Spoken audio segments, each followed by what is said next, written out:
as we are and as we may be. The endowment of the daughter. Those who begin to consider the subject of the working woman discover presently that there is a vast field of inquiry lying quite within their reach, without any trouble of going into slums or inquiring of sweaters. This is the field occupied by the gentlewoman who works for a livelihood. She is not always, perhaps, gentle in quite the old sense, but she is gentle in that new and better sense, which means culture, education, and refinement. There are now thousands of these working gentlewomen, and the number is daily increasing. A few among them, a very few, are working happily and successfully. Some are working contentedly, others with murmuring and discontent at the hardness of the work and the poorness of the pay. Others again are always trying, and for the most part vainly, to get work, any kind of work, which will bring in money, any small sum of money. This is a dreadful spectacle to any who have eyes to see, of gentlewomen struggling, snatching, importuning, begging for work. No one knows, who has not looked into the field, how crowded it is, and how sad a sight it presents. For my own part, I think it is a shame that a lady should ever have to stand in the labor market for hire like a milkmaid at a statute fair. I think that the rush of women into the labor market is a most lamentable thing. Labor, and especially labor which is without organization or union, has to wage an incessant battle, always getting beaten, against greed and injustice. The natural enemy of labor is the employer, especially the impecunious employer. In the struggle, women always get worsted. Again, in whatever trade or calling they attempt, the great majority of women are hopelessly incompetent. As in the lower occupations, so in the higher, the greatest obstacle to success is incompetence. How should gentlewomen be anything but incompetent? They have not been taught anything special, they have not been put through the mill. Mostly, they are fit only for those employments which require the single quality that everybody can claim, general intelligence. Hopeless indeed is the position of that woman who brings into the intellectual labor market nothing but general intelligence. She is exactly like the laborer who knows no trade, and has nothing but his strong frame and his pair of hands. To that man falls the hardest work and the smallest wage. To the woman with general intelligence is assigned the lowest drudgery of intellectual labor. And yet there are so many clamoring for this, or for anything. A few months ago, a certain weekly magazine stated that I, the writer, had started an association for providing ladies with copying work, all in capitals. The number of letters which came to me by every post in consequence of that statement was incredible. The writers implored me to give them a share of that copying work. They told terrible, heart-rending stories of suffering. Of course, there was no such association. There is, now that typewriting is fairly established, no copying work left to speak of. Even now the letters have not quite ceased to arrive. The existence of this army of necessitous gentlewomen is a new thing in the land. That is to say, there have always been ladies who have come down in the world, not a seaside lodging housekeeper, but has known better days. There have always been girls who never expected to be poor, always suffered to live in a fool's paradise, who ought to have been taught some way of earning their livelihood. Never till now, however, has this army of gentlewomen been so great, or its distress so acute. One reason, it is one which threatens to increase with accelerated rapidity, is the depression of agriculture. I think we hardly realize the magnitude of this great national disaster. We believe that it is only the landlords, or the landlords and farmers, who are suffering. If that were all, but can one member of the body politic suffer, and the rest go free from pain? All the trade of the small towns droops with agriculture. The professional men of the country towns lose their practice. Clergymen who depend upon glebe, dissenting ministers who depend upon the townspeople, lose their income. The laborers, the craftsmen. Why, it bewilders one even to think of the widespread ruin which will follow the agricultural depression if it continues. An everyday carriage becomes cheaper, and food products of all kinds are conveyed at lower prices and from greater distances. Every fall in price makes it more difficult to let the farms, drives the rustics in greater numbers from the country to the town, lays the curse of labor upon thousands of untrained gentlewomen, and makes it more difficult for them to escape in the old way, that of marriage. Another reason is the enormous increase during the last 30 years of the cultivated classes. We have all, except the very lowest, moved upwards. The working man wears broadcloth and has his club. The tradesman who has grown rich also has his club. His daughters are young ladies of culture. His sons are educated at the public schools and the universities, things perfectly proper and laudable. The thickness of the cultured stratum grows greater every day. But those who belong to the lower part of that stratum, those whose position is not as yet strengthened by family connections and the accumulations of generations, are apt to yield and to be crushed down by the first approach of misfortune. Then the daughters who, in the last generation, would have joined the working girls and become dressmakers in a genteel way, join the ranks of distressed gentlewomen. Everybody knows the way up the social ladder. It has been shown to those below by millions of twinkling feet. It is a broad ladder up which people are always climbing, some slowly, some quickly, from corduroy to broadcloth, from workshop to counter, from shop boy to master, from shop to office, from trade to profession, from the bedroom over the shop to the great country villa. The other day a bricklayer told me that his grandfather and the First Lord O's father were old pals. They used to go poaching together, but the parent of Lord O was so clever as to open a shop where he sold what his friend poached. The shop began it, you see.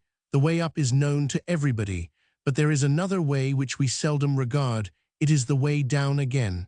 The family rise is the commonest phenomenon. Is not the name legion of those of whom men say, partly with the pride of connecting themselves with greatness, partly with the natural desire, which small men always show, to tear away something of that greatness? Why, I knew him when his father had a shop. The family fall is less conspicuous, yet there are always as many going down as climbing up. You cannot, in fact, stay still. You must either climb or slip down, unless, indeed, you have got your leg over the topmost rung, which means the stability of an hereditary title and landed property. We all ought to have hereditary titles and landed property in order to ensure national prosperity forever. Novelists do not, as a rule, treat of the sinking back because it is a depressing subject. There are many ways of falling. Mostly, the father makes an ass of himself in the way of business or speculation, or he dies too soon, or his sons possess none of their father's ability, or they take to drink. Anyhow, down goes the family, at first slowly, but with ever-increasing rapidity, back to its original level. There is no country in the world, certainly not the United States, where a young man may rise to distinction with greater ease than this realm of the three kingdoms. There is also none where the families show a greater alacrity in sinking. But the most reluctant to go down, those who cling most tightly to the social level which they think they have reached, are the daughters, so that when misfortunes fall upon them, they are ready to deny themselves everything rather than lose the social dignity which they think belongs to them. Again, a steady feeder of these ranks is the large family of girls. It is astonishing what a number of families there are in which they are all, or nearly all, girls. The father is, perhaps, a professional man of some kind, whose blamelessness has not brought him solid success, so that there is always tightness. And it is beautiful to remark the cheerfulness of the girls, and how they accept the tightness as a necessary part of the world's order, and how they welcome each new feminine arrival as if it was really going to add a solid lump of comfort to the family joy. These girls face work from the beginning. Well for them, if they have any better training than the ordinary day school or any special teaching at all. Another, the most potent cause of all, is the complete revolution of opinion as regards woman's work, which has been effected in the course of a single generation. 30 years ago, if a girl was compelled to earn her bread by her own work, what could she do? There were a very few, who wrote. Many very excellent persons held writing to be unladylike. There were a very few, who painted. There were some, but very few, and those chiefly the daughters of actors, who went on the stage. All the rest of the women who maintained themselves and were called by courtesy ladies became governesses. Some taught in schools, where they endured hardness. Remember the account of the school where Charlotte Brontë was educated. Some went to live in private houses. Think of the governess in the old novel, meek and gentle, snubbed by her employer, bullied by her pupils, and insulted by the footman, until the young prince came along. Some went from house to house as daily governesses. Even in teaching they were greatly restricted. Man was called in to teach dancing. He went round among the schools in black silk stockings, with a kit under his arm, and could caper wonderfully. Woman could only teach dancing at the awful risk of showing her ankles. Who cares now whether a woman shows her ankles or not? It makes one think of Mr. Snodgrass and Mr. Winkle and of the admiration which those sly dogs expressed for a neat pair of ankles. Man again taught drawing, man taught music, man taught singing, man taught writing, man taught arithmetic, man taught French and Italian. German was not taught at all. Indeed, had it not been for geography and the use of the globes and the right handling of the blackboard, there would have been nothing at all left for the governess to teach. 40 years ago, however, she was great on the church catechism and a martinet as to the Sunday sermon. It was not every girl, even then, who could teach. I remember one lady who in her young days had refused to teach on the ground that she would have to be hanged for child murder if she tried. Those who did not teach, unless they married and became mistresses of their own menage, stayed at home until the parents died, and then went to live with a brother or a married sister. What family would be without the unmarried sister, the universal aunt? Sometimes, perhaps, she became a mere unpaid household servant who could not give notice, but one would fain hope that these were rare cases. Now, however, all is changed. The doors are thrown wide open. With a few exceptions, to be sure, the church, the law, and engineering are important exceptions. A woman can enter upon any career she pleases. The average woman, specially trained, should do at any intellectual work nearly as well as the average man. The old prejudice against the work of women is practically extinct. Love of independence and the newly awakened impatience of the old shackles, in addition to the forces already mentioned, are everywhere driving girls to take up professional lives. Not only are the doors of the old avenues thrown open, we have created new ways for the women who work. Literature offers 100 paths, each one with stimulating examples of feminine success. There is journalism, into which women are only now beginning to enter by ones and twos. Before long, they will sweep in with a flood. In medicine, which requires arduous study and great bodily strength, they do not enter in large numbers. Acting is a fashionable craze. Art covers as wide a field as literature. Education in girls' schools of the highest kind has passed into their own hands. Moreover, women can now do many things and remain gentlewomen which were formerly impossible.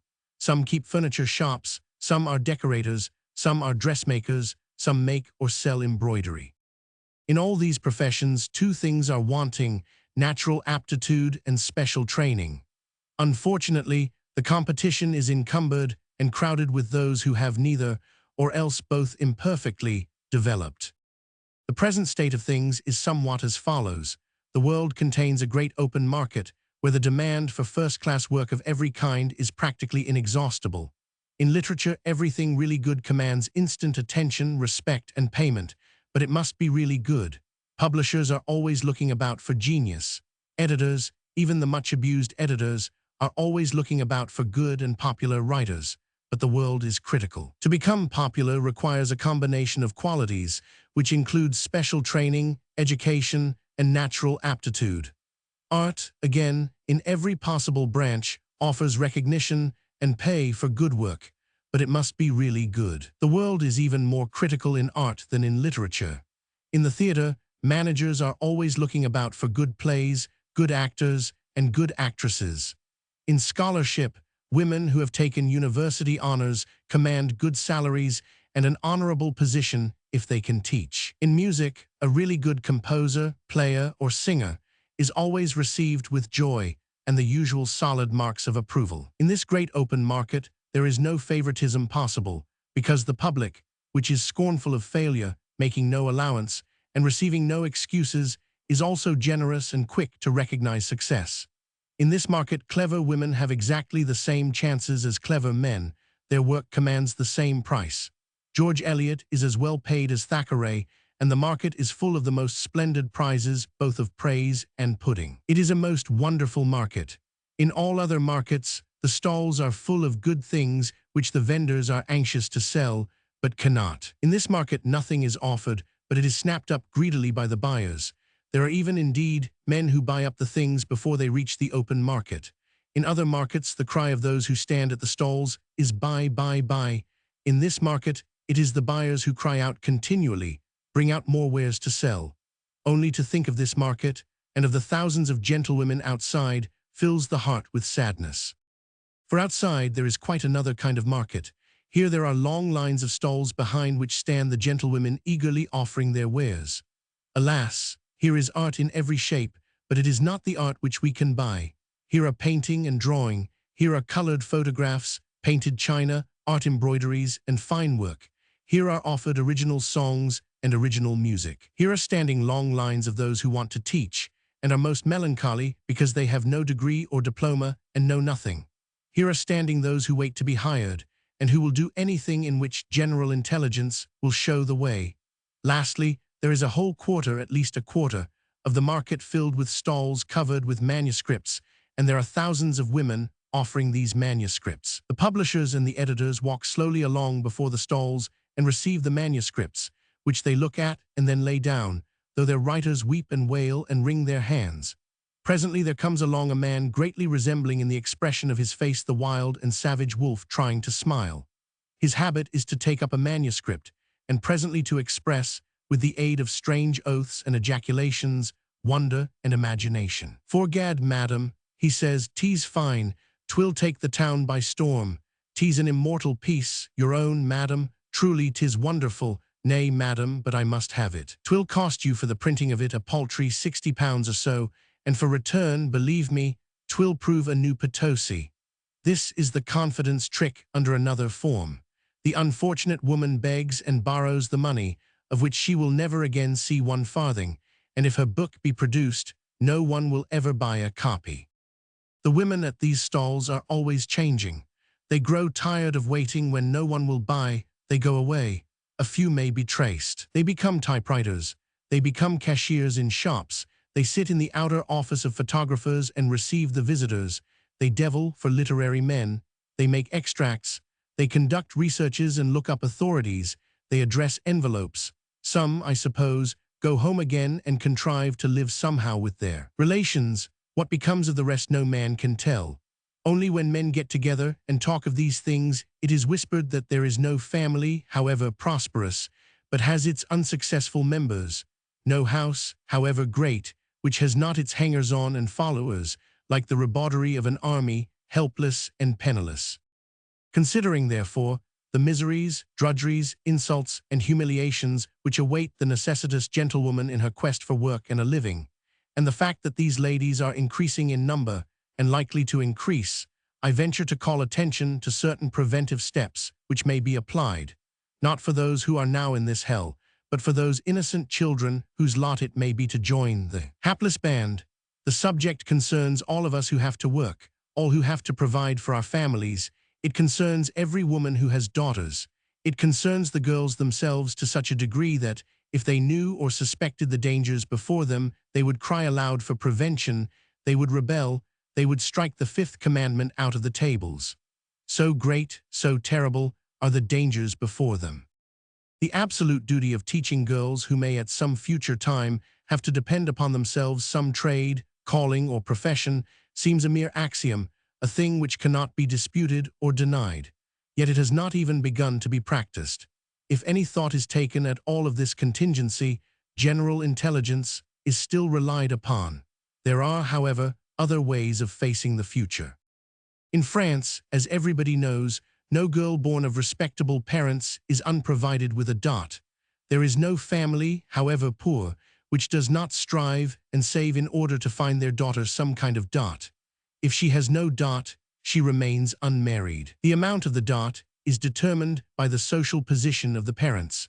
No marriage is arranged without the dot forming an important part of the business. No bride goes empty-handed out of her father's house. And since families in France are much smaller than in this country, a much smaller proportion of girls go unmarried. In this country, no girls of the lower class and few of the middle class ever have any dot at all. They go to their husbands empty-handed, unless, as sometimes happens, the father makes an allowance to the daughter. All they have is their expectation of what may come to them after the father's death, when there will be insurances and savings to be divided. The daughter who marries has no dot. The daughter who remains unmarried has no fortune until her father dies. Very often she has none after that event. In Germany, where the custom of the dot is not, I believe, so prevalent, There are companies or societies founded for the express purpose of providing for unmarried women. They work, I am told, with a kind of tontine. It is, in fact, a lottery. On the birth of a girl, the father inscribes her name on the books of the company and pays a certain small sum every year on her account. At the age of 25, if she is still unmarried, she receives the right of living rent-free in 2 rooms and becomes entitled to a certain small annuity. If she marries, she has nothing. Those who marry, therefore, pay for those who do not marry. It is the same principle as with life insurances.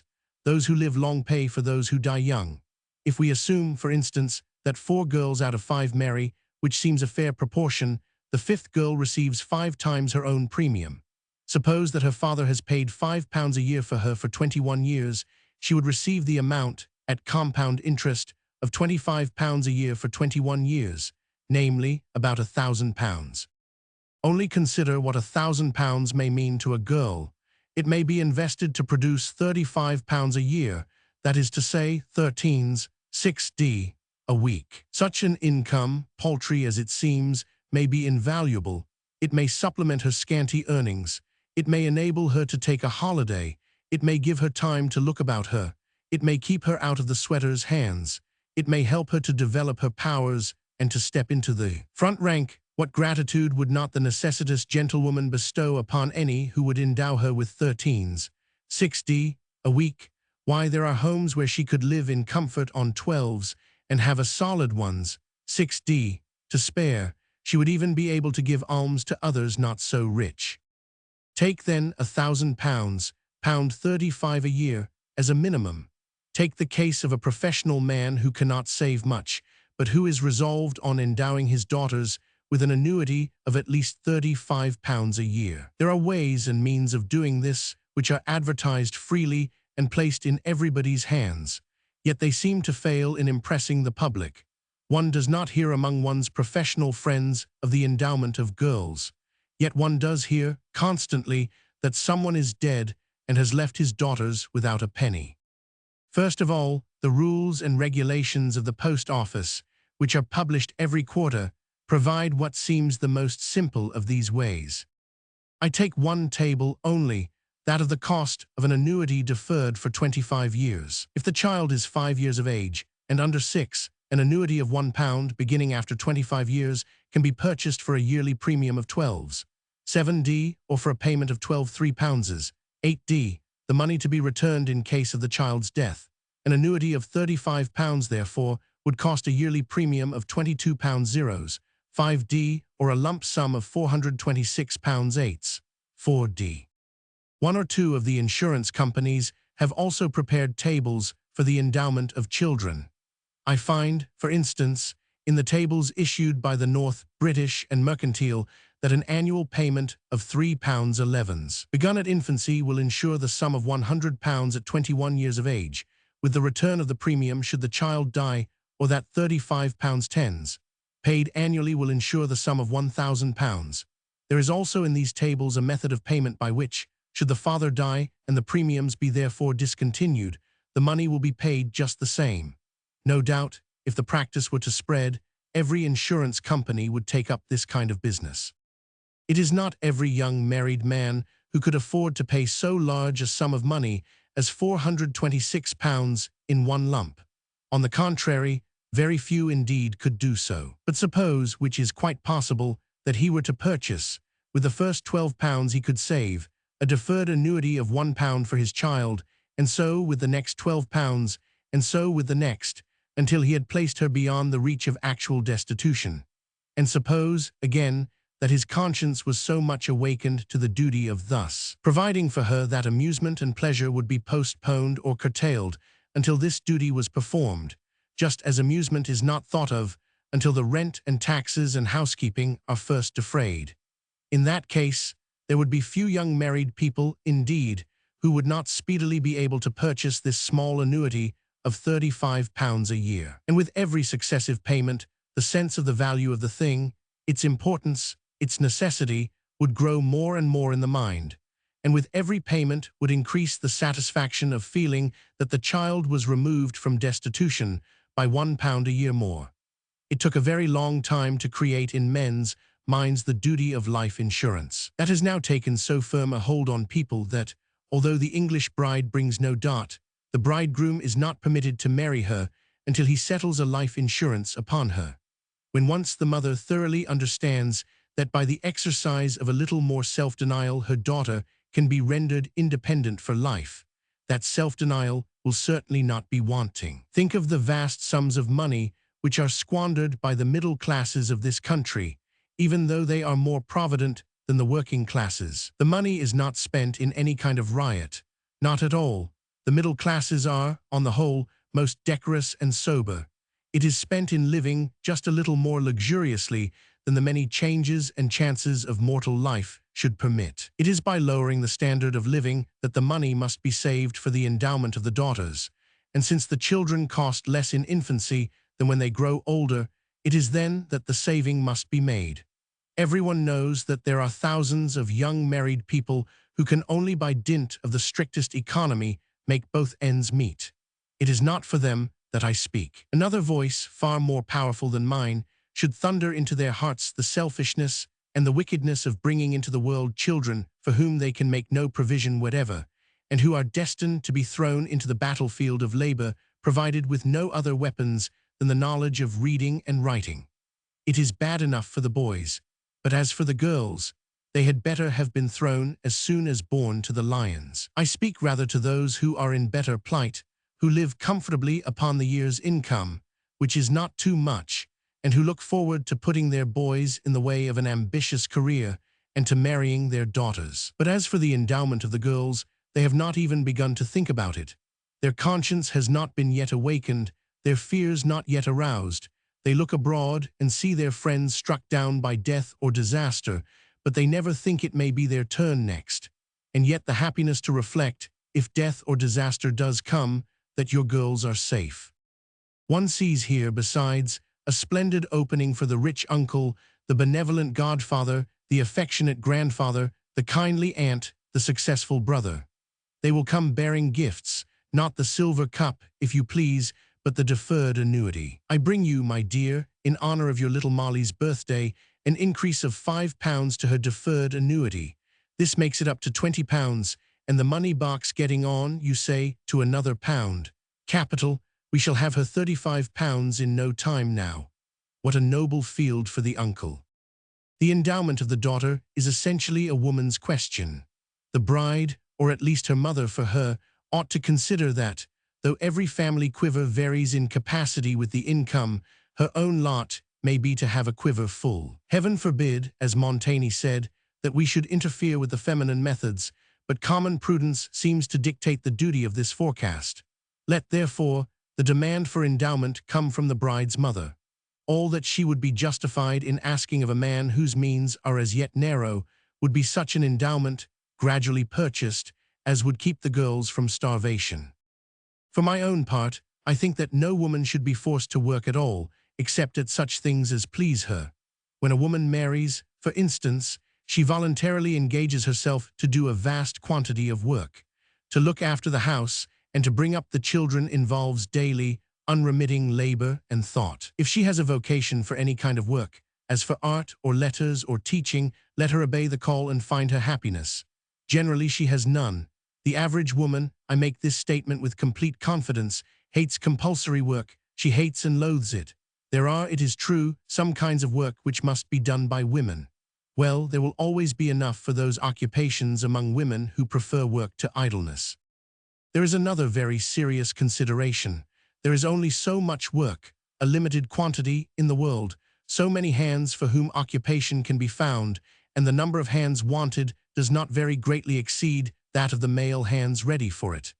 Now, by giving this work to women, we take it from the men. If we open the civil service to women, we take so many posts from the men, which we give to the women at a lower salary.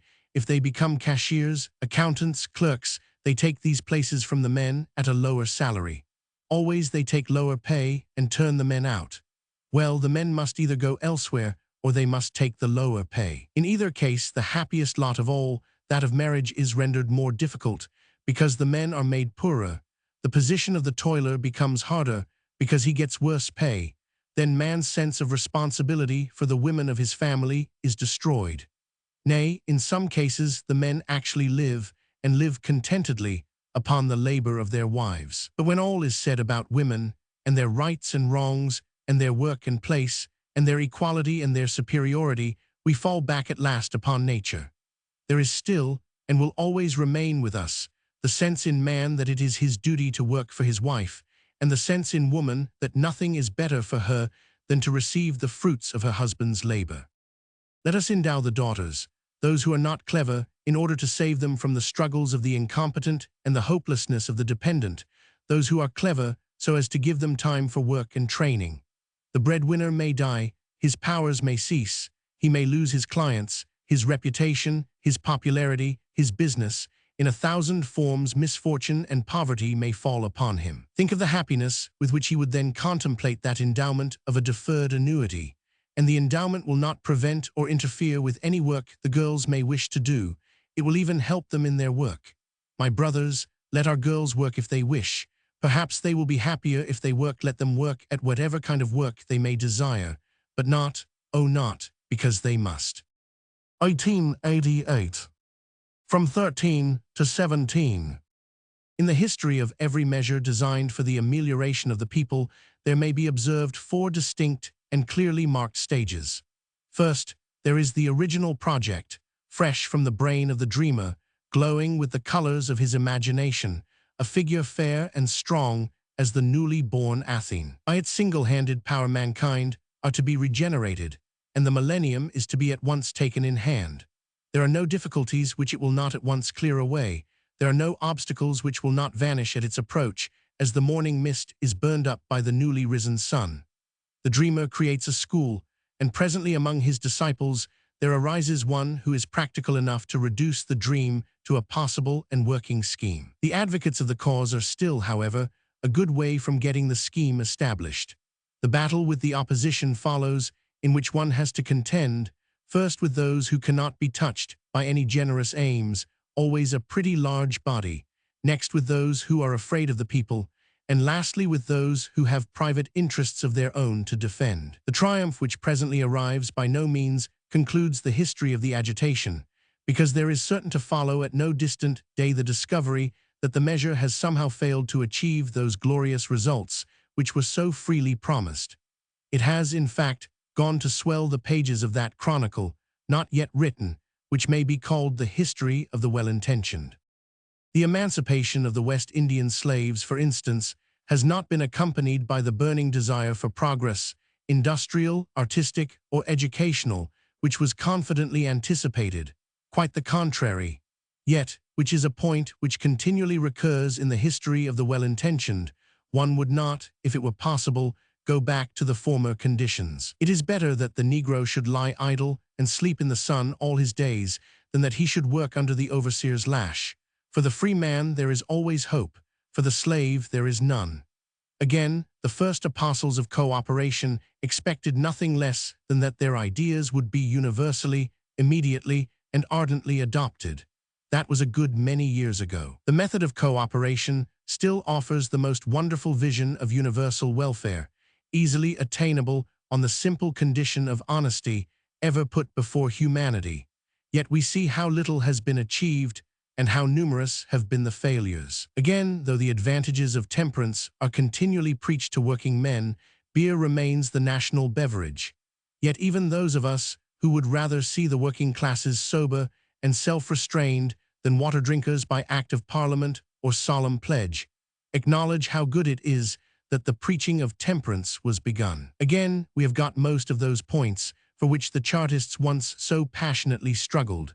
As for those we have not got, there is no longer much enthusiasm left for them. The world does not seem so far very substantially advanced by the concession of the points, yet we would not willingly give them back and return to the old order. Again, we have opened free museums containing all kinds of beautiful things. The people visit them in thousands, yet they remain ignorant of art and have no yearning discoverable for art. In spite of this, we would not willingly close the museums.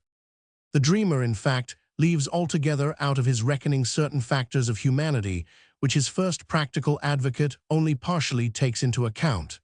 These are stupidity, apathy, ignorance, greed, indolence, and the easy way. There are doubtless others, because in humanity, as in physics, no one can estimate all the forces, but these are the most readily recognized. And the last two perhaps are the most important, because the great mass of mankind are certainly born with an incurable indolence of mind or body, which keeps them rooted in the old grooves and destroys every germ of ambition at its first appearance. The latest failure of the well-intentioned, so far as we have yet found out, is the Education Act, for which the London rate has now mounted to 9 pence in the pound. It is a failure, like the emancipation of the slaves, because, though it has done some things well, it has wholly failed to achieve the great results confidently predicted for it by its advocates in the year '68. What is more, we now understand that it never can achieve those results. It was going, we were told, to give all English children a sound and thorough elementary education. It was, further, going to inspire those children with the ardor for knowledge, so that, on leaving school, they would carry on their studies and continually advance in learning. It was going to take away the national reproach of ignorance and to make us the best educated country in the world.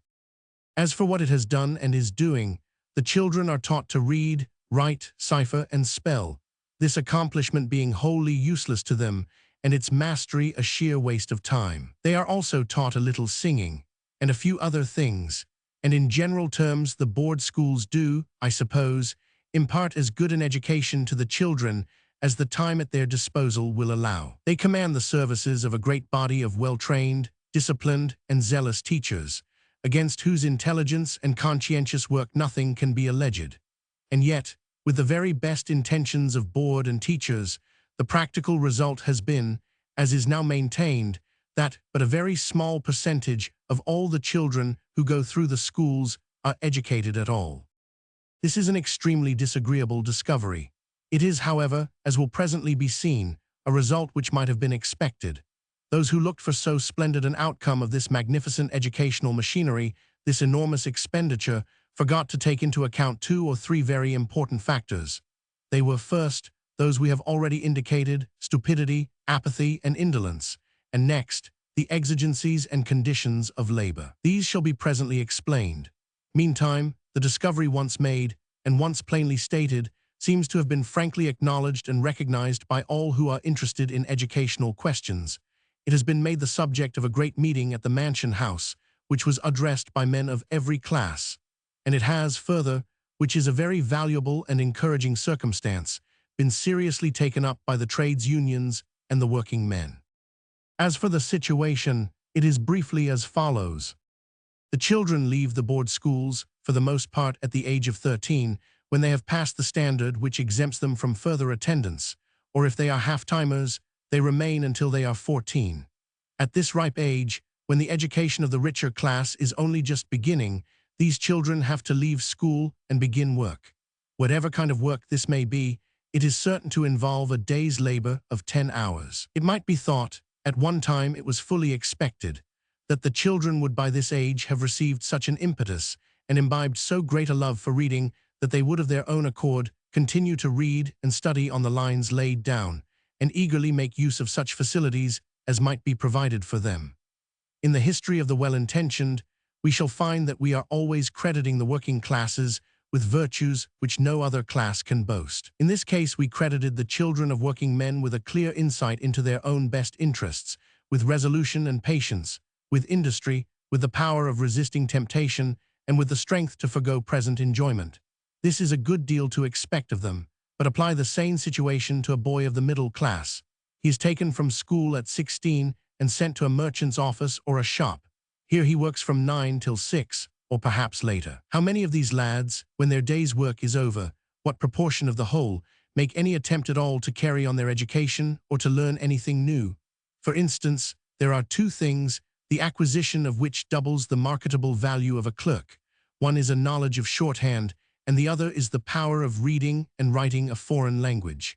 This is a fact which all clerks very well understand. But not 1 in 100 possesses the industry and resolution necessary to acquire this knowledge, and this, though he is taught from infancy to desire a good income, and knows that this additional power will go far to procure it. Again, These boys come from homes where there are some books at least, some journals, and some papers, and they hear at their offices and at home talk which should stimulate them to effort. Yet most of them lie where they are. If such boys as these remain in indolence, what are we to expect of those who belong to the lower levels? For they have no books at home, no magazines, no journals. They hear no talk of learning or knowledge. If they wanted to read, what are they to read?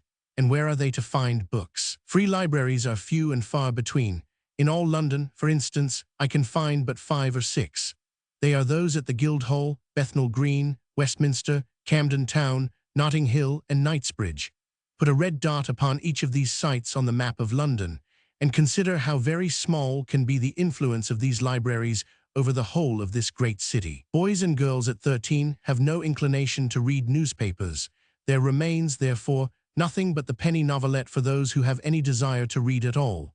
There is, it is true, the evening school, but it is not often found to possess attractions for these children. Again, after their day's work and confinement in the hot rooms, they are tired. They want fresh air and exercise. To sum up, there are no existing inducements for the children to read and study. Most of them are sluggish of intellect. Outside the evening schools, there are no facilities for them at all. They have no books. When evening comes, they are tired. They do not understand their own interests. After a day's work, they like an evening's rest. Of the 2 paths open to every man at every juncture, one is for the most part hidden to children, and the other is always the easier. Therefore they spend their evenings in the streets. They would sometimes, I dare say, prefer the gallery of the theatre or the music hall, but these are not often within reach of their means. The street is always open to them. Here they find their companions of the workroom. Here they feel the strong, swift current of life.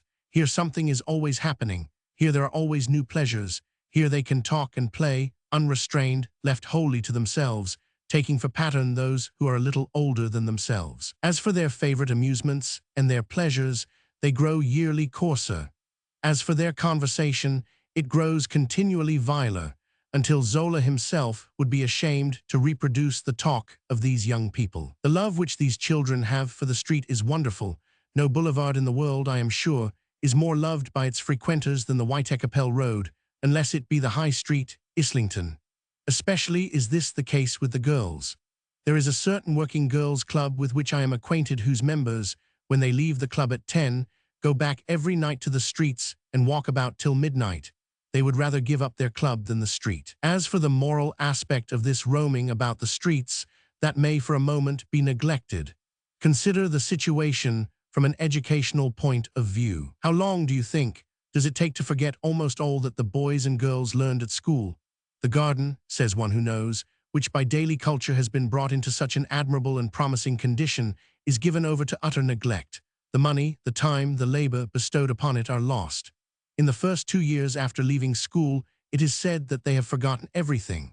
There is, however, it is objected, the use and exercise of the intellectual faculty. Can that, once taught, ever be forgotten? By way of reply, consider this case. The other day 20 young mechanics were persuaded to join a South Kensington class. Of the whole 21, only struggled through the course and passed his examination. The rest dropped off, one after the other, in sheer despair, because they had lost not only the little knowledge they had once acquired, but even the methods of application and study which they had formerly been able to exercise. There are exceptions, of course. It is computed, in fact, that there are 4% of board school boys and girls who carry on their studies in the evening schools, but this proportion is said to be decreasing. After 13, no school, no books, no reading or writing, nothing to keep up the old knowledge, no kind of conversation that stimulates, no examples of perseverance. In a great many cases, no church, chapel, or Sunday school. The street for playground, exercise, observation, and talk. What kind of young men and maidens are we to expect that these boys and girls will become? If this were the exact, plain, and naked truth, we were in a parlous state indeed. Fortunately, however, there are in every parish mitigations, introduced principally by those who come from the city of Samaria, or it would be bad indeed for the next generation. There are a few girls' clubs. The church, the chapel, and the Sunday school get hold of many children. Visiting and kindly ladies look after others. There are working boys' institutes here and there, but these things taken together are almost powerless with the great mass, which remains unaffected. The evil for the most part lies hidden, yet one sometimes lights upon a case which shows that the results of our own neglect of the children may be such as cannot be placed on paper for general reading. For instance, on last August bank holiday I was on Hampstead Heath. The East Heath was crowded with a noisy, turbulent, good-tempered mob, enjoying, as a London crowd always does, the mere presence of a multitude. There was a little rough horseplay and the exchange of favourite witticisms, and there was some preaching and a great singing of irreverent parodies. There was little drunkenness and little bad behaviour, except for half a dozen troops or companies of girls. They were quite young, none of them apparently over 15 or 16. They were running about together, not courting the company of the boys, but contented with their own society, and loudly talking and shouting as they ran among the swings and merry-go-rounds and other attractions of the fair. I may safely aver that language more vile and depraved, revealing knowledge and thoughts more vile and depraved, I have never heard from any grown men or women in the worst part of the town. At mere profanity, of course, these girls would be easily defeated by men, but not in absolute vileness. The quiet working men among whom they ran looked on in amazement and disgust. They had never heard anything in all their lives to equal the abomination of these girls' language. Now, they were girls who had all, I suppose, passed the 3rd or 4th standard. At 13, they had gone into the workshop and the street. Of all the various contrivances to influence the young, not one had as yet caught hold of them. The curbstone and the pavements of the street were their schools. As for their conversation, it had in this short time developed to a vileness so amazing. What refining influence, what trace of good manners, what desire for better things, what self-restraint, respect, or government was left in the minds of these girls as a part of their education? As one of the bystanders, himself of the working class, said to me, "God help their husbands." Yes, poverty has many stings, but there can be none sharper than the necessity of marrying one of these poor neglected creatures. We do not, therefore, only leave the children without education. We also leave them, at the most important age, I suppose, of any, namely, the age of early adolescence, without guidance or supervision. How should we like our own girls left free to run about the streets at 13 years of age? Between the ages of 13 and 18, how can we ever forget this time? There falls upon boy and girl alike a strange and subtle change. It is a time when the brain is full of strange new imaginings, when the thoughts go vaguely forth to unknown splendors, when the continuity of self is broken, and the lad of today is different from him of yesterday, when the energies, physical and intellectual, wake into new life and impel the youth in new directions. Everyone has been young, but somehow we forget that sweet spring season. Let us try to remember, in the interests of the uncared-for youths and girls, the time of glorious dreaming, when the boy became a man, and stood upon some peak in Darien to gaze upon the purple isles of life in the great ocean beyond, peopled by men who were as heroes, and by women who were as goddesses. Our own dreaming was glorified, to be sure, with memories of things we had read. Yet as we dreamed so, but without the colour lent to our visions, these sallow-faced lads, with the long and ugly coats and the round-topped hats, are dreaming now. For want of our help, their dreams become nightmares, and in their brains are born devils of every evil passion. And for the girls, although not all can become so bad as those foul-mouthed young bacchantes and raging emnads of Hampstead Heath, it would seem as if nothing could be left to them after the education of the gutter, nothing at all of the things which we associate with holy and gracious womanhood. Truly, from the moral as well as the educational point of view, here is a great evil disclosed. There is, however, another aspect of the question which must not be forgotten. If we are to hold our place at the head of the industrial countries of the world, our workmen must have technical education. But this can only be received by those who possess already a certain amount of knowledge, and that a good deal beyond the grasp of a child of 13 years. How, then, can it be made to reach those who have lost the whole of what once they knew? These facts are, I believe, beyond any dispute or doubt. They have only to be stated in order to be appreciated. They affect not London only, but every great town. The working men themselves have recognized the gravity of the situation and are anxious to provide some remedy. At Nottingham, an address, signed on behalf of the school board and the Nottingham Trades Council, has been addressed to the employers of labor, entreating them to assist in the establishment and maintenance of remedial measures. At the meeting of the trades unions representatives held in London last year, 2 resolutions on the subject were passed, and the school boards of London, Glasgow, and Nottingham are all willing to lend their schools for evening use. For there is but one thing possible or practical: the evening school. In Germany, Switzerland, Holland, and Belgium, children are by law compelled to attend continuation schools until the age of 16. In some places, the zeal of the people for education outstrips even the government regulations. At the town of Chemnitz, in Saxony, for example, with a population of 92,000 inhabitants, the Workmen's Union have started a continuation school with a far more comprehensive system of subjects and classes than that provided by legislation. It is attended by over 2,000 scholars, a very large proportion of the inhabitants between 13 and 18 years of age. There is nothing possible but the evening school. The children must be sent to work at 13 or 14. They must work all day. It is only in the evening school that this education can be carried on, and that they can be rescued from the contaminations and dangers of the streets. But 2 difficulties present themselves. There is no law by which the children can be compelled to attend the evening school. How then can they be made to come in? And if the rate is now 9pence, what will it be when to the burden of the elementary school is added that of the continuation school? A scheme has been proposed which has so far met with favor that a committee, including persons of every class, has been formed to promote it. Briefly, it is as follows. The continuation school is to be established in this country. The difficulties of the situation will be met, not by compelling the children to attend, but by persuading and attracting them. Much is hoped from parents' influence now that working men understand the situation. Much may be hoped from the children themselves being interested, and from others' example. The continuation school will have 2 branches, the recreative and the instructive. And since after a hard day's work the children must have amusement, play will be found for them in the shape of rhythmic drill, which is defined as pleasant, orderly movement accompanied by music, and the instruction is promised to be conveyed in a more attractive and pleasing manner than that of the elementary schools.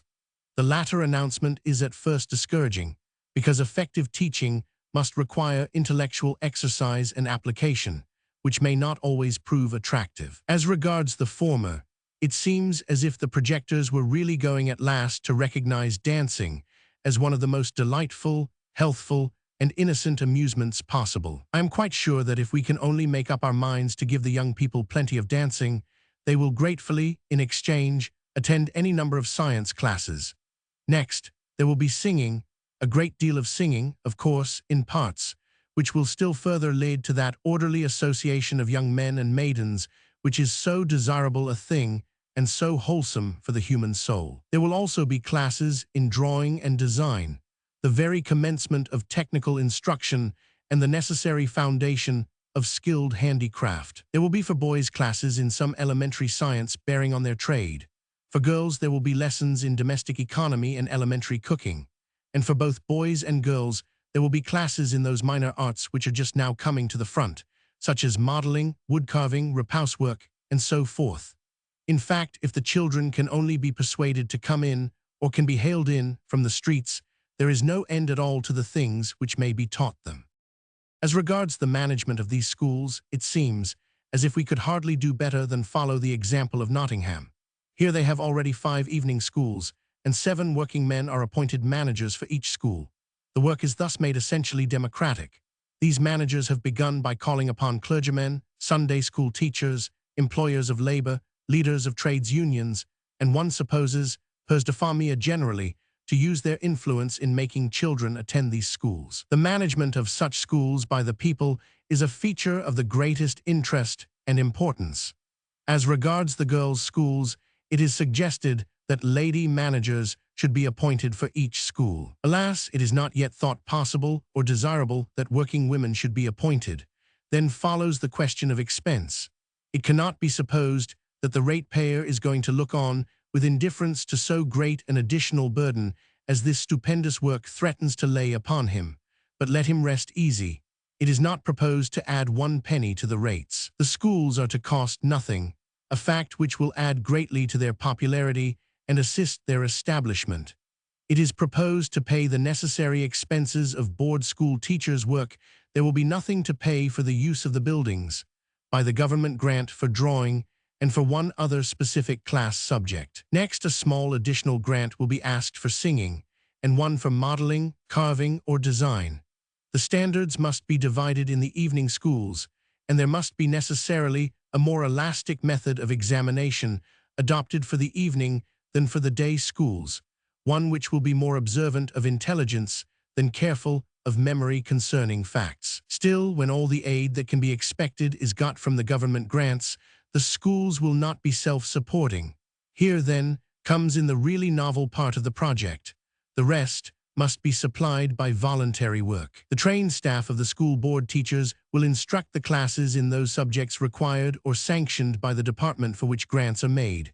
But for all other subjects, the recreative, the technical, the scientific, the minor arts, the history, the dancing, and the rest, the schools will depend wholly upon volunteer teachers.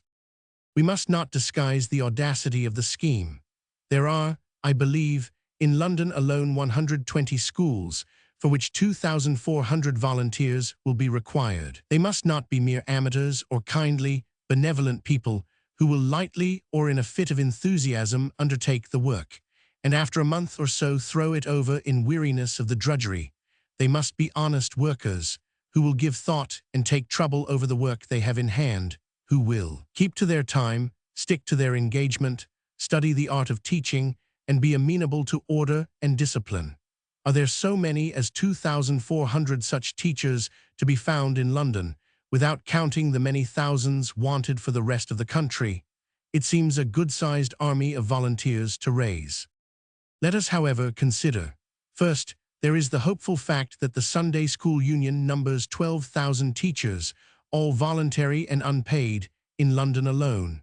There is next another hopeful fact in the rapid development of the Home Arts Association, which has existed for no more than a year or two. The teaching is wholly voluntary, and volunteers are crowding in faster than the slender means of the society can provide schools for them to teach in, and the machinery, materials, and tools to teach with.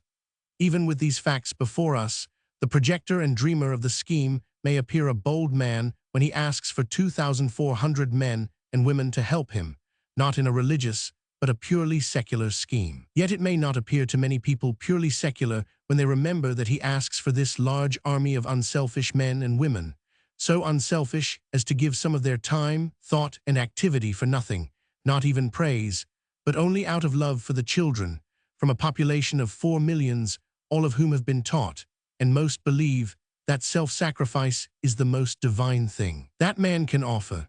To suppose that 1 in every 2,000 is willing to the extent of an hour or two every week to follow at a distance the example of his acknowledged master does not, after all, seem so very extravagant. For my own part, I believe that for every post there will be a dozen volunteers. Is that extravagant? It means no more than a poor 1% of such distant followers. Those who go at all among the poor and try to find out for themselves something of what goes on beneath the surface, presently become aware of a most remarkable movement, whispers of which from time to time reach the upper strata. All over London, no doubt over other great towns as well, but I know no other great town, there are at this day living, for the most part in obscurity, unpaid, and in some cases alone, men and women of the gentle class, among the poor, working for them, thinking for them, and, even in some cases, thinking with them.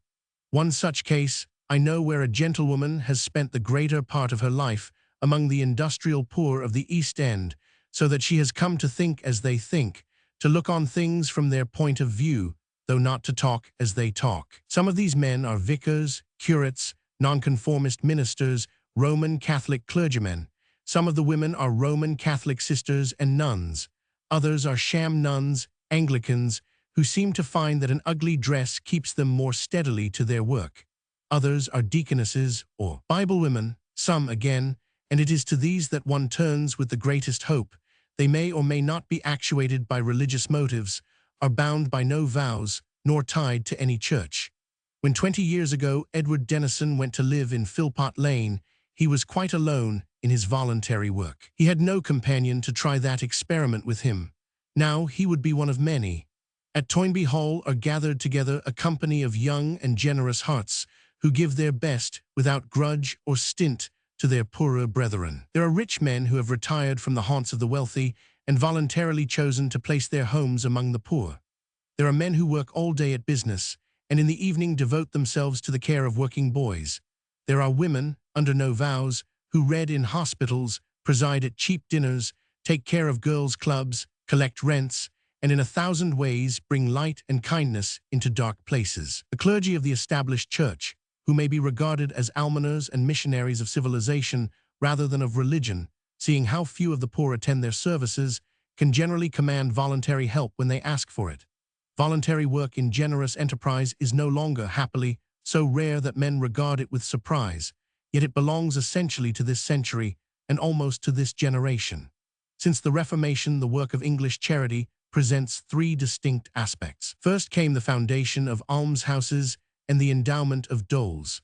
Nothing, surely, can be more delightful than to found an almshouse, and to consider that for generations to come there will be a haven of rest provided for so many old people past their work. The soul of King James's confectioner, good Balthazar Sanchez, must, we feel sure, still contemplate his cottages at Tottenham with complacency. One hopes His Majesty was not overcharged in the matter of pasties and comforts in order to find the endowment for those cottages. Even the dole of a few loaves every Sunday to as many aged poor has its attraction, though necessarily falling far short of the solid satisfaction to be derived from the foundation of an almshouse. But the period of almshouses passed away, and that of societies succeeded. For 100 years, the well-to-do of this country have been greatly liberal for every kind of philanthropic effort, but they have conducted their charity as they have conducted their business, by drawing checks. The clergy, the secretaries, and the committees have done the active work, administering the funds subscribed by the rich man's checks. The system of check charity has its merits as well as its defects, because the help given does generally reach the people for whom it was intended.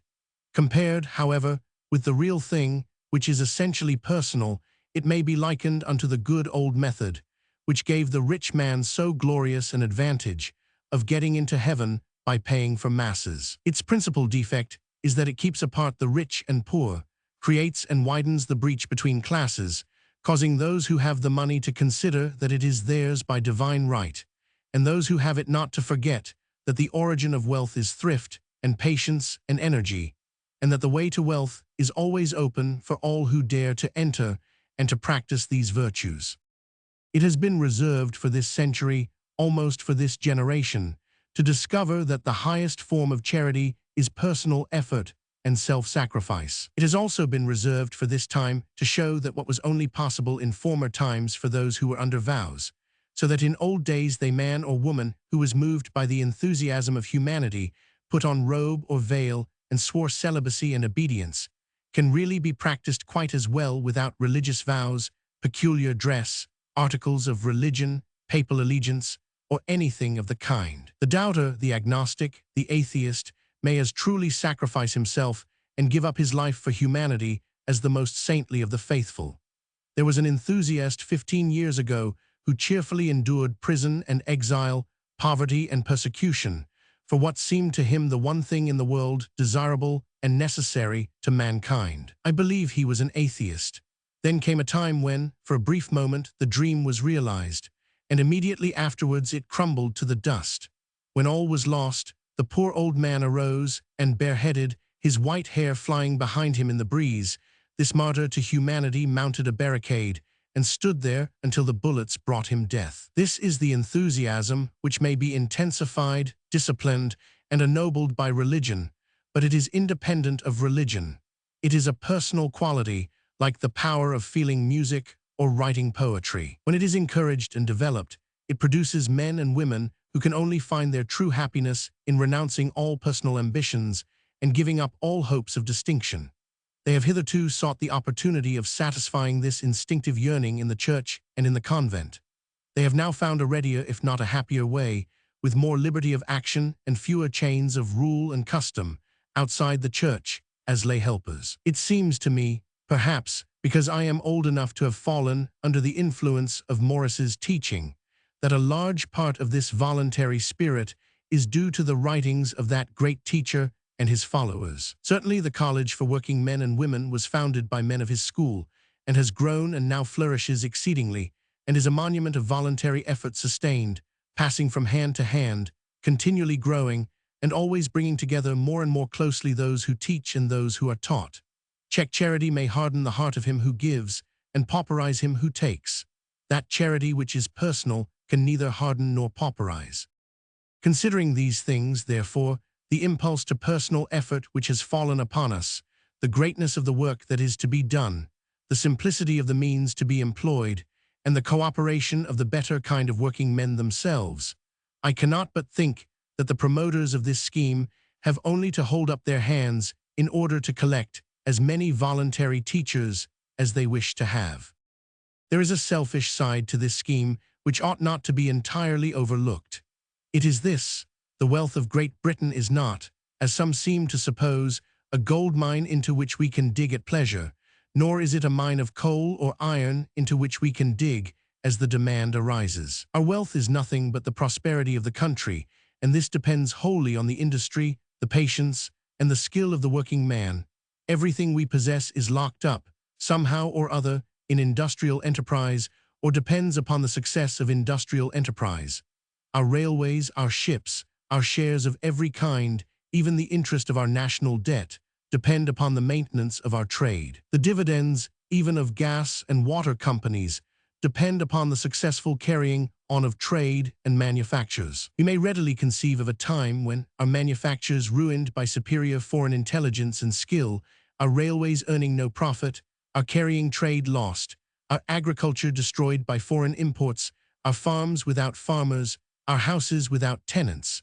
The boasted wealth of England will have vanished like a splendid dream of the morning, and the children of the rich will have become even as the children of the poor. All this may be within measurable distance, and may very well happen before the death of men who are now no more than middle-aged. Considering this, as well as the other points in favor of the scheme before us, it may be owned that it is best to look after the boys and girls while it is yet time. 1886. The People's Palace. Now that the foundations of the palace are fairly laid, and the walls of the Great Hall are rapidly rising, and the future existence of this institution for good or for evil seems assured, it may be permitted to one who has watched day by day, with the keenest interest, the result of Sir Edmund Currie's appeals, to offer a few remarks on the manner in which these appeals have been received, and on the mental attitude of the public towards the class whom it is desired to befriend. It is, to begin with, highly significant that the recreative side of the palace has not been so strongly insisted upon as its educational side. Is this because the working man, for whom the palace is building, has suddenly developed an extraordinary ardor for education, and a previously unexpected desire for the acquisition of knowledge in all its branches? Not at all. It is because the recreative part of the scheme has few attractions for the general public, and because the educational part, once it began to assume a practical shape, was seen to possess possibilities which could be grasped by everyone. Whatever be the future of the palace, as regards the recreation of the people, one thing is quite clear, that its educational capacities are almost boundless, and that there will be founded here a university for the people of a kind hitherto unknown and undreamed of. The recreation of the people, in fact, has proved a stumbling block rather than an attraction. It is a new idea suddenly presented to people who have never considered the subject of recreation at all, save in connection with skittles, so to speak. Now it seems hardly necessary to erect a splendid palace for the better convenience of the skittle alley. The objections, in fact, to supporting the scheme on the ground of its recreative aims show a mixture of prejudice and ignorance, which ought to astonish us were we not daily, in every business transaction, and in every talk with friend or stranger, encountering, and very likely revealing, the most wonderful prejudice and ignorance. One should never be surprised at finding great black patches in every mind. The black patch which concerns us, in the minds of those who have been asked to support the People's Palace, is the subject of recreation. There are enough music halls. What have the working classes to do with recreation? If we give anything for the people, it will be for their improvement, not for their amusement. To these three objections, all the rest may be reduced. Each objection points to a prejudice of very ancient standing, or else to a deep-seated ignorance of the whole subject. To deal with the first, it is assumed that recreation means amusement, idle and purposeless. If not skittles with beer and tobacco, then the music hall with beer and tobacco, the comic man bawling a topical song and executing the famous clog dance. If one points out that it is not amusement that is meant, but recreation, which is explained to mean a very different thing, while a truer conception of what recreation really means may be seized, then there remains a rooted disbelief as to the power of the working man to rise above his beer and skittles. It is a disbelief not at all based upon familiarity with the manners and customs of the working man, because the ordinary well-to-do citizen, however much he may have read of manners and customs in other countries, is, as a rule, perfectly ignorant and perfectly incurious as to those of his fellow countrymen. Nor is it based upon the belief that the working man is imperfect in mind or body, but on an assurance that the working man will never lift himself to the level of the higher form of recreation, simply because the ordinary man knows himself and his own practice. He desires to be amused, and according to his manner of life, he finds amusement in tobacco, reading, cards, music, or the theater. Consider the well-to-do man in pursuit of recreation. He has a club. He goes to his club every day. Perhaps he gets whist there. Very likely he belongs to one of the modern sepulchral places where the members do not know each other and every man glares at his neighbor. There is a billiard table in all clubs as well as a card room. Apart from cards and billiards, the clubs recognize no form of recreation whatever. There are not in any club that I know, except the savage musical instruments. If you were to propose to have a piano and to sing at it, I suppose the universal astonishment would be too great for words. At the arts, I believe, some of the members sometimes hang up pictures of their own for exhibition and criticism, but at no other club is there any recognition of art. There are good libraries at 2 or 3 clubs, but many have none. In fact, the clubs which belong to gentlemen are organized as if there was no other occupation possible for civilized people in polite society, except dining, smoking, reading papers, or playing whist and billiards. The working men who have recently established clubs of their own in imitation of the West End clubs are said to be finding them so dull that, where they cannot turn them into political organizations, they have tolerated the introduction of gambling. When clubs were first established, gambling was everywhere the favorite recreation, so that the working men are only beginning where their predecessors began 60 years ago. Of all the arts, the average man, be he gentleman or mechanic, knows none. He has never learned to play any instrument at all. He cannot use his voice in taking a part. He cannot paint, draw, carve in wood or ivory, use a lathe, or make anything that the wide world wants to use. He cannot write poetry or drama or fiction. He is no orator. He plays no games of cards except whist, and no other games at all of any kind. What can he do? He can practice the trade he has learned, by which he makes his money. He knows how to convey property, how to buy and sell stock and shares, how to carry on business in the city. This, if you please, is all he knows. And when you propose that the working man shall have an opportunity of learning and practicing art in any of its multitudinous varieties, he laughs derisively, because, which is a very natural and sensible thing to do, he puts himself in that man's place, and he knows that he would not be tempted to undergo the drudgery and the drill of learning one of the arts, even did that art appear to him in the form of a nymph more lovely than Helen of Troy. The second objection belongs to the old order of prejudice. It used to be assumed that there were 2 distinct orders of human beings. It was the privilege of the higher order to be maintained by the labor of the lower. For the higher order was reserved all the graces, refinements, and joys of this fleeting life. The lower order were privileged to work for their betters, and to have, in the brief intervals between work and sleep, their own coarse enjoyments, which were not the same as those of the upper class. They were ordained by Providence to be different, not only in degree, but also in kind. The privileges of the former class have received of late years many grievous knocks. They have had to admit into their body, as capable of the higher social pleasures and of polite culture, an enormous accession of people who actually work for their own bread, even people in trade, and it is beginning to be perceived that their amusements, also, which seems the last straw, their vices, can actually be enjoyed by the base mechanical sort, insomuch that, if this kind of thing goes on, there must in the end follow an effacement of all classes, and the peer will walk arm in arm with the blacksmith. But class distinctions die hard, and the working men are not yet all ready for the disciplined recreation which will help to break down the barriers, and we may not look for this millennium within the lifetime of living men. It is enough to note that the old feeling still lingers even among those who, 100 years ago, when class distinctions were in their worst and most odious form, would have been ranked among those incapable of refinement and ignorant of polite manners. The third objection, that the people should only be helped in the way of education and self-improvement, is at first sight worthy of respect, but it involves the theory that it is the duty of the working man, when he has done his day's work, to devote his evenings to more work of a harder kind. There is a kind of hypocrisy in this feeling. Why should the working man be fired with that ardor for knowledge, which is not expected of ourselves? I look round among my own acquaintances and friends, and I declare that I do not know a single household, except where the head of it is a literary man, and therefore obliged to be always studying and learning, in which the members spend their evenings after the day's work in the acquisition of new branches of learning. One may go farther, even of those who belong to the learned professions.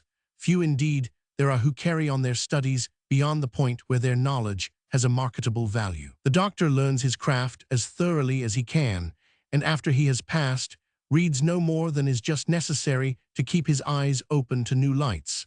The solicitor knows enough law to carry on his business and reads no more. As for the schoolmaster, who ever heard of a classical master reading any more Latin and Greek than he reads with the boys? And who ever heard of a mathematical master keeping up his knowledge of the higher branches, which put him among the wranglers of his year, but are not wanted in the school? Even the lads who have just begun to go into the city, and who know very well that their value would be enormously increased by a practical and real knowledge of French, German, or shorthand, will not take the trouble to acquire it. Yet with the knowledge of all this, we expect the working man in his hours of leisure, and after a day physically exhausting, to sit down and work at something intellectual. There are, without doubt, some men so strong and so avid of knowledge that they will do this, but these are not many, and they do not long remain working men. The People's Palace offers recreation to all who wish to fit themselves for its practice and enjoyment, but it is recreation of a kind which demands skill, patience, discipline, drill, and obedience to law. Those who master any one of the arts, the practice of which constitutes true recreation, have left once and forever the ranks of disorder. They belong, by virtue of their aptitude and their education, say, by virtue of their election, to the army of law and order. They will not, we may be sure, be recruited from those whom long years of labor and want of cultivation have tendered stiff of finger, slow of ear and of eye, impenetrable of brain. We must get them from the boys and girls. We must be content if the elders learn to take delight in the handwork which they cannot execute, the decorative work which they can never hope wholly to understand, the music and singing in which they themselves will never take a part. But they will by no means be left out. They will have the library, the writing and reading rooms, the conversation and smoking rooms, with those games of skill which are loved by all men. There will be entertainments, concerts, and performances for them, and for those who desire to learn there will be classes, lectures, and lecturers. At the same time, I do not, I confess, anticipate a rush of young working men to share in these joys and privileges. This part of the palace will grow and develop by degrees, because it is through the boys and girls that the real work and usefulness of the palace will be effected, and not by means of the men. Of course, there will be from the outset a small proportion capable of rightly using the place. For all these reasons, it seems as if we may be very well contented that the recreation part of the scheme has been for the moment kept in the background. Roman 2. Let us turn to the educational side of the scheme. When a lad has passed the standards, very likely a bright, clever little chap who had passed the 6th and even the 7th standard with credit, it becomes necessary for him immediately to earn the greater part of his own living. It is not in the power of his father, who lives from week to week or even from day to day, to apprentice his boys and put them to a trade. They must earn their living at once. What are they to do? At the very age when these boys have reached the point when the intellect, already partly trained, and the hand, not yet trained at all, should begin to work together, they are faced by the terrible fact, how terrible to them they little know, that they can be taught no trade. They must go out into the world with a pair of unskilled hands and nothing more. Consider. A country lad learns every day something new. He learns continually by daily practice how to use his hands and his strength. By the time he is 18, he has become a very highly skilled agriculturist. He knows and can do a great many most useful and necessary things. But the town lad, if he learns no trade, learns nothing. He will never have any chance in life. He can never have any chance. He is foredoomed to misery. He will all his life be a servant of the lowest kind. He will never have the least independence. He will, in all probability, be one of those who wait day by day for the chance gifts of luck. At the best, he can but get into the railway service or into some house of business where they want porters and carriers. There is, however, a great demand for boys who can earn 5 shillings a week as shop boys, errand boys, and so forth. Our clever lad, therefore, who has done so well at school, becomes a fruiter's lad, cleans out the shop, carries round the baskets, and is generally useful. He gets a rise in a year or two to 7 shillings and 6pence. Presently he is dismissed to make room for a younger boy who will take 5 shillings. Shall we follow the lad farther? If he gets, as we hope he may, steady employment, we see him next, at the age of 15, marching about the streets in the evening with a girl of the same age to whom he makes love, and smoking fags or cigarettes. There are thousands of such pairs to be seen everywhere, in Victoria Park on Sundays, or Hampstead Heath on Saturday evenings, every evening in the great thoroughfares, in Oxford Street, as much as in Whitechapel, in the music halls, and in the public houses. You may see them sitting together on doorsteps, as well as promenading the pavement. If there is any way of spending the evenings more destructive of every good gift and useful quality of manhood and womanhood than this, I know not what it is. The idleness and uselessness of it, the precocious abuse of tobacco, the premature and forced development of the emotions which should belong to love at a later period, the loss of such intellectual attainments as had already been acquired, the vacuous mind, the contentment to remain in the lower depths. In a word, the waste and wanton ruin of a life involved in such a youth, make the contemplation of this pair the most melancholy sight in the world. The boy's early cleverness is gone, the brightness has left his eyes, he reads no more, he has forgotten all he ever learned.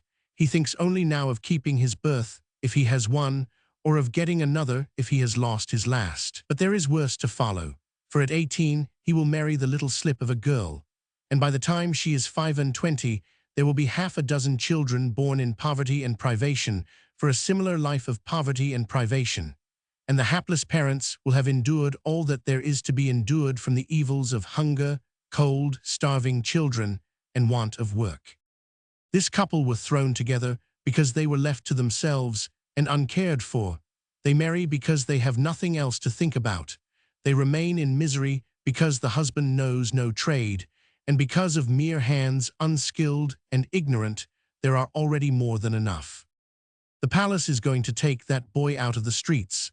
It is going to remove both from boy and girl the temptation, that of the idle hand, to go away and get married.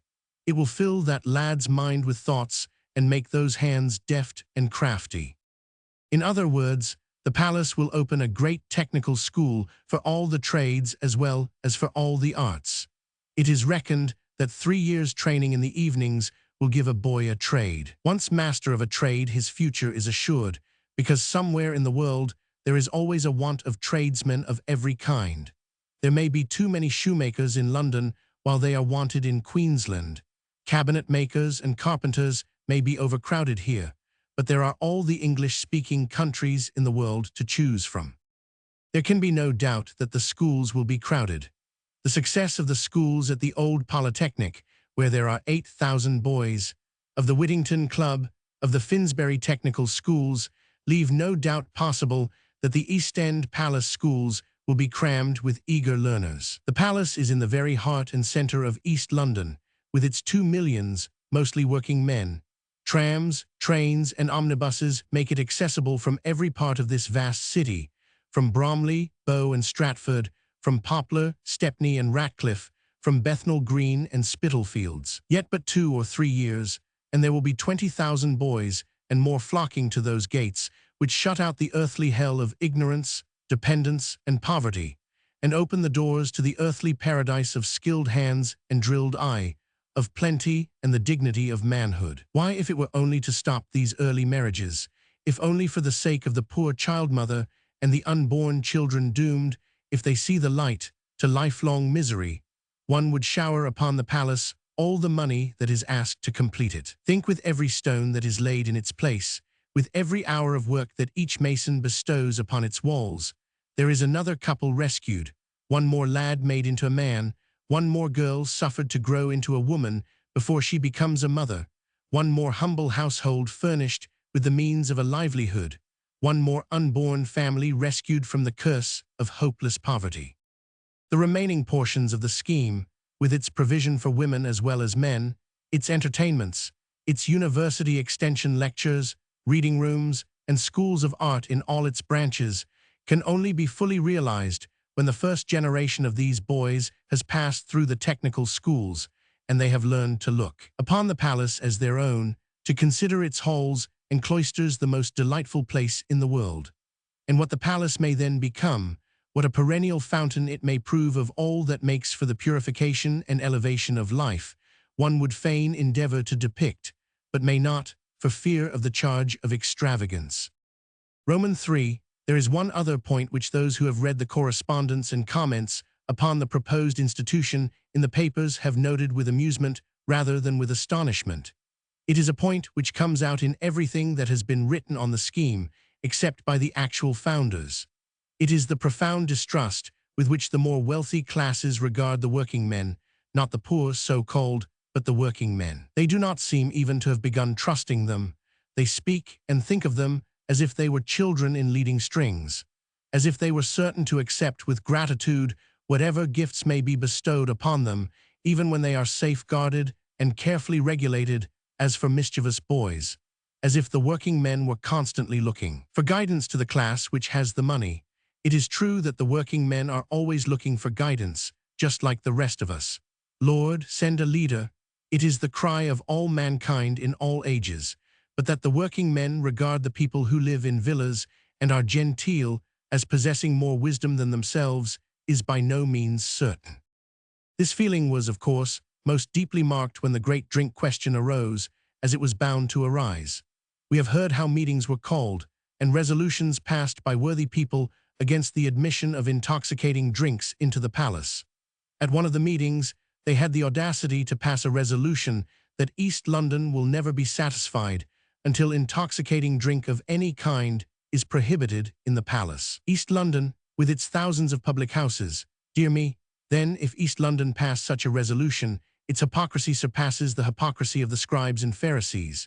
If, however, a little knot of people choose to call themselves East London, or Babylon, or Rome, and to pass resolutions in the name of those cities, we can accept their resolutions for what they are worth. Whether the working man will adopt them and put them into practice is another matter altogether. Let us remember, and constantly bear in mind, that the palace is to be governed by the people for themselves. Otherwise, it would be better for East London that it had never been erected. Whatever we do or resolve is, in fact, subject to the will of the governing body. As for passing a resolution on drink for the palace, we might just as well resolve that drink shall not be sold to the members of the House of Commons, and expect them instantly to close their cellars. If the governing body wish to have drink in the palace, they will have it, whether we like it or not. But it shows the profound distrust of the people that these restrictions should be attempted and these resolutions passed. For my own part, considering the needlessness of drink in such a place, the abundant facilities provided outside, and the enormous additional trouble, danger, and expense entailed by letting drink be sold in a place where there will be every evening thousands of young people, I am quite sure that the governing body, that is to say, the chosen representatives of East London, will never admit it within their walls. We do not trust the working man. We have given over to him the whole of the power. All the power there is we have given to him, because he stands in an enormous majority. We have made him absolute master of this realm of Great Britain and Ireland. What could we do more for a man whom we blindly and implicitly trusted? Yet the working man, for whom we have done so much, we have not yet begun to trust. Sunday morning in the city. On Saturday afternoon, when the last of the clerks bangs the great door behind him and steps out of the office on his way home, when the shutters of the warehouses are at last all closed, there falls upon the street a silence and loneliness which lasts from 3 o'clock on Saturday till 8 o'clock on Monday, a sleep unbroken for 41 long hours. In the main arteries, it is true, there is always a little life. The tramp of feet never ceases day or night in Fleet Street or Cheapside. But in all the narrow streets branching north and south, east and west, of the great thoroughfares there is silence, there is sleep. This Sabbath of 40 hours' duration is absolutely unparalleled in any other city of the world. There is no other place, there never has been any other place, in which not only work ceases, but where the workers also disappear. In that far-off city of the rabbis called Sambadian, where live the descendants of the 10 tribes, the river which surrounds and protects the city with its broad and mighty flood, too strong for boats to cross, ceases to flow on the Sabbath. But it is not pretended that the people cease to live there. Of no other city can it be said that it sleeps from Saturday night till Monday morning. An attempt is made to awaken the city every Sunday morning when the bells begin to ring, and there is as great and joyful a ringing from every church tower or steeple as if the bells were calling the faithful, as of old, by the 100,000. They go on ringing because it is their duty. They were hung up there for no other purpose. Hidden away in the towers, they do not know that the people have all gone away, and that they ring to empty houses and deserted streets, for there is no response. At most one may see a solitary figure dressed in black stuff creeping stealthily along like a ghost on her way from the empty house to the empty church. When the bells leave off, silence falls again. There is no one in the street. One's own footsteps echo from the wall. We walk along in a dream. Old words and old rhymes crowd into the brain. It is a dead city, a city newly dead. We are gazing upon the dead. Life and thought have gone away. Side by side. All within is dark as night. In the windows is no light. And no murmur at the doors, so frequent on its hinge before. Silence everywhere. The blinds are down in every window of the tall stack of offices. The doors are all closed. If there are shutters, they are up. There are no cart in the streets. No porters carry burdens. There are no wheelbarrows. There is no more work done of any kind or sort. Even the taverns and the eating shops are shut. No one is thinking of work. Tomorrow, Monday, poverty will lift again his cruel arm and drive the world to work with crack of whip. The needlewoman will appear again with her bundle of work. The porters, the packers, the carmen, the clerks, the merchants themselves will all come back. The vast army of those who earn their daily bread in the city will troop back again. But as for today, nobody works. We are all at rest. We are at peace. We are taking holiday. This is the day, this is the time for those who would study the city and its monuments. It is only on this day and at this time that the churches are all open. It is only on this day and at this time that a man may wander at his ease and find out how the history of the past is illustrated by the names of the streets, by the houses and the sights, and by the few old things which still remain, even by the old things, names and all, which have perished. The area of the city is small. Its widest part, from Blackfriars to the Tower, is but a single mile in length, and its greatest depth is no more than half a mile, but it is so crowded and crammed full of sights sacred to this or that memory of its long life of 2,000 busy years. There is so much to think of in every street that a pilgrim may spend all his Sunday mornings for years and never get to the end of London City. I should hardly like to say how many Sunday mornings I have myself spent in wandering about the city, yet I can never go into it without making some new discovery. Only last week, for instance, I discovered in the very midst of the city, in its most crowded part, nothing less than a house with a private garden. I had thought that the last was destroyed about 4 years ago when they pulled down a certain noble old merchant's mansion. No, there is one other stall left, perhaps more. There are gardens, I know, belonging to certain companies' halls. There is the ivy-planted garden of Amen Court. There are burying grounds laid out as gardens. But this is the only house I know in the city which has a private garden at the back. One must not say where it is, otherwise that garden will be seized and built upon.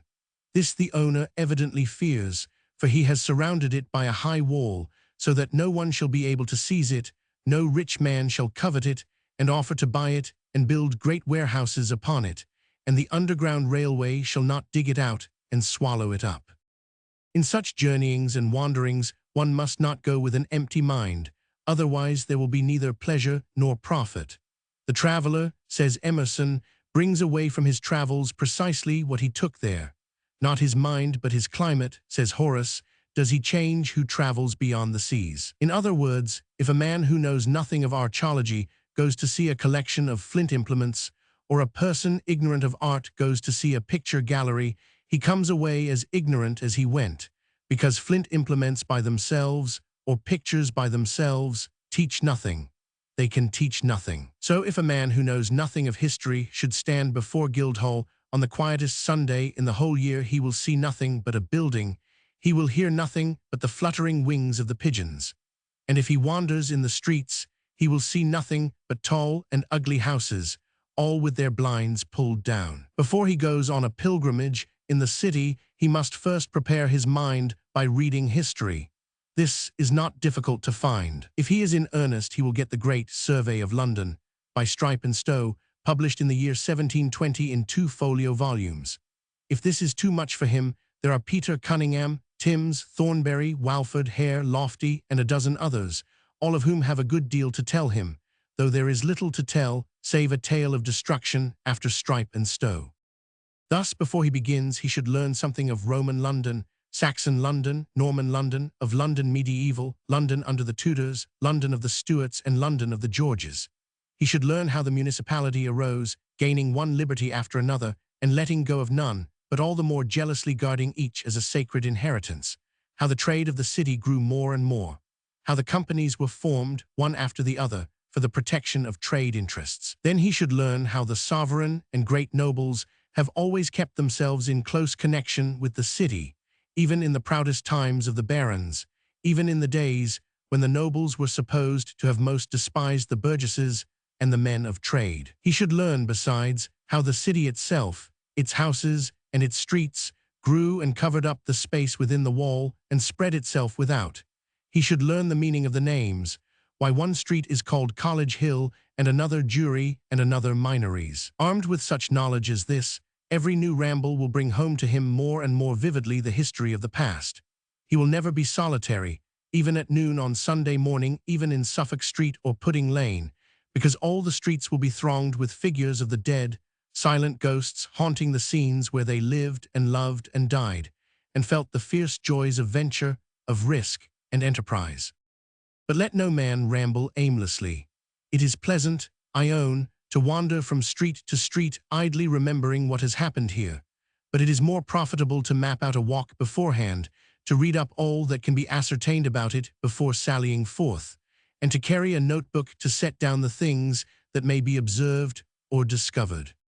Or, which is another method, he may consider the city with regard to certain divisions of subjects. He may make, for instance, a special study of the London churches. The city, small as it is, formerly contained nearly 150 parishes, each with its church, its burying ground, and its parish charities. Some of these were not rebuilt after the Great Fire, some have been wickedly and wantonly destroyed in these latter days.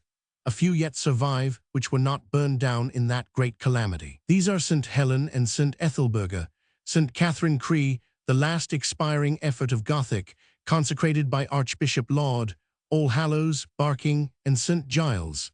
Most of the existing city churches were built by Wren, as you know. I think I have seen them nearly all, and in every one, however externally unpromising, I have found something curious, interesting, and unexpected, some wealth of wood carving, some relic of the past snatched from the names, some monument, some association with the medieval city.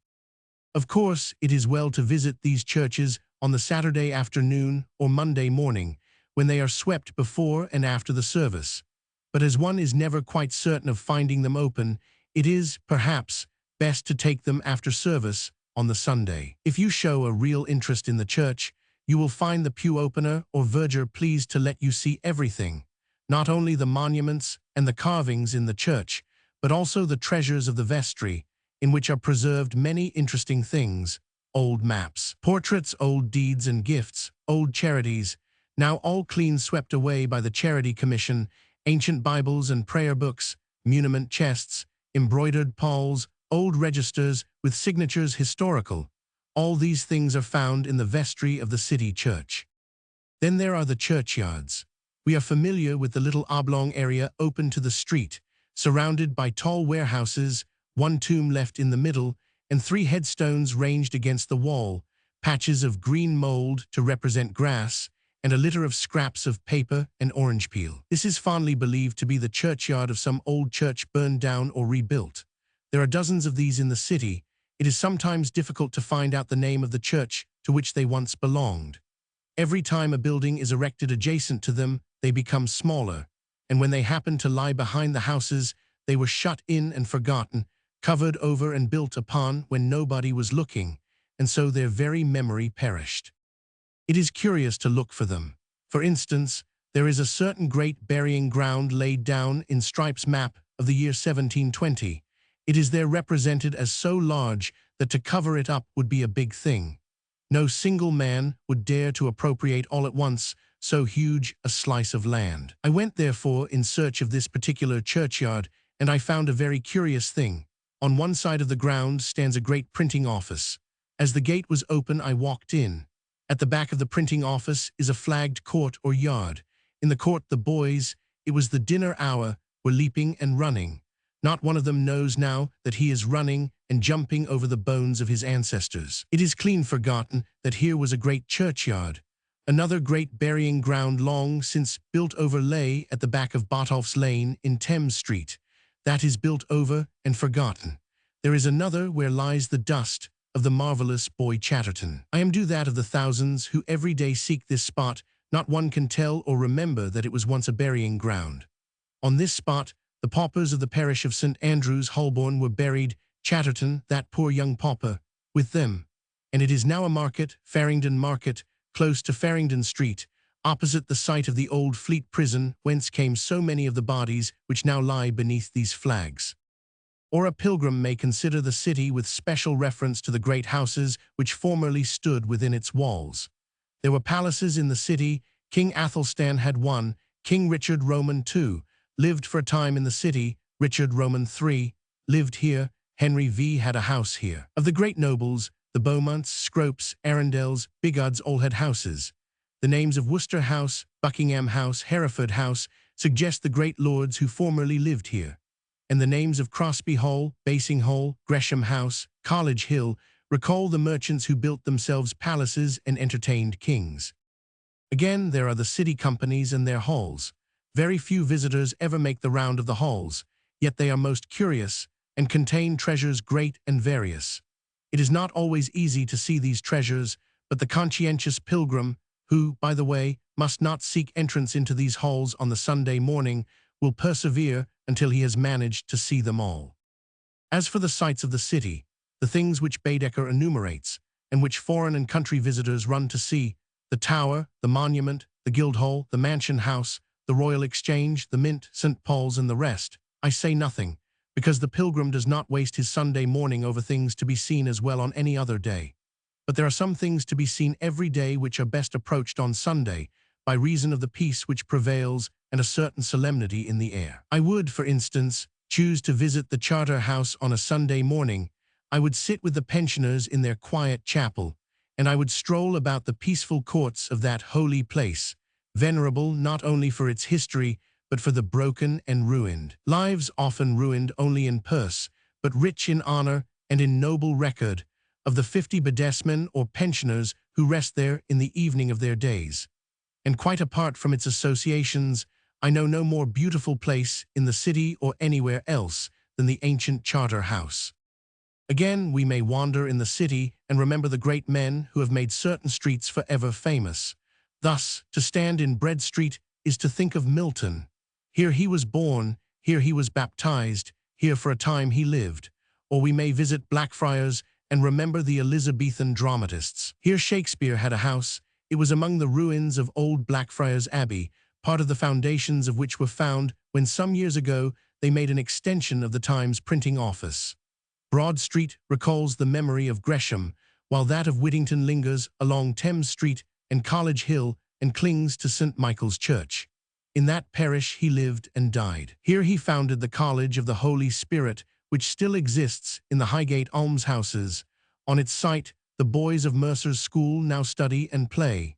His tomb was burned in the Great Fire and his ashes scattered, but the very streets preserve his name. Boaz Alley, of which there are two, records the fact that Whittington brought a conduit or boss of fresh water to this spot.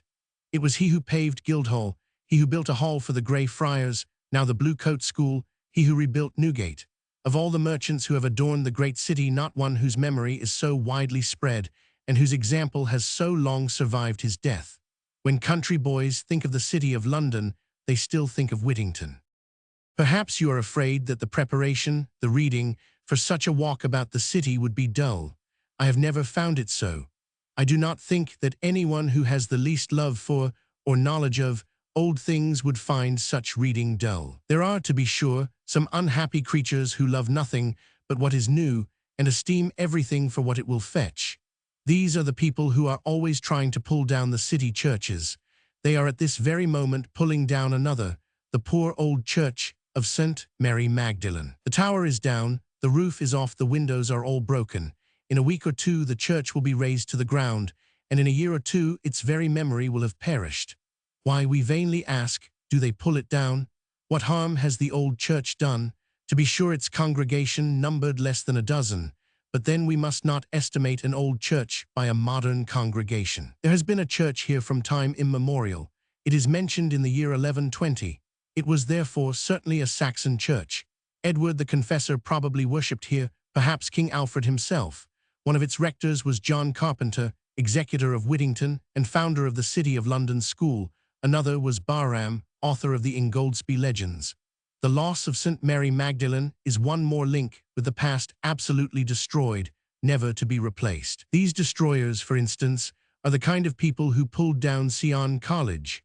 As often as I pass the spot where that place once stood, I mourn and lament its loss more and more. It was the college of the city clergy. They were its guardians. It was their library. It contained their reading hall. Formerly it held their garden, and it had their almshouses. There was hardly any place in the city more peaceful or more beautiful than the long, narrow room which held their library.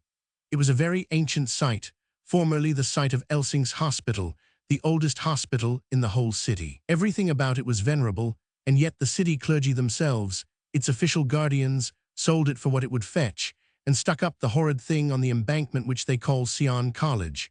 There they still use the old seal and arms of the college, but there is no more a Sion College. That is gone. You cannot replace it. You might as well tear down King's College Chapel at Cambridge and call Dr. Parker's City Temple by that honored and ancient name.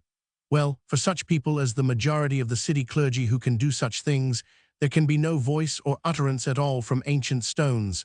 The past can have no lessons, no teachings for them. There can be no message to them from the dead who should still live for them in memory and association. For them, the ancient city and its citizens are dumb. Now that we know what to expect and what to look for, let us take together a Sunday morning ramble in a certain part of the city. We will go on a morning in early summer, when the leaves of those trees which still stand in the old city churchyards are bright with their first tender green, and when the river, as we catch glimpses of it, shows a broad surface of dancing waves across to the stairs and barges of Old Southwark. We will take this walk at the quietest hour in the whole week, between 11 and 12. All the churches are open for service. We will look in noiselessly, but indeed, we shall find no congregations to disturb, only, literally, 2 or 3 gathered together. I will take you to the very heart of the city. Perhaps you have thought that the heart of the city is that open triangular space faced by the Royal Exchange and flanked by the Bank of England and the Mansion House. We have taught ourselves to think this, in ignorance of the city history. But 150 years ago there was no Mansion House, 300 years ago there was no Royal Exchange, and the Bank of England itself is but a mushroom building of the day before yesterday. In the long life of London, it covers 2,000 years. The chief seat of its trade, the chief artery of its circulation, has been Thames Street.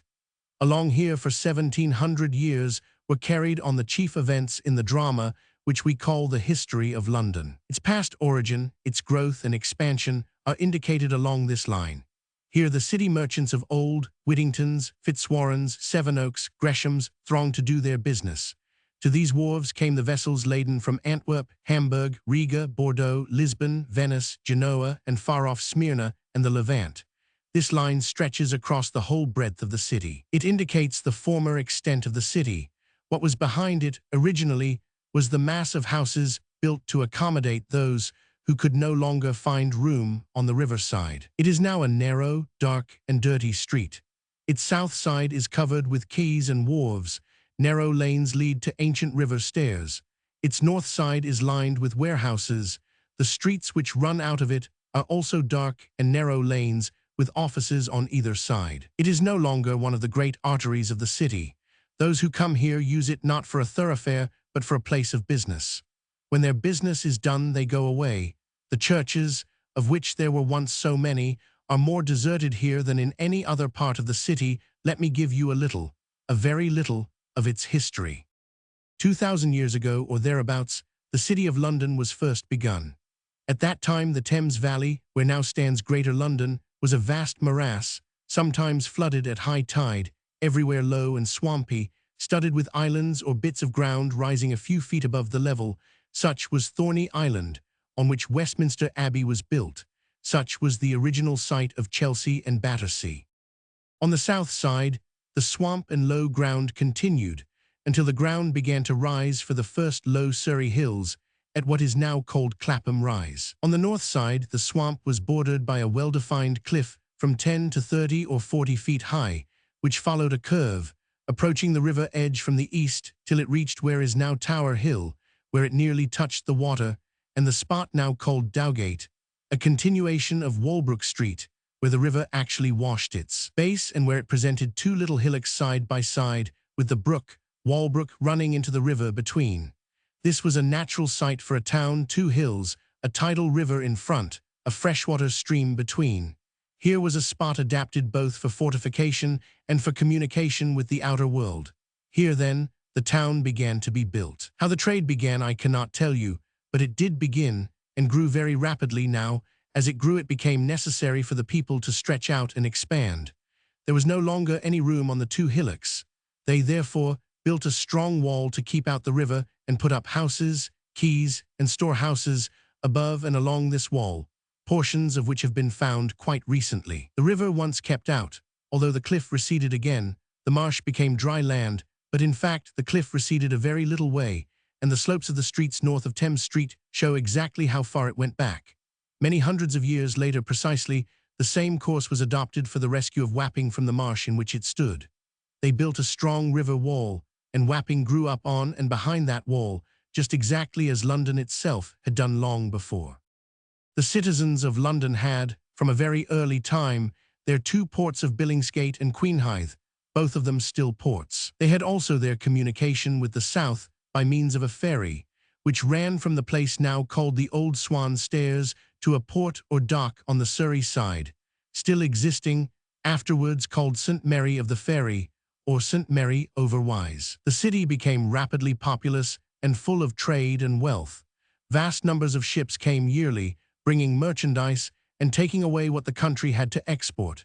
Tacitus, writing in the year 61, says that the city then was full of merchants and their wares. It is also certain that the Londoners, who have always been a pugnacious and a valiant folk, already showed that side of their character.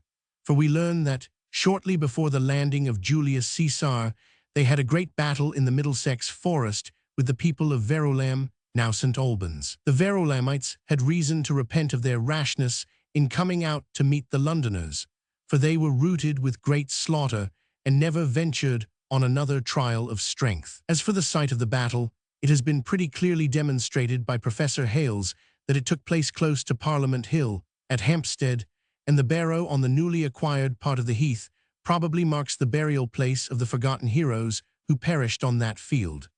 And as for the Londoners who fought and won, let us remember that they came from this part of the modern city, from Thames Street. The town was walled between the years 350 and 369. The building of the Roman wall has determined, down to these days, the circuit of the city. Now, here, a very curious and suggestive point has been raised. In or near all other Roman towns are remains of amphitheaters, theaters, and temples. There is an amphitheater near Rudupi, the present Richborough. Everybody knows the amphitheaters of Nimes, Arles, and Verona, but in or near London there have never been found any traces of amphitheaters or temples whatever. Was the city then so early Christian?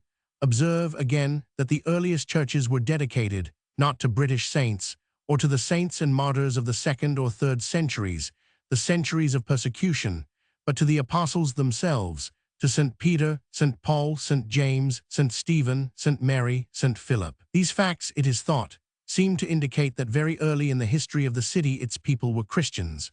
When the Roman wall was built, Thames Street already possessed most of the streets which you now see branching northward up the hill, and south to the river Stairs.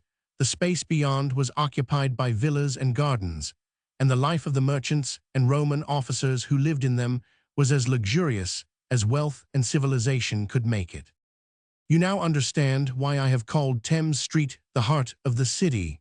It was the first part built and settled, the first cradle of the great trade of England. More than this, it continued to be the thief center of trade. Its wharves received the imports and exports. Its warehouses behind stored them. Its streets, which ran up the sloping ground, grew with the growth of the trade. New streets continually sprang up until villas and gardens were gradually built over and the whole area was covered, but all sprang in. The first place from Thames Street, everything grew out of the trade carried on along the river. We are going to walk through all the 5 riverside wards belonging to this street. There are 1 or 2 things to note in advance, if only to show how this quarter remained the most populous and the most busy part of London. The City of London has 80 companies. 40 of these have or had halls of their own. Out of the 40 halls, no fewer than 22 belong to these 5 wards, while one company, the Fishmongers, had at one time 6 halls or places of meeting in and about Thames Street. Again, the City of London formerly had about 150 churches. Along the river, that is, in and about Thames Street alone, there were at least 24, or 1/6 of the whole number. Lastly, to show the estimation in which this part was held, out of the great houses formerly belonging to the king and nobles, those of Castle Baynard, Cold Harbour, the Erber, Tower Royal, and the King's Wardrobe belonged to Thames Street, while the names of Beaumont, Scrope, Derby, Worcester, Burley, Suffolk, and Arundel connect houses in the 5 wards of Thames Street with noble families, in the days when knights and nobles rode along the street, side by side with the Lord Mayor and sheriffs of the city. In Thames Street are the ancient markets of Billingsgate and Queenhithe. The former has been a market and a port for more than 1,000 years. Customs and tolls were paid here in the time of King Ethelred II, that is, in the year 979. The exclusive sale of fish here is comparatively modern, that is, it is not 300 years old. As for Queenhithe, it is still more ancient than Billingsgate. Its earliest name was Edred Hythe, that is, Edred's Wharf. It was given by King Stephen to the convent of the Holy Trinity. It returned, however, to the crown and was given by King Henry Roman III to the Queen Elena, whence it was called the Queen's Bank or Queenhithe. On the west side of Queenhithe lived Sir Richard Gresham, father of Sir Thomas Gresham, in a great house that had belonged to the Earls and Dukes of Norfolk. The splendid building of the Custom House on the south side is the 5th Custom House that has been put up on the same spot. The first was built by one John Churchman, sheriff, in the year 1385. The next in the reign of Queen Elizabeth. It was furnished with high-pitched gables and a water gate. This was burned down in the Great Fire. Wren built the 3rd, which was burned down in 1718. One Ripley built the 4th, which was also burned down in 1814. The present building was designed by David Lang and cost nearly £500,000. Until quite recently, a little narrow and dirty passage to the river, known as Cold Harbour Lane, commemorated the site of a great palace, known as the Cold Harbour, which stood here overlooking the river with many gables. It was already standing in the reign of Edward Roman II. It belonged successively to Sir John Pulteney, to John Holland, Duke of Exeter, that duke who was buried in St. Catherine's Hospital, to Henry V, who lived here for a brief period when Prince of Wales, to Richard Roman III, to the College of Heralds, and to Henry Roman VIII. Finally, it was burned in the Great Fire, but during the last 100 years of its life, the old palace fell into decay and was let out in tenements to poor people. The city brewery now stands on the site of Cold Harbor. Close beside this great house, the site itself, now entirely covered by the railway, was the steelyard. This was the center of the German trade. Here the merchants of the Hanseatic League were permitted to dwell and to store the goods which they imported. The history of the German merchants in London is a very important chapter in that of London. They came here in the year 1250. They formed a fraternity of their own, living together by royal permission in a kind of college with a great and stately hall, wharves, quays, and square courts. The building is represented, before it was burned down in the Great Fire, as picturesque, with many gables crowded together like the whole of London. Their trade was extremely valuable to them. They imported Rhenish wines, grain of all kinds, cordage and cables, pitch, tar, flax, deal timber, linen fabrics, wax, steel, and many other things. They obtained concession after concession until practically they enjoyed a monopoly. For this, they had to pay certain tolls or duties. They were made, for instance, to maintain one of the city gates. They were compelled to live together in their own quarters. Their monopoly lasted for 300 years, during which the London merchants, especially the association called Merchant Adventurers, who belonged principally to the Mercers' Company, continued to besiege the sovereign with petitions and complaints. It was not until the reign of Queen Elizabeth that they were finally turned out and expelled the kingdom. Their house and grounds were converted into a storehouse for the Royal Navy. At the same time, the old Navy office, which had formerly stood in Mark Lane, was transferred to the suppressed college and chapel belonging to All Hallows, Barking in Seething Lane, where you may still see, if you go to look for them, the old stone pillars of the gates. And the old courtyard, which was originally the court of the college, then the court of the Navy office, and now the court of the warehouse belonging to the London docks. As for the unfortunate steelyard, that, as I said, is now completely covered by the Cannon Street Railway. As you walk under the railway arch, you may now look southward and say, here for 300 years lived the Hanseatic merchants. Here the fraternity had their warehouses, their exchange, their great hall. Here the German porters loaded and cleared the ships, the German clerks took notes and kept accounts, and the German merchants bought and sold. They ventured not far from their own place. The Londoners have never loved foreigners or the sound of an unknown language. They lived here making money as fast as they could, and then going home to Lübeck, Bremen, or Hamburg, others coming to take their place. On Dowgate Hill was another famous old house called the Erbe, which is, I suppose, the same word as harbour. It belonged at successive periods to Lord Scroop, the Earl of Warwick, the Earl of Salisbury, and to George, Duke of Clarence. This house, too, perished in the fire. In this street Sir Francis Drake lived, and here are now 3 companies' halls.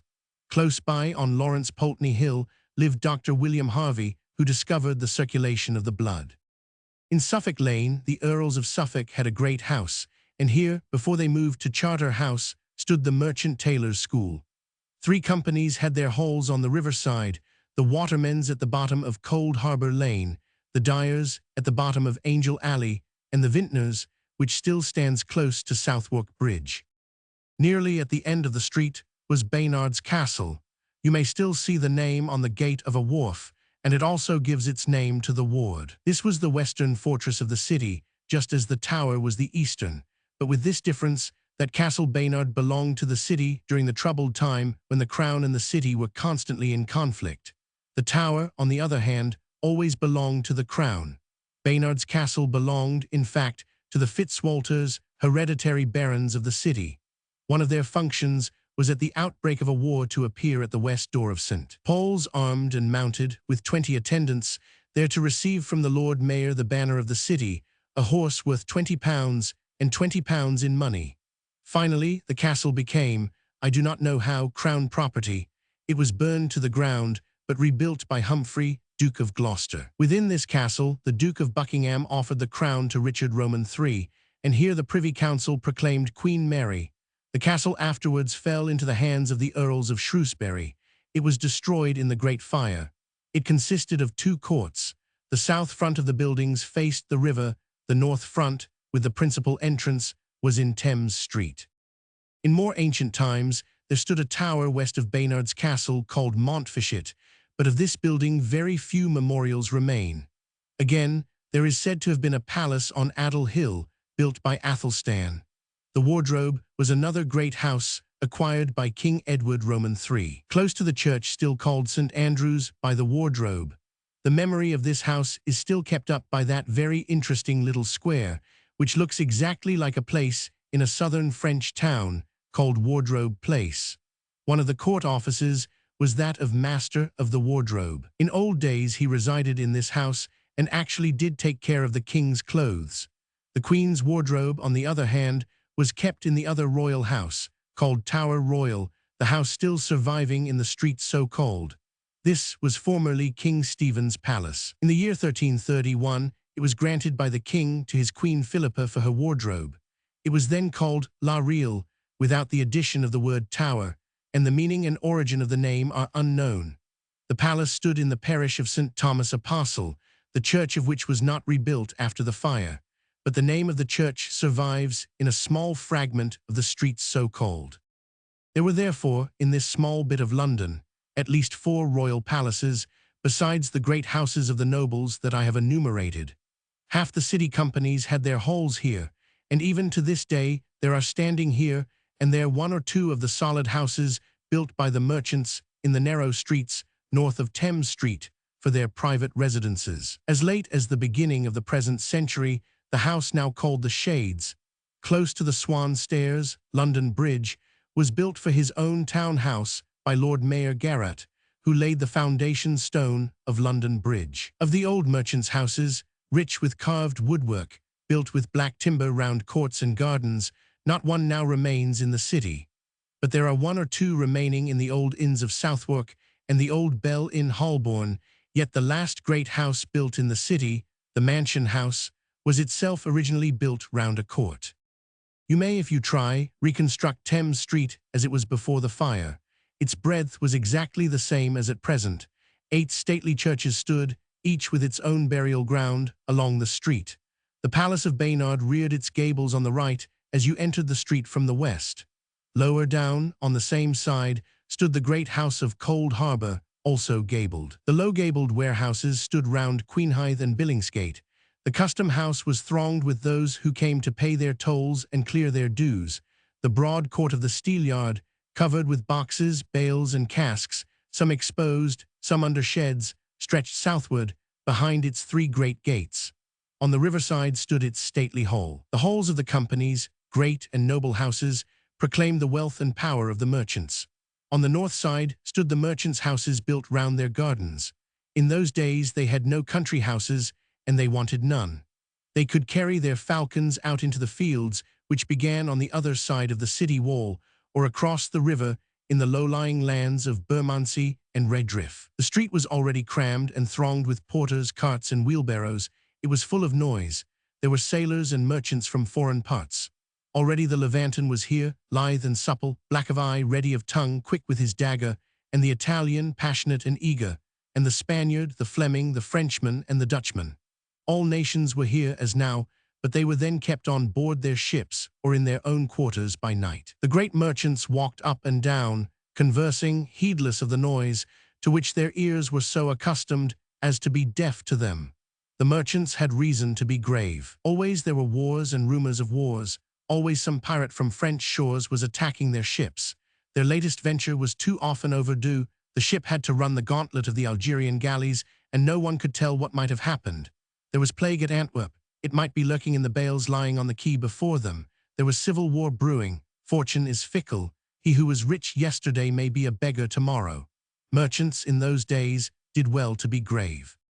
I have considered, so far, some of the great houses standing in or along this historic street. Let us now note a few of the churches. All Hallows, Barking, the first walking from the east, commemorates in its name the fact that it formerly belonged to the great convent of Barking in Essex, the gateway of which still stands at the entrance to the churchyard. This church escaped the fire. Here was buried the poet Surrey, Bishop Fisher, and Archbishop Laud. In the church of St. Magnus, London Bridge, the remains of Miles Coverdale, the translator of the Bible, rest. They were removed here from the church of St. Bartholomew, when it was pulled down to make more room for the Bank of England. This church has perhaps the finest tower, lantern, and steeple of all the city churches. In front is a small court planted with trees, whose foliage is strangely refreshing in early summer down in this dark place almost below the approach to the bridge. The church itself is fine, but not very interesting. I have sometimes counted as many as 10 present at the Sunday morning service. St. Michael's Tower Royal is Whittington's church. In this parish he lived, though a house was long shown as his in Hart Street. Here he died.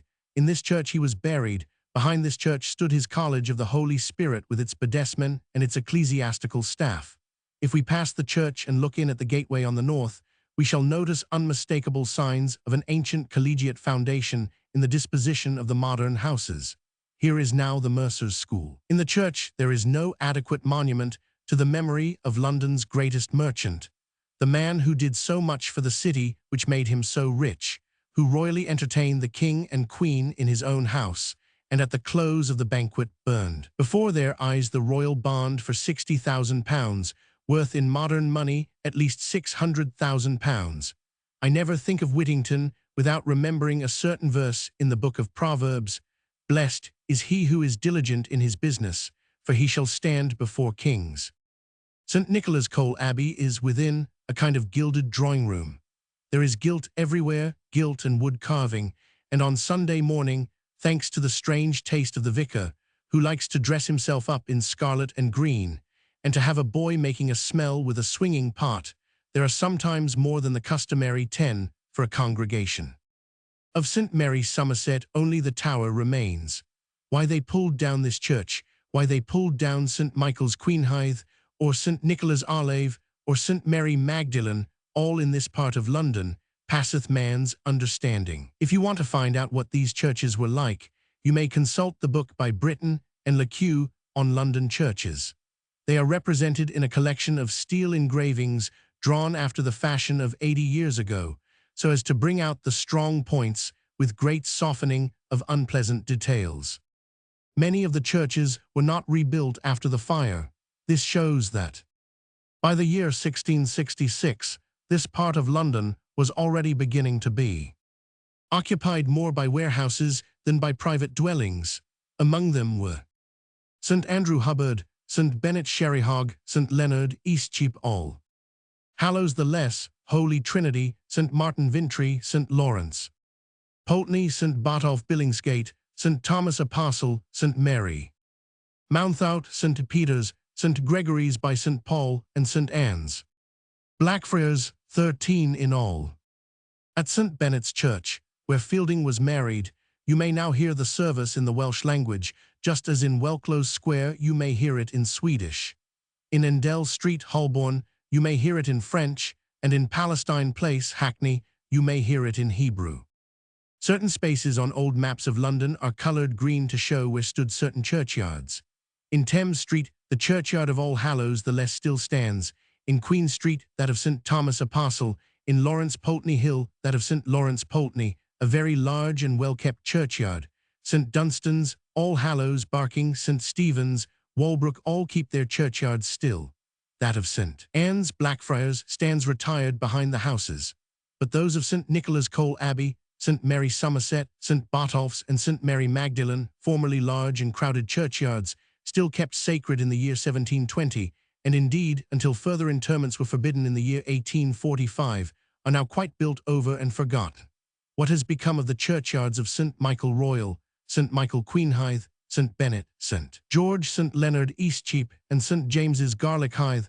Alas, no one knows. The tombstones are taken away, the ground has been dug up, the coffin wood burned, the bones dispersed, and of all the thousands, the tens of thousands of citizens buried there, old and young, rich and poor, lord mayors, aldermen, merchants, clerks, craftsmen, and servants, the dust of all is scattered abroad.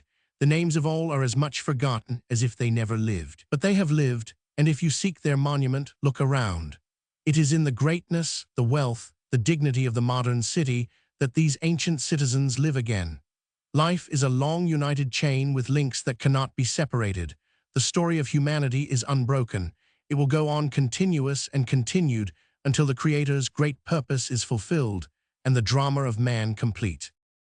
In one or two of these churches, all the churchyard left is a square yard or two at the back of the church. In one of these tiny enclosures, I forget which now, I found that of all the headstones and tombs which had once adorned this now sadly diminished and attenuated acre, there was left but one. It was a tombstone in memory of an infant aged 8 months. Out of all the people buried here, who had lived long and been held in honor, and thought that their memory would last for many generations, perhaps as long as that of Whittington or Gresham, only the name of this one baby left. It was in the vaults of St. James's Garlick Hythe that they found, before the place was bricked up and left to be disturbed no more, many bodies in a state of perfect preservation, mummies. One of these has been taken out and set up in a cupboard in the outer chapel. He is decently guarded by a door kept locked, and is neatly framed in glass.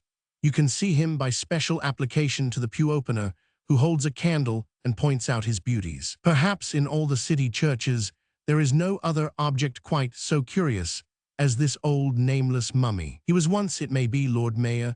A good many Lord Mayors have been buried in this church, or perhaps he was a sheriff and wore a splendid chain, or he may have been the poorest and most miserable wretch of his time. It matters not. He has escaped the dust. He is a mummy. Somehow he contrives to look superior, as if he was conscious of the fact and proud of it. He cannot smile or nod or wink, but he can look superior. One more church and one more scene, and I have done.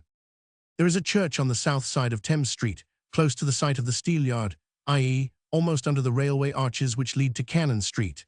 It is not very much to look at. With one exception, indeed, it is the ugliest church in the whole of London City. It is a big oblong box, with round windows stuck in here and there.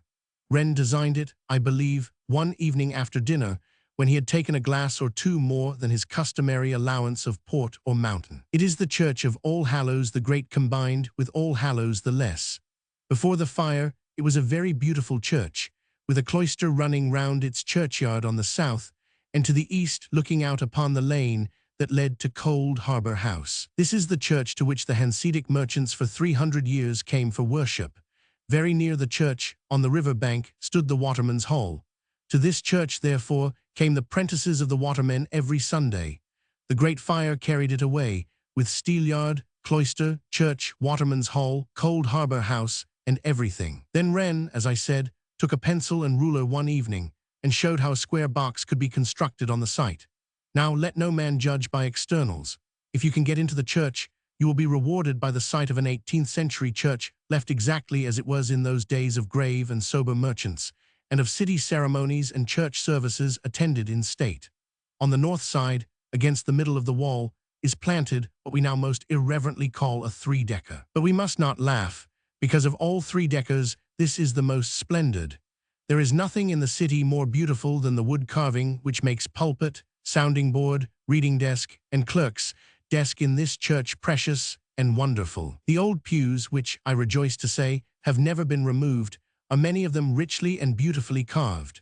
The pew of state, reserved for the Lord Mayor and the sheriffs, is a miracle of art.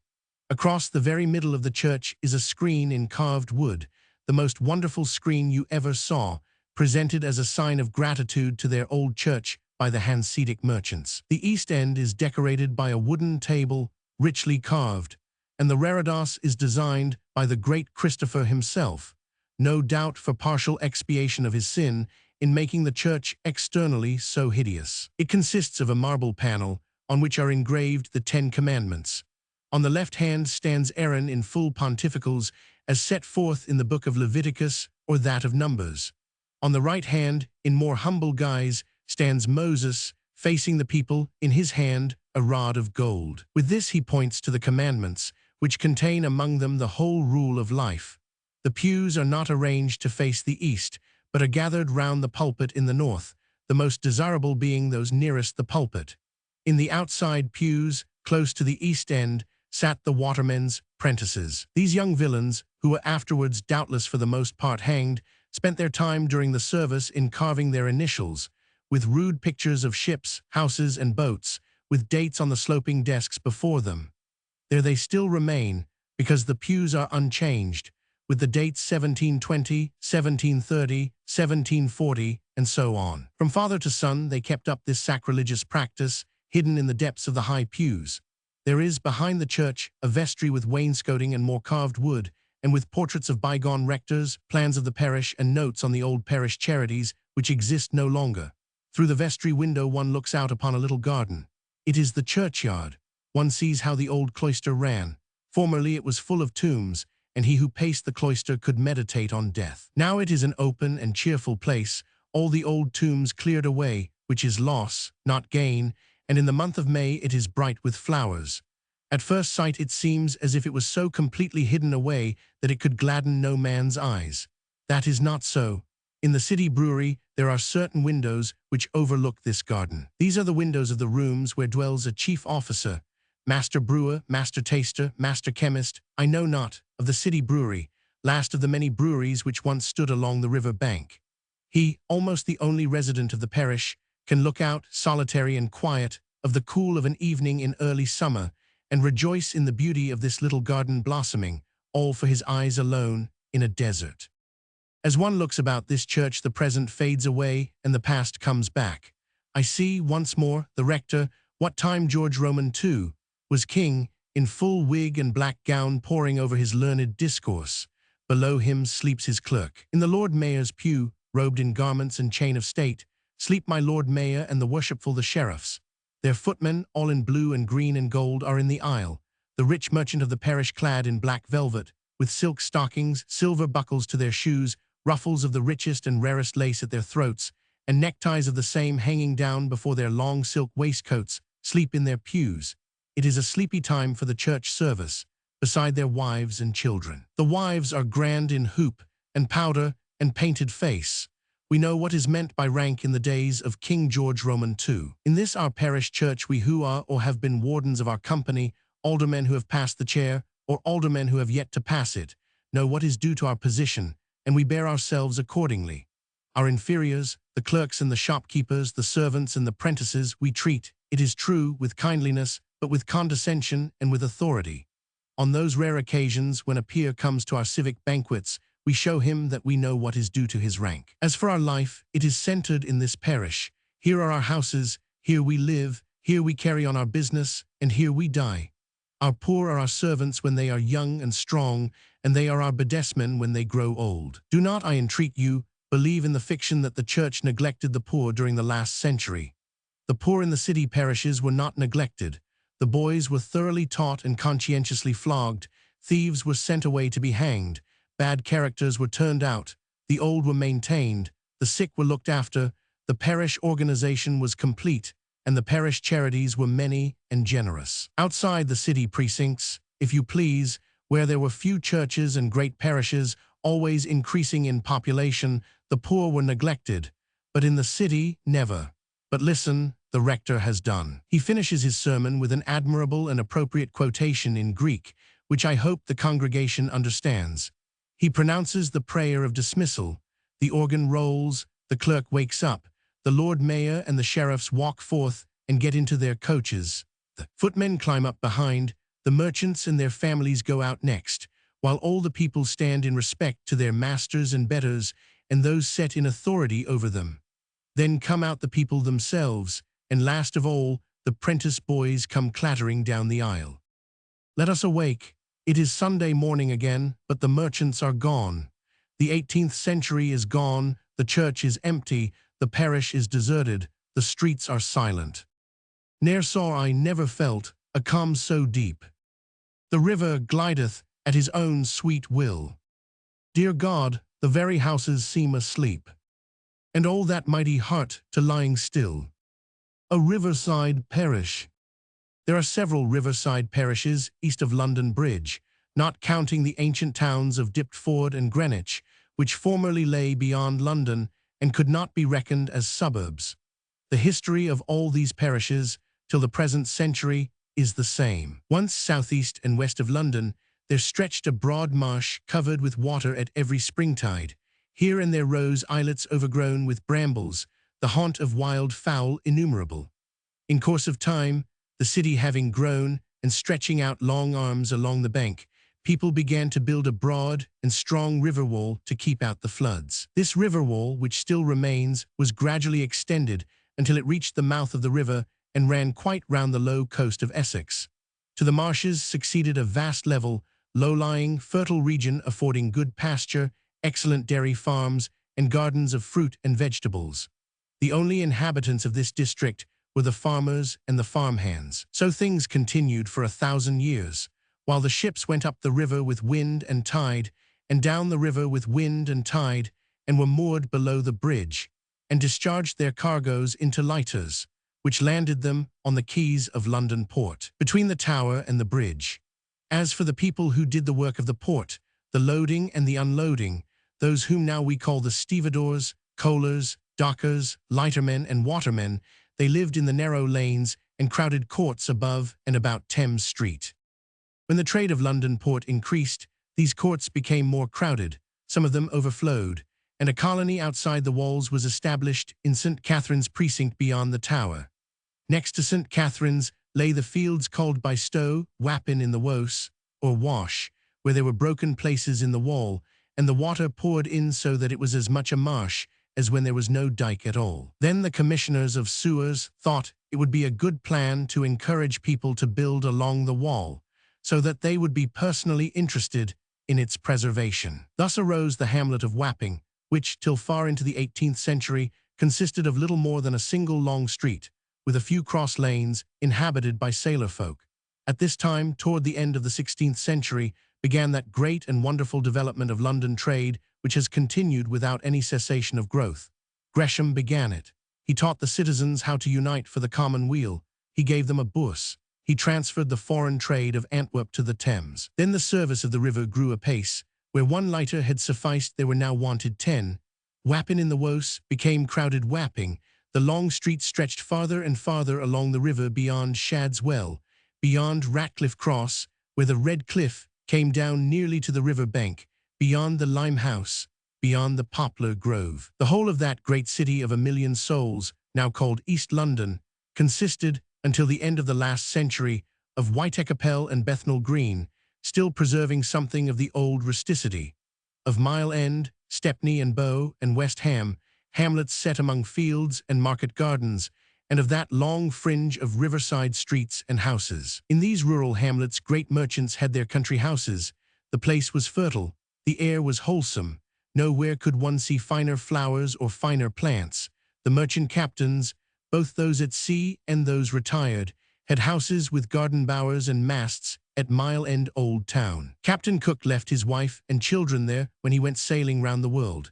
Here, because ground was cheap and plentiful, were long rope walks and tenter grounds. Here were roadside taverns and gardens for the thirsty Londoner on a summer evening. Here were placed many almshouses dotted about among the gardens, where the poor old folks lengthened their days in peace and fresh air. But riverside London was a far different place. Here lived none but sailors, watermen, lightermen, and all those who had to do with ships and shipping, with the wants and the pleasures of the sailors. Boat builders had their yards along the bank. Mast makers, sail makers, rope makers, block makers. There were repairing docks dotted about all down the river, each able to hold one ship at a time, like one or two still remaining at Rotherhithe. There were shipbuilding yards of considerable importance. All these places employed a vast number of workmen, carpenters, caulkers, painters, riggers, carvers of figureheads, blockmakers, stevedores, lightermen, watermen, victuallers, tavern-keepers, and all the roguery and ribauderie that always gather round mercantile Jack ashore. A crowded suburb indeed it was, and for the most part with no gentlefolk to give the people an example of conduct, temperance, and religion. At best the master mariners, a decorous people, and the better class of tradesmen, to lead the way to church. And as time went on the better class vanished, until the riverside parishes became abandoned entirely to mercantile Jack, and to those who lived by loading and unloading, repairing and building the ships, and by showing Jack ashore how fastest and best to spend his money.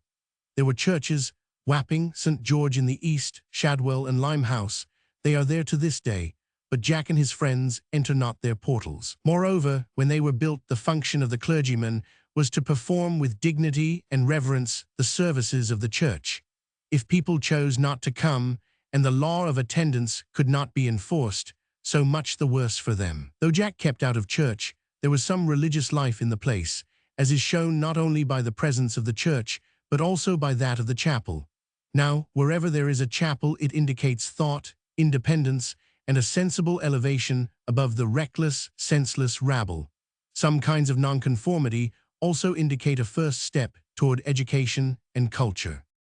He who now stands on London Bridge and looks down the river will see a large number of steamers lying off the quays. There are barges, river steamers, and boats. There are great ocean steamers working up or down the river. But there is little to give the stranger even a suspicion of the enormous trade that is carried on at the port of London. That port is now hidden behind the dock gates. The trade is invisible unless one enters the docks and reckons up the ships and their tonnage, the warehouses and their contents. But 100 years ago, this trade was visible to any who chose to look at it, and the ships in which the trade was carried on were visible as well. Below the bridge, the river, for more than a mile, pursues a straight course with a uniform breadth. It then bends in a northeasterly direction for a mile or so, when it turns southward, passing Deptford and Greenwich.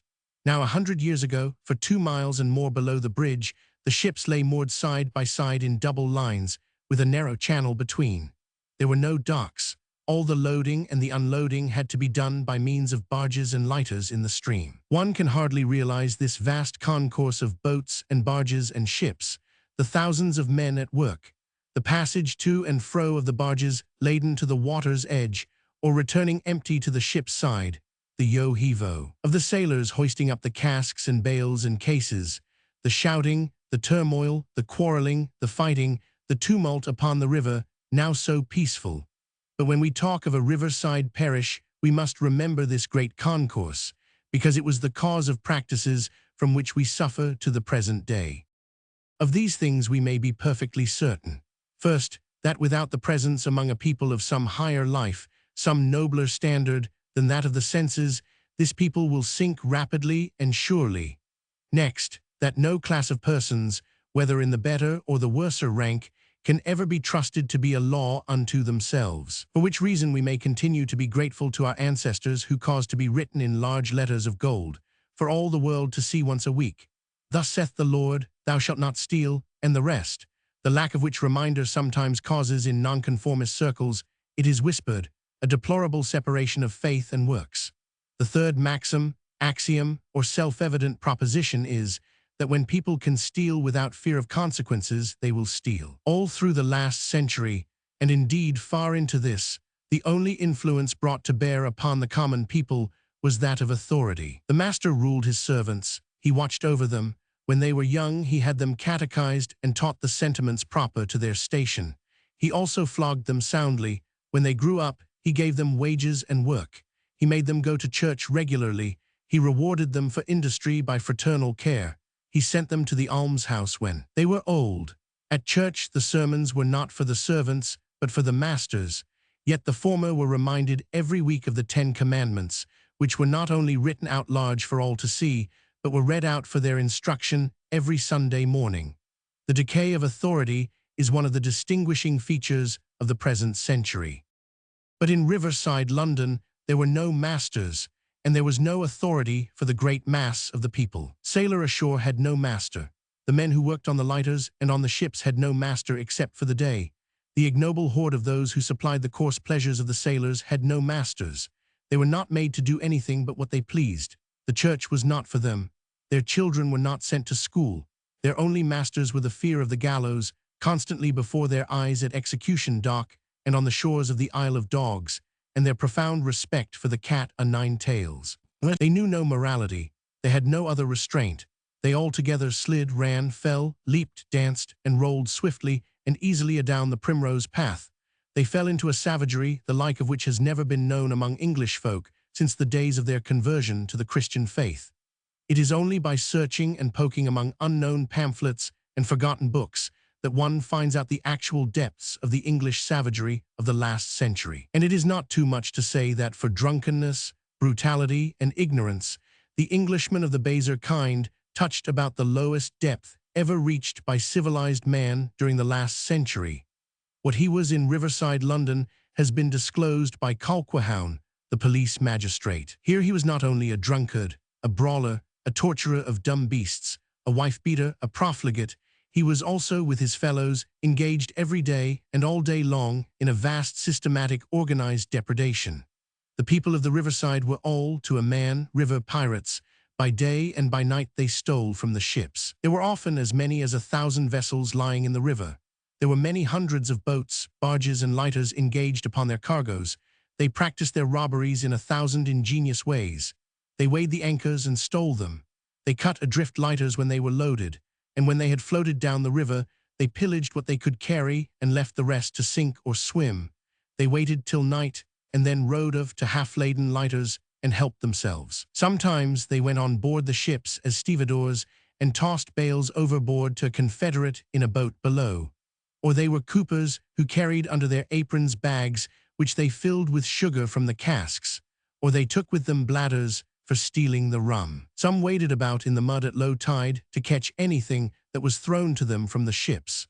Some obtained admission to the ship as rat-catchers, and in that capacity were able to carry away plunder previously concealed by their friends. Some, called scuffle hunters, stood on the quays as porters, carrying bags under their long white aprons in which to hide whatever they could pilfer. It was estimated that, taking one year with another, the depredations from the shipping in the port of London amounted to nearly £250,000 every year. All this was carried on by the riverside people. But to make robbery successful, there must be accomplices, receiving houses, fences, a way to dispose of the goods. In this case, the thieves had as their accomplices the whole of the population of the quarter where they lived. All the public houses were secret markets attended by grocers and other tradesmen where the booty was sold by auction, and to escape detection, fictitious bills and accounts were given and received. The thieves were known among themselves by fancy names, which at once indicated the special line of each and showed the popularity of the calling. They were bold pirates, night plunderers, light horsemen, heavy horsemen, mudlarks, game lightermen, scuffle hunters, and gangsmen. Their thefts enabled them to live in the coarse profusion of meat and drink, which was all they wanted. Yet they were always poor because their plunder was knocked down for so little. They saved nothing, and they were always egged on to new robberies by the men who sold them drinks, by the women who took their money from them, and by the honest merchants who attended the secret markets. I dwell upon the past because the present is its natural legacy. When you read of the efforts now being made to raise the living, or at least to prevent them from sinking any lower, remember that they are what the dead made them. We inherit more than the wealth of our ancestors. We inherit the consequences of their misdeeds. It is a most expensive thing to suffer the people to drop and sink. It is a sad burden which we lay upon posterity if we do not continually spend our utmost in lifting them up. Why we have been the best part of 2,000 years in recovering the civilization which fell to pieces when the Roman Empire decayed. We have not been 50 years in dragging up the very poor whom we neglected and left to themselves, the gallows, the cat, and the press gang only 100 years ago. And how slow and sometimes hopeless is the work. The establishment of river police and the construction of docks have cleared the river of all this gentry. Ships now enter the docks, their discharge and receive. The laborers can carry away nothing through the dock gates. No apron allows a bag to be hidden. Policemen stand at the gates to search the men. The old game is gone. What is left is a surviving spirit of lawlessness, the herding together, the hand-to-mouth life, the love of drink as the chief attainable pleasure, the absence of conscience and responsibility, and the old brutality. What the riverside then was may be learned by a small piece of Rotherhithe, in which the old things still linger. Small repairing docks, each capable of holding one vessel, are dotted along the street. To each are its great dock gates, keeping out the high tide, and the quays and the shops and the caretaker's lodge. The ship lies in the dock shored up by timbers on either side, and the workmen are hammering, caulking, painting, and scraping. The wooden hull, her bowsprit and her figurehead stick out over the street. Between the docks are small two-storied houses, half of them little shops trying to sell something.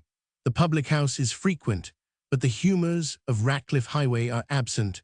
Mercantile Jack at Rotherhithe is mostly Norwegian and has morals of his own. Such, however, as this little village of Rotherhithe is, so were Wapping in the Wose, Shadwell, Ratcliffe, and the Limehouse, 100 years ago, with the addition of street fighting and brawling all day long, the perpetual adoration of rum, quarrels over stolen goods, quarrels over drunken drabs, quarrels over all fours, the scraping of fiddles from every public house, the noise of singing, feasting, and dancing, and a never-ending, still-beginning debauch, all hushed and quiet, as birds cower in the hedge at sight of the kestrel, when the press-gang swept down the narrow streets and carried off the lads, unwilling to leave the girls and the grog, and put them aboard His Majesty's tender to meet what fate might bring. The construction of the great docks has completely changed this quarter. The precinct of St. Catherine's by the Tower has almost entirely disappeared, being covered by St. Catherine's Dock. The London Dock has reduced Wapping to a strip covered with warehouses.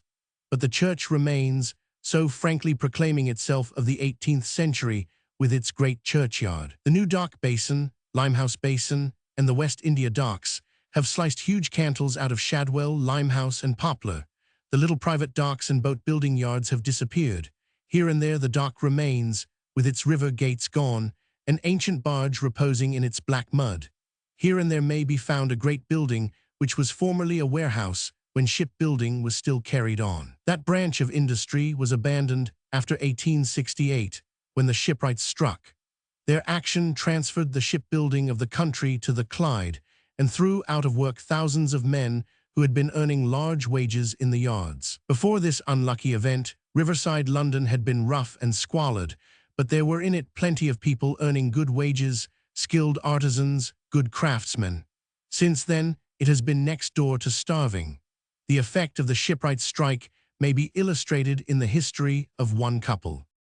The man of Irish parentage, though born in Stepney, was a painter or decorator of the saloons and cabins of the ships.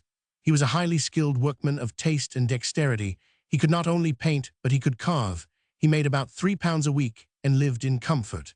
The wife, a decent Yorkshire woman whose manners were very much above those of the riverside folk, was a few years older than her husband. They had no children. During the years of fatness they saved nothing. The husband was not a drunkard, but like most workmen, he liked to cut a figure and to make a show. So he saved little or nothing. When the yard was finally closed, he had to cadge about for work. 15 years later, he was found in a single room of the meanest tenement house. His furniture was reduced to a bed, a table, and a chair. All that they had was a little tea and no money at all. He was weak and ill, with trudging about in search of work. He was lying exhausted on the bed, while his wife sat crouched over the little bit of fire.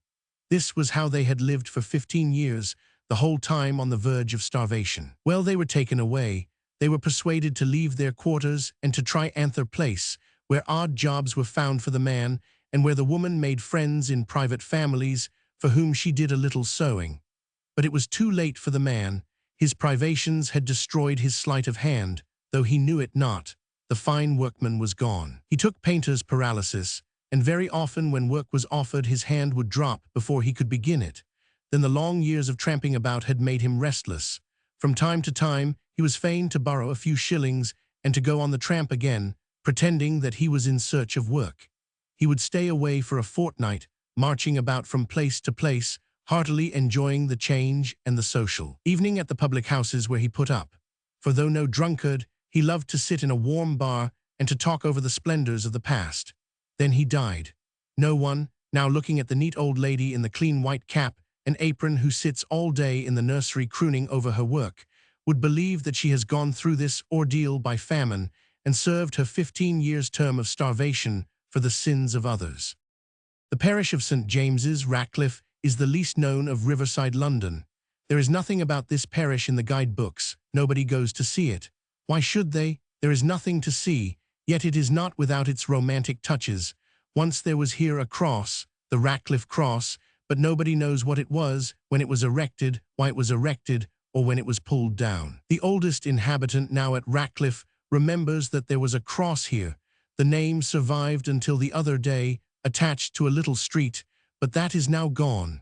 It is mentioned in Dryden. And on the Queen's accession, in 1837, she was proclaimed, among other places, at Ratcliffe Cross, but why no one knows. Once the Shipwrights' Company had their hall here. It stood among gardens where the scent of the gilly flower and the stock mingled with the scent of the tar, from the neighboring rope yard and boat-building yard. In the old days, many were the feasts which the jolly shipwrights held in their hall after service at St. Dunstan's, Stepney. The hall is now pulled down, and the company, which is one of the smallest, worth an income of less than 1,000, has never built another. Then there are the Ratcliffe stairs, rather dirty and dilapidated to look at, but at half-tide, affording the best view one can get anywhere of the pool and the shipping. In the good old days of the scuffle hunters and the heavy horsemen, the view of the 1,000 ships moored in their long lines with the narrow passage between was splendid. History has deigned to speak of Ratcliffe stairs. 'Twas by these steps that the gallant Willoughby embarked for his fatal voyage. With flags flying and the discharge of guns he sailed past Greenwich, hoping that the king would come forth to see him pass. Alas, the young king lay a-dying, and Willoughby himself was sailing off to meet his death. The parish contains 4 good houses, all of which, I believe, are marked in Roke's map of 1745. One of these is now the vicarage of the new church. It is a large, solid, and substantial house, built early in the last century, when as yet the light horsemen and lumpers were no nearer than Wapping. The walls of the dining room are painted with Italian landscapes, to which belongs a romance. The paintings were executed by a young Italian artist. For the sake of convenience, he was allowed by the merchant who then lived here and employed him to stay in the house. Now the merchant had a daughter, and she was fair. The artist was a goodly youth, and inflammable. As the poet says, their eyes met. Presently, as the poet goes on, their lips met. Then the merchant found out what was going on, and ordered the young man, with good old British determination, out of the house. The young man retired to his room, presumably to pack up his things. But he did not go out of the house. Instead of that, he hanged himself in his room. His ghost, naturally, continued to remain in the house, and has been seen by many. Why he has not long ago joined the ghost of the young lady is not clear, unless that, like many ghosts, his chief pleasure is in keeping as miserable as he possibly can. The second large house of the parish is apparently of the same date, but the broad garden in which it formerly stood has been built over with mean tenement houses. Nothing is known about it. At present, certain Roman Catholic sisters live in it and carry on some kind of work. The third great house is one of the few surviving specimens of the merchant's warehouse and residence in one. It is now an old and tumble-down place.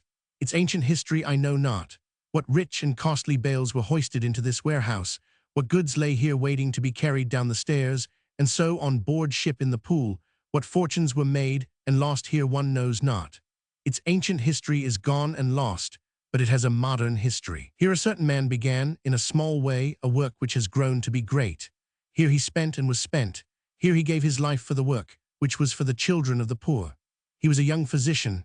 He saw in this squalid and crowded neighborhood the lives of the children needlessly sacrificed by the 1,000 for the want of a hospital. To be taken ill in the wretched room where the whole family lived was to die. The nearest hospital was 2 miles away. The young physician had but slender means, but he had a stout heart. He found this house empty, its rent a song.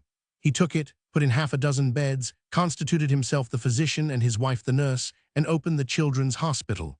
Very soon the rooms became wards. The wards became crowded with children. The one nurse was multiplied by 20, the one physician by 6.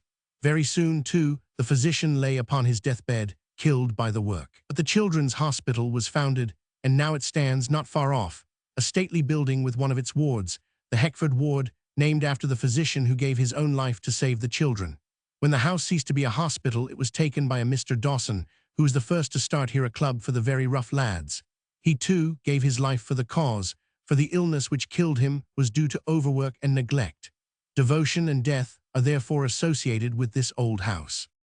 The fourth large house is now degraded to a common lodging house, but it has still its fine old staircase. The parish of St. James's, Ratcliffe, consists of an irregular patch of ground having the river on the south and the Commercial Road, one of the great arteries of London, on the north.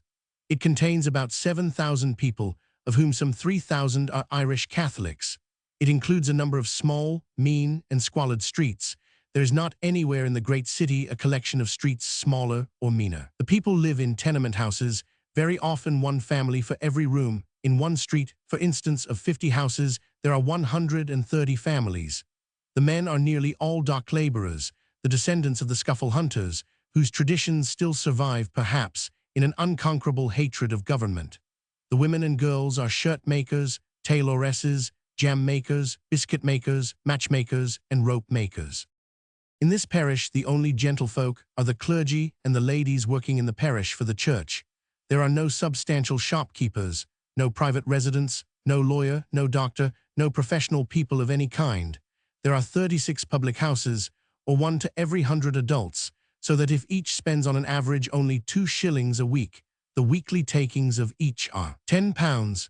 Till lately there were 46, but 10 have been suppressed. There are no places of public entertainment. There are no books.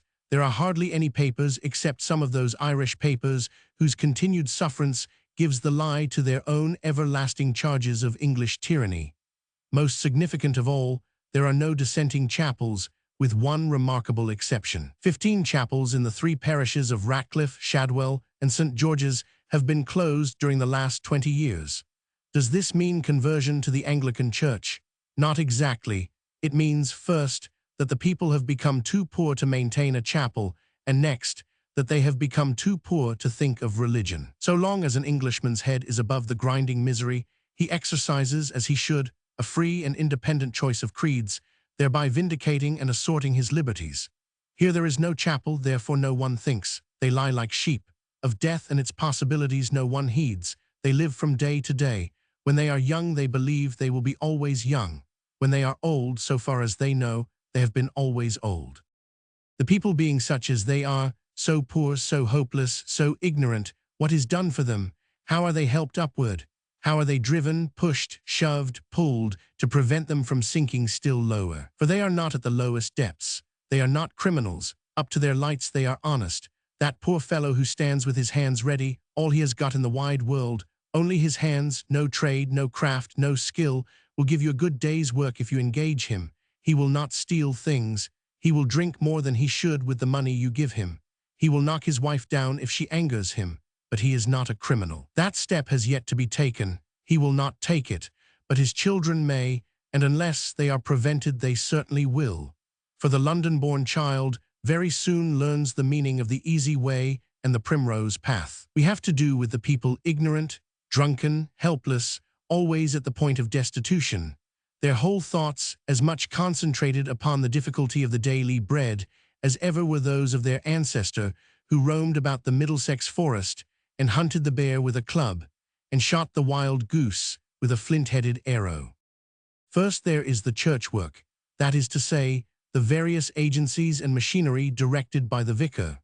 It may be new to some readers, especially to Americans, to learn how much of the time and thoughts of our Anglican beneficed clergymen are wanted for things not directly religious. The church, a plain and unpretending edifice built in the year 1838, is served by the vicar and 2 curates. There are daily services, and on Sundays an early celebration. The average attendance at the Sunday morning midday service is about 100. In the evening, it is generally double that number. They are all adults. For the children, another service is held in the mission room. The average attendance at the Sunday schools and Bible classes is about 350, and would be more if the vicar had a larger staff of teachers, of whom, however, there are 42. The whole number of men and women engaged in organized work connected with the church is about 126. Some of them are ladies from the other end of London, but most belong to the parish itself.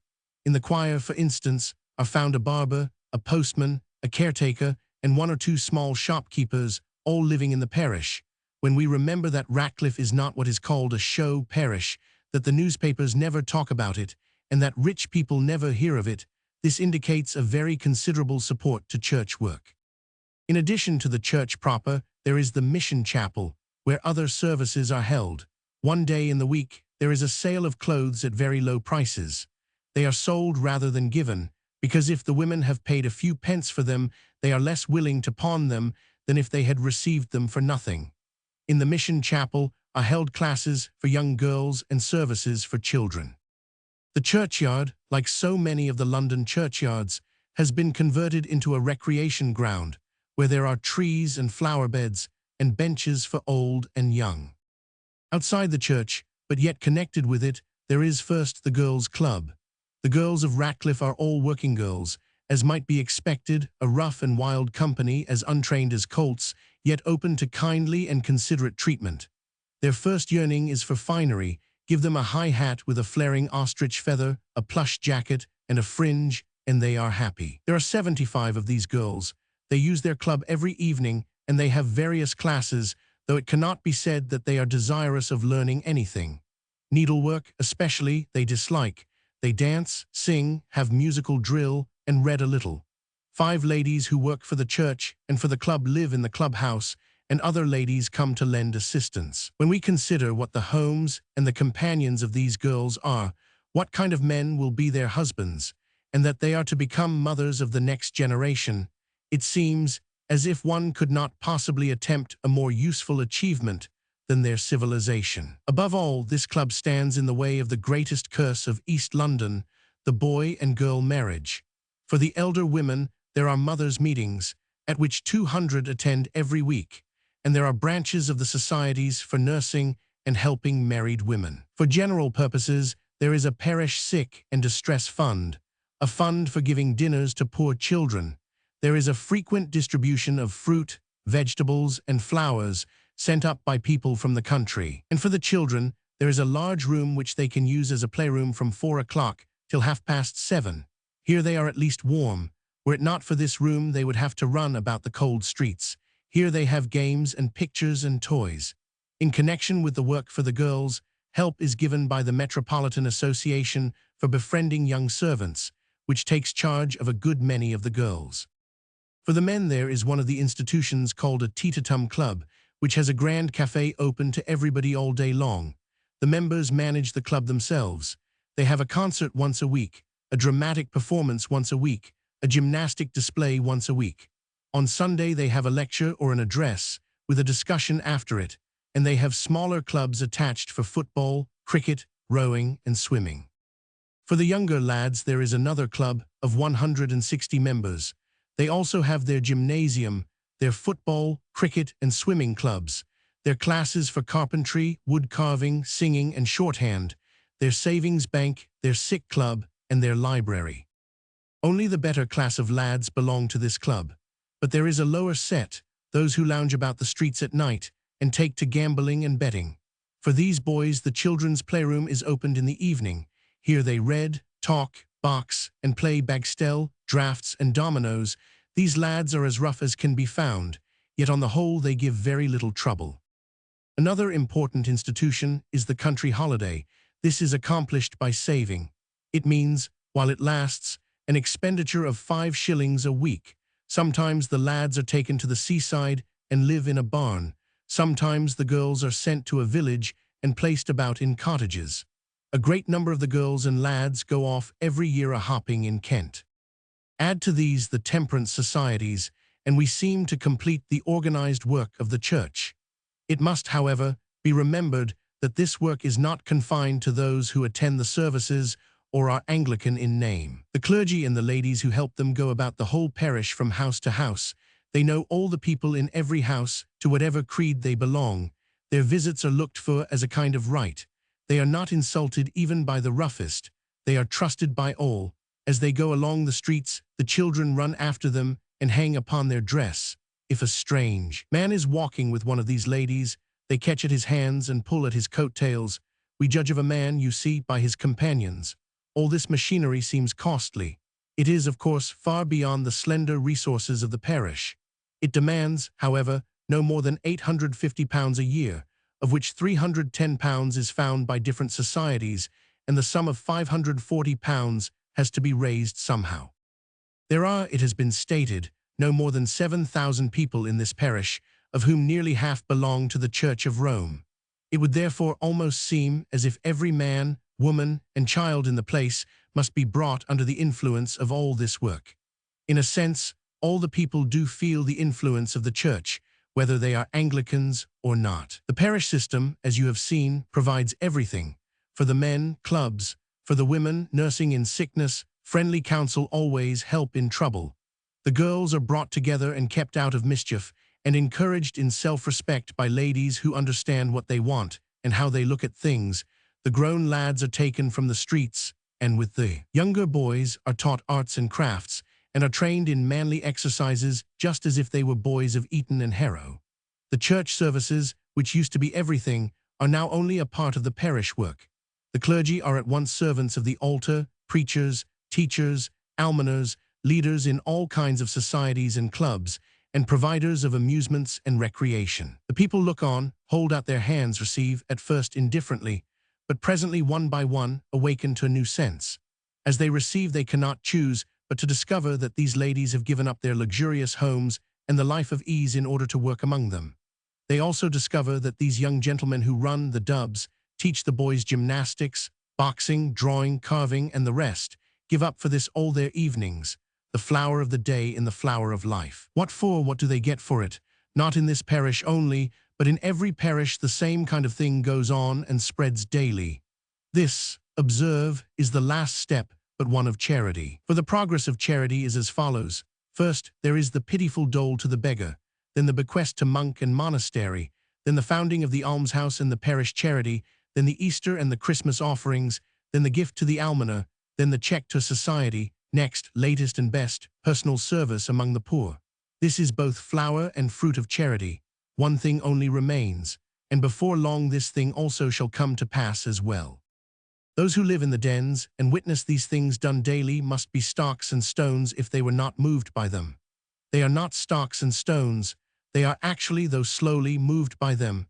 The old hatred of the church, you may find it expressed in the working man's papers of 50 years ago, is dying out rapidly in our great towns.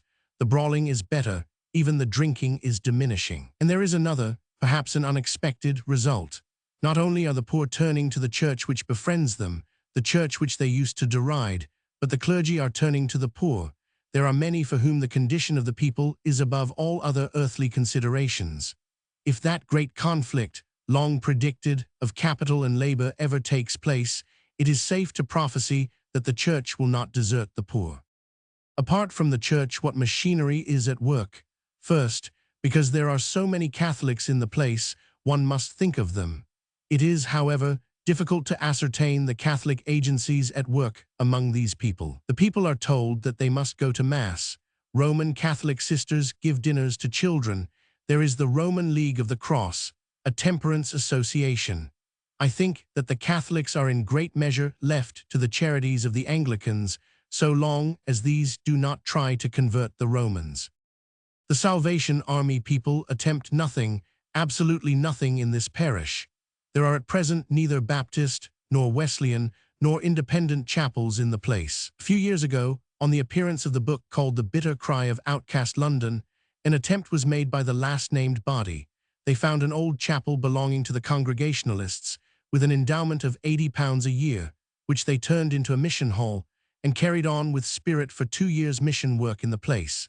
They soon obtained large funds, which they seem to have lavished with more zeal than discretion. Presently their money was all gone, and they could get no more.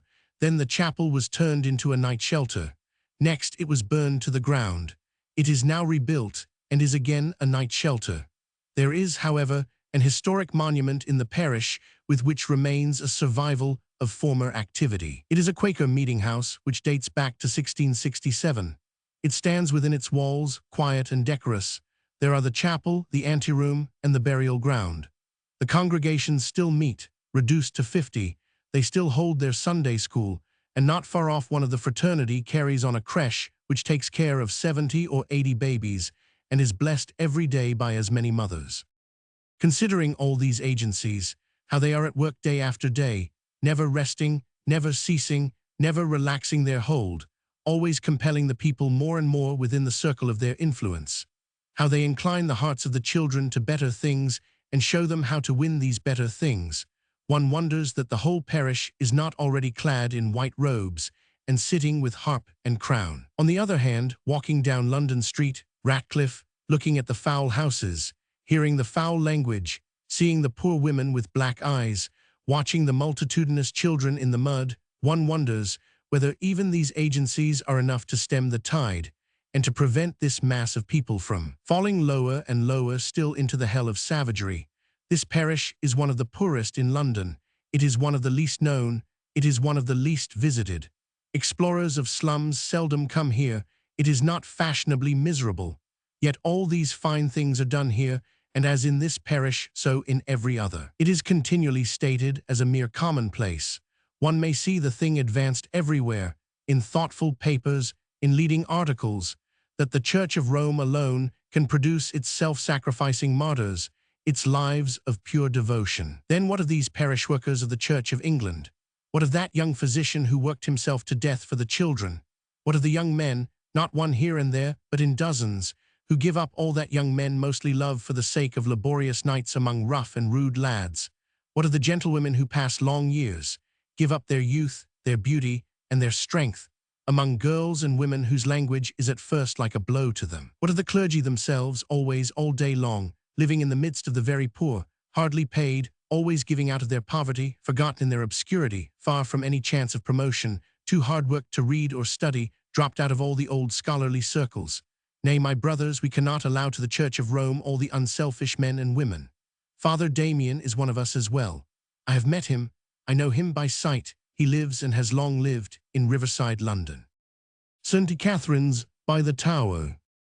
On the 30th day of October, in the year of grace 1825, there was gathered together a congregation to assist at the mournfulest service ever heard in any church.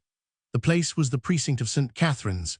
The church was that known as St. Catherine's by the Tower, the most ancient and venerable church in the whole of East London, a city which now has but two ancient churches left, those of Bow and of Stepney, without counting the old Tower of Hackney. Suppose it was advertised that the last and the farewell service before the demolition of the abbey would be held at Westminster on a certain day, that after the service the old church would be pulled down, that some of the monuments would be removed, the rest destroyed, that the bones of the illustrious dead would be carted away and scattered, and that the site would be occupied by warehouses used for commercial purposes. One can picture the frantic rage and despair with which the news would everywhere be received. One can imagine the stirring of the hearts of all those who to every part of the world inherit the Anglo-Saxon speech. One can hear the sobbing and the wailing which accompany the last anthem, the last sermon, the last prayer. St. Catherine's by the Tower was the Abbey of East London, poor and small, certainly, compared with the cathedral church of the city and the Abbey of the West, but stately and ancient, endowed by half a dozen sovereigns, consecrated by the memory of 700 years, filled with the monuments of great men and small men buried within her walls, standing in her own precinct, with her own courts, spiritual and temporal, with her own judges and officers, surrounded by the claustral buildings belonging to master, brethren, sisters, and bedeswomen. The church and the hospital had long survived the intentions of the founders, yet as they stood, so situated, so ancient, so venerable, amid a dense population of rough sailors and sailor folk, with such enormous possibilities for good and useful work, sacred and secular, one is lost in wonder that the consent of Parliament, even for purposes of gain, could be obtained for their destruction. Yet St. Catherine's was destroyed. When the voice of the preacher died away, the destroyers began their work. They pulled down the church, they hacked up the monuments and dug up the bones, they destroyed the master's house and cut down the trees in his quiet orchard, they pulled down the brothers' houses round the little ancient square, they pulled down the row of sisters' houses and the bedeswomen's houses, they swept the people out of the precinct and destroyed the streets, they pulled down the courts, spiritual and temporal, and opened the doors of the prison. They grubbed up the burying ground, and with the bones and the dust of the dead, and the rubbish of the foundations, they filled up the old reservoir of the Chelsea waterworks, and enabled Mr. Cubitt to build Eccleston Square. When all was gone, they let the water into the big hole they had made, and called it St. Catherine's Dock. All this done, they became aware of certain prickings of conscience. They had utterly demolished and swept away and destroyed a thing which could never be replaced. They were fain to do something to appease those prickings. They therefore stuck up a new chapel, which the architect called Gothic, with 6 neat houses in 2 rows, and a large house with a garden in Regent's Park, and this they called St. Catherine's. Sirs, they said, it is not true that we have destroyed that ancient foundation at all. We have only removed it to another place. Behold your St. Catherine's. Of course it is nothing of the kind. It is not St. Catherine's. It is a sham, a house of shams and shadows. Thus was St. Catherine's destroyed, not for the needs of the city, because it is not clear that the new docks were wanted or that there was no other place for them, but in sheer inability to understand what the place meant as to the past and what it might be made to do in the future. The story of the hospital has been often told, partly as by Duquesne and by license for the historical interest, partly as by Mr. Simcox Lee in protest against the present way of its revenues. It is with the latter object, though I disagree altogether with Mr. Lee's conclusions, that I ask leave to tell the story once more. The story will have to be told, perhaps again and again, until people can be made to understand the uselessness and the waste and the foolishness of the present establishment in the park, which has assumed and bears the style and title of St. Catherine's Hospital by the Tower. The beginning of the hospital dates 740 years back, when Matilda, Stephen's queen, founded it for the purpose of having masses said for the repose of her two children, Baldwin and Matilda.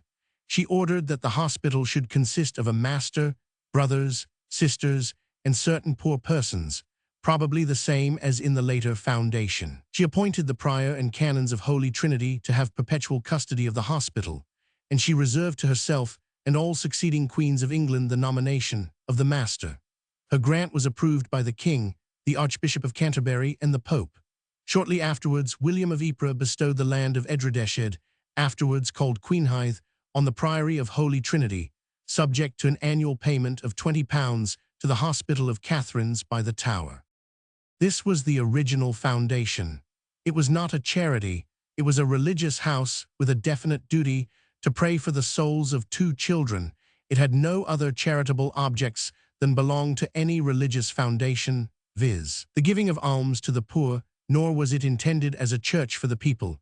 In those days there were no people outside the tower, save the inhabitants of a few scattered cottages along the river wall and the farmhouses of Stebben Heath.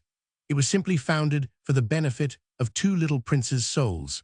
One refrains from asking what was done for the little paupers' souls in those days.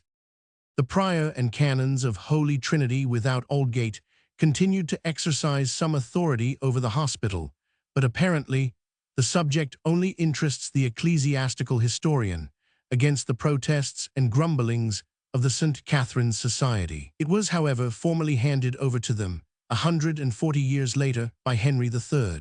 After his death, Queen Elena, for some reason now dimly intelligible, wanted to get the hospital into her own hands. The Bishop of London took it away from the priory and transferred it to her. Then, perhaps with the view of preventing any subsequent claim by the priory, she declared the hospital dissolved. Here ends the first chapter in the history of the hospital.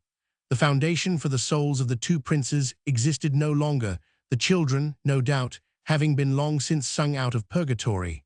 Queen Elena, however, immediately refounded it. The hospital was, as before, to consist of a master, 3 brothers, 3 sisters, and bedeswomen. It was also provided that 6 poor scholars were to be fed and clothed. Not educated, the Queen further provided that on November the 16th of every year 12 pence each should be given to the poor scholars, and the same amount to 24 poor persons, and that on November the 20th, the anniversary of the King's death, 1,000 poor men should receive 1 halfpenny each. Here is the first introduction of a charity. The hospital is no longer an ecclesiastical foundation only, it maintains scholars and gives substantial alms. Who received these alms? Of course the people in the neighborhood, if there were no inhabitants in the precinct, the poor of Portsoken Ward. In either case, the charity would be local, a point of the greatest importance. Queen Elena also continued her predecessor's rule that the patronage of the hospital should remain in the hands of the queens of England forever. When there was no queen, then in the hands of the Queen Dowager, failing in her, in those of the king. This rule still obtains. The Queen appoints the master, brothers, and sisters of the House of Shams in Regent's Park, just as her predecessors appointed those of St. Catherine's by the Tower. Queen Elena was followed by other royal benefactors. Edward II, for example, gave the hospital the rectory of St. Peter's in Northampton. Queen Philippa, who, like Elena, regarded the place with a special affection, endowed it with the manor of Upchurch in Kent and that of Queenberry in Hertfordshire. She also founded a chantry with £10 a year for a chaplain. Edward III founded another chantry in honor of Philippa, with a charge of £10 a year upon the Hanaper office. He also conferred upon it the right of cutting wood for fuel in the forest of Essex. Richard II gave it the manor of Rishindine in Sheppey and 120 acres of land in Minster. Henry VI gave it the manors of Chessingbury in Wiltshire and Quasley in Hants. He also granted a charter with the privilege of holding a fair. Lastly, Henry VIII founded, in connection with St. Catherine's by the Tower, the Guild of St. Barbara, consisting of a master, 3 wardens, and a great number of members, among whom were Cardinal Wolsey, the Duke and Duchess of Norfolk, the Duke and Duchess of Buckingham, the Earl and Countess of Shrewsbury, and the Earl and Countess of Northumberland, with other great and illustrious persons. This is a goodly list of benefactors. It is evident that St. Catherine's was a foundation regarded by the kings and queens of England with great favour. Other benefactors it had, notably John Holland, Duke of Exeter, Lord High Admiral and Constable of the Tower, himself of royal descent. He was buried in the church with his 2 wives and bequeathed to the hospital the manor of Much Gaddesden. He also gave it a cup of beryl, garnished with gold, pearls, and precious stones, and a chalice of gold for the celebration of the Holy Sacrament. In the year 1546, all the lands belonging to the hospital were transferred to the Crown. At this time, the whole revenue of the hospital was £364.12, 6d, and the expenditure was £210.6, 5d, the difference being the value of the mastership. The master at the dissolution was Gilbert Latham, a priest, and the brothers were 5 in number, namely, the original 3 and the 2 priests for the chantries. 4 of the 5 had for his stipend, meat and drink by year, the sum of £8, which is 5 farthing a day. The other had £9, which is 6 a day. It would be interesting, by comparison of prices, to ascertain how much could be purchased with 6 a day. The 3 sisters had also £8 a year, and the bedeswomen had each £2 5 shillings and 6 a year. There were 6 scholars at £4 a year each for their meat, drink, clothes, and other necessaries, and there were 4 servants, a steward, a butler, a cook, and an undercook, who cost £5 a year each. There were 2 gardens and a yard or court, namely, the square, bounded by the houses of the brothers and the church. This marks the closing of the 2nd chapter in the history of the hospital. With the cessation of saying masses for the dead, its religious character expired. There remained only the services in the church for the inhabitants of the precinct in the time of Henry VIII. The only use of the hospital was now as a charity. Fortunately, the place was not, like the Priory of the Holy Trinity, granted to courtier, otherwise it would have been swept away just as that priory or that of Elsing Spittal was swept away. It continued after a while to carry on its existence, but with changes. It was secularized. The masters for 150 years, not counting the interval of Queen Mary's reign, were laymen. The brothers were generally laymen. The first master of the 3rd period was Sir Thomas Seymour. He was succeeded by Sir Francis Fleming, Lieutenant General of the King's Ordnance.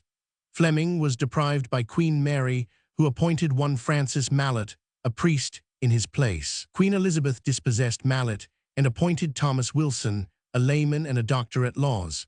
During his mastership, there were no brothers and only a few sisters or bedeswomen. The hospital then became a rich sinecure.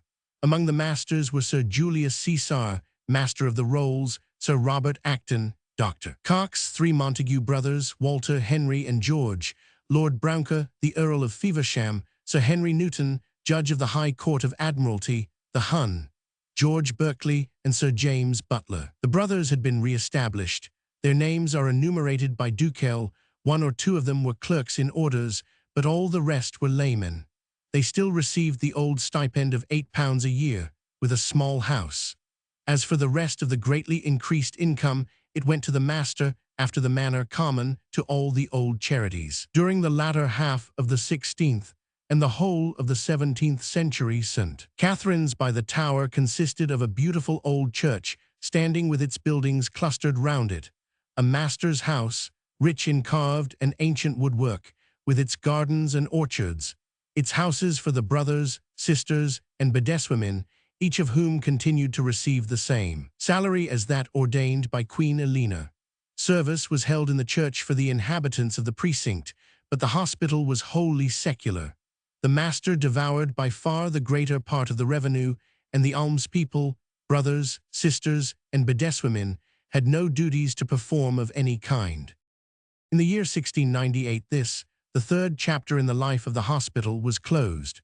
The Lord Chancellor, Lord Somers, held in that year a visitation of the hospital, the result of which is interesting, because it shows, first, a lingering of the old ecclesiastical traditions, and next, the sense that something useful ought to be done with the income of the hospital. It was therefore ordered in the new regulations provided by the Chancellor that the brothers should be in holy orders, and that a school of 35 boys and 15 girls should be maintained by the hospital.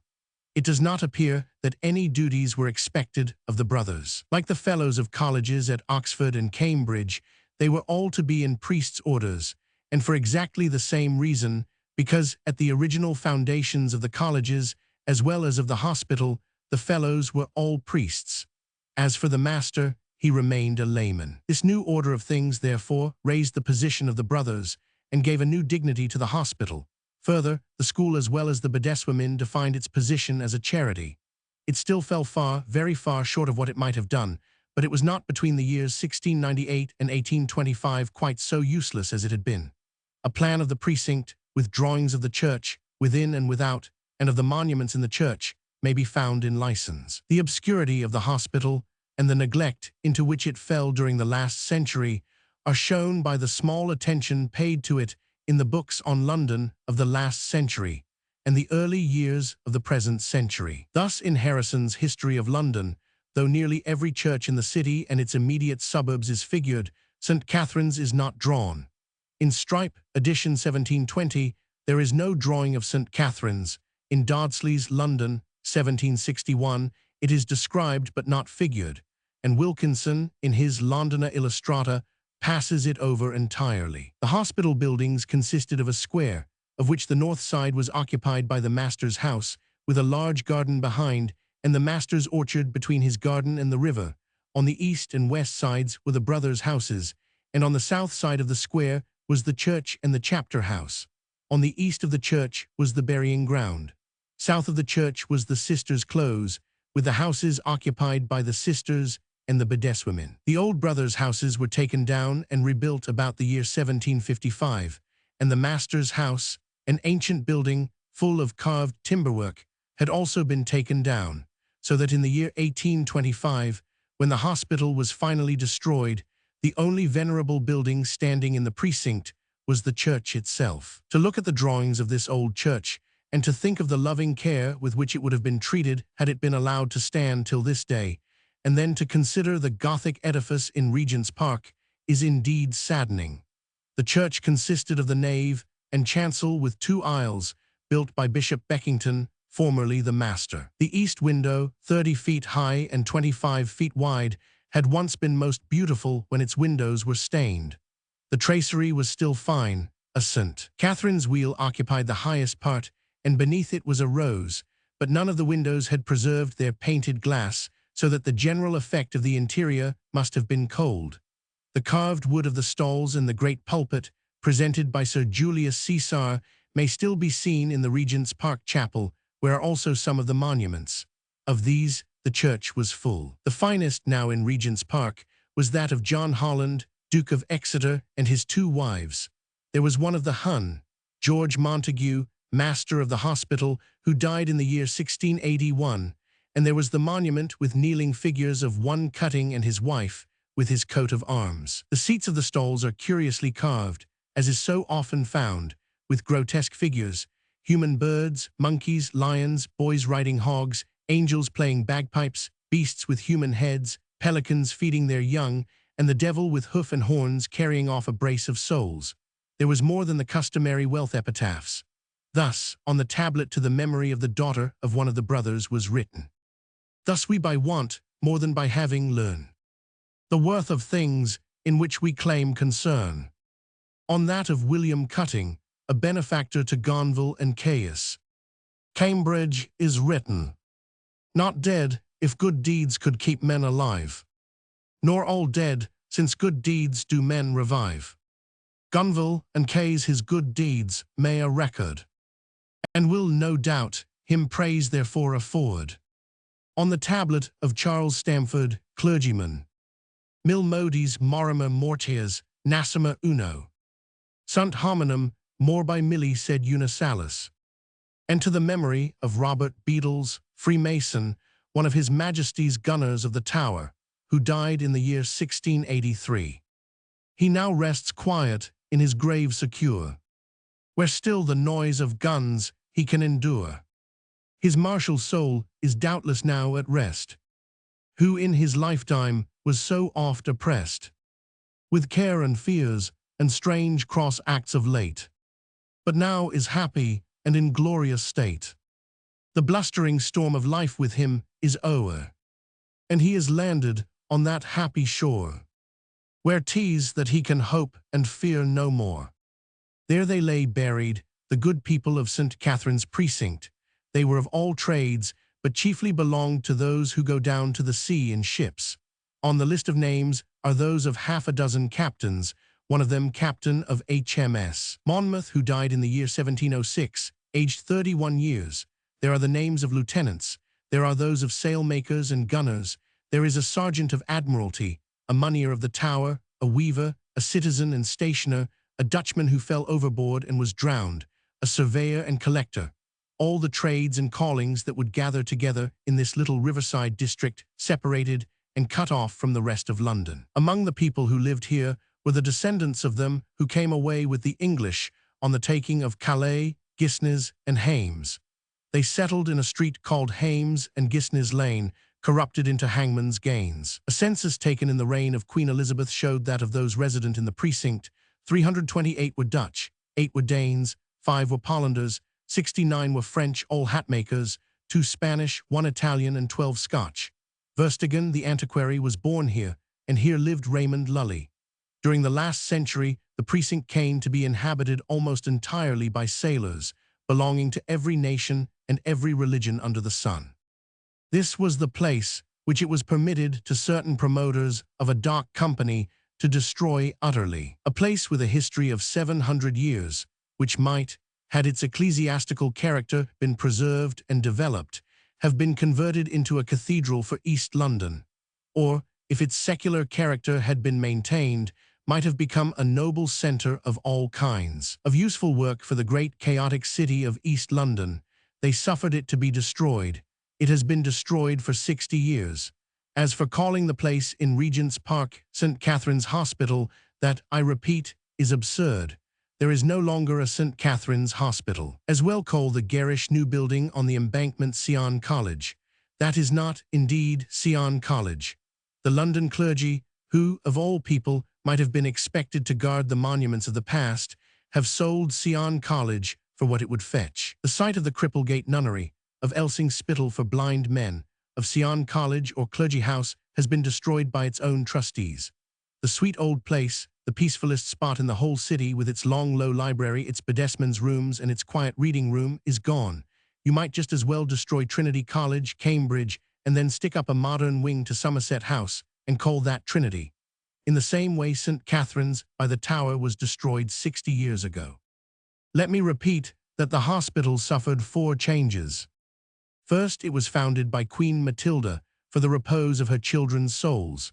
Next, it was dissolved and again founded, and subsequently endowed as a religious house with chantries, certain definite duties of masses for the dead, certain charitable trusts, and other functions. Thirdly, when the Mass ceased to be said, it was secularized completely. Service was held in the church, but the hospital became a perfectly secular charity, supporting a few almspeople with niggard hand and a master in great splendor. Fourthly, it was again treated as a semi-ecclesiastical foundation, for reasons which do not appear. At the same time, while its charities were enlarged, no duties were assigned to the brothers, who seem to have been considered as fellows forming the society, and therefore, like the fellows at Oxford and Cambridge, obliged to be in holy orders. Lastly, as we have seen, it was destroyed. After the hospital had been destroyed, a scheme for the management of the revenues was suggested to Lord Eldon, then Lord Chancellor, and afterwards approved by Lord Lyndhurst. The question before the Chancellor was, one would think, the following: Here is an annual revenue of £5,000 and more, released by the destruction of the hospital. How can it be best applied for the general good or for the benefit of the crowded city around the site of the old hospital? That, however, was not the view of the Lord Chancellor. He said, practically, here is a large property which has hitherto been devoted to the use of maintaining in idleness, and not as a reward or pension for good work done, a master, 3 brothers, 3 sisters, and 10 poor women. The ecclesiastical purposes for which the property was originally got together have long since utterly vanished. The church in which service used to be held is abolished, and the place where it stood is turned into a dock. We will build a new church where none is wanted. We will perpetuate the waste of all this money. The stipends of the brothers and sisters shall be raised. To the brothers shall be assigned, nominally, the service in the chapel, but they shall have a chaplain or reader to prevent this duty from becoming onerous. The sisters shall have nothing at all to do. The bedeswomen shall be deprived of their houses and shall receive no advance in their pay, but they shall be doubled in number. 20 bedesmen shall also be added with the same pay, viz., £10 a year or 4s a week. Note that in 1545 each bedeswoman received 10d a week and each sister 3s, so that the proportion of bedeswomen's pay to sisters' pay was then as 1:36. But Lord Lyndhurst takes away the houses from the poor women and gives them no more pay, so that, without counting the loss of their houses, the bedeswoman's pay under Victoria is to the sisters' pay as 1:19. The Victorian bedeswoman was therefore relatively reduced in proportion to the sister's 6-fold, compared with her Tudor predecessor. The master shall have a beautiful house with a garden, conservancy, stabling for 7 horses, and £1,200 a year, besides comfortable perquisites. He shall have no duties except the presidency of the chapter, and in order that the thing may not seem perfectly and profoundly ridiculous, there shall be a school of 24 boys and 12 girls. This was the solution proposed and adopted by 2 eminent chancellors, and carried into effect for 30 years. During the years 1858–1863, the average revenue was £7,460 234d. Of this sum, the master, brethren, and sisters absorbed with their buildings £4,102 234d. The management expenses were £995 6d.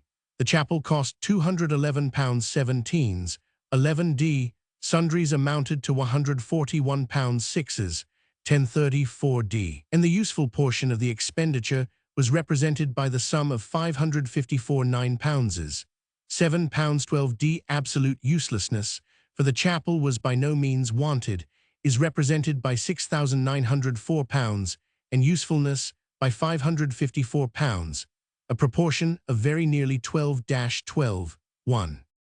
Yet another opportunity occurred of dealing rationally with this large property. In the year 1871, a royal commission was appointed to examine into several matters relative to the Royal Hospital of St. Catherine near the Tower. The question might again have been raised how best to apply the large revenues for the general good. The commissioners had before them quite clearly the way in which the £7,000 and odd a year was being spent. They could arrive as easily as ourselves at the proportion above set forth, viz. Waste usefulness 12-12:1. They threw away this opportunity. They could not tear away the ecclesiastical rags with which the new foundation of 1827, the mock St. Catherine's, has been wrapped in imitation of the old. In an age when the universities have been secularized, when the fellows of colleges are no longer required to be in orders, when every useless old charity is being reformed, and every endowment reconsidered with a view to making it useful to the living, as under former conditions it was to the dead, they actually proposed to increase the uselessness and the waste by adding a 4th brother, which has not been done, and raising the stipends of brothers and sisters. They also recommended the establishment of an upper school with foundation boarders. Considering that the upper and middle classes have already appropriated to their own use almost every educational endowment in the country, this proposition seems too ridiculous. The whole report is indeed a marvelous illustration of the tenacity of old prejudices. Yet it did one good thing.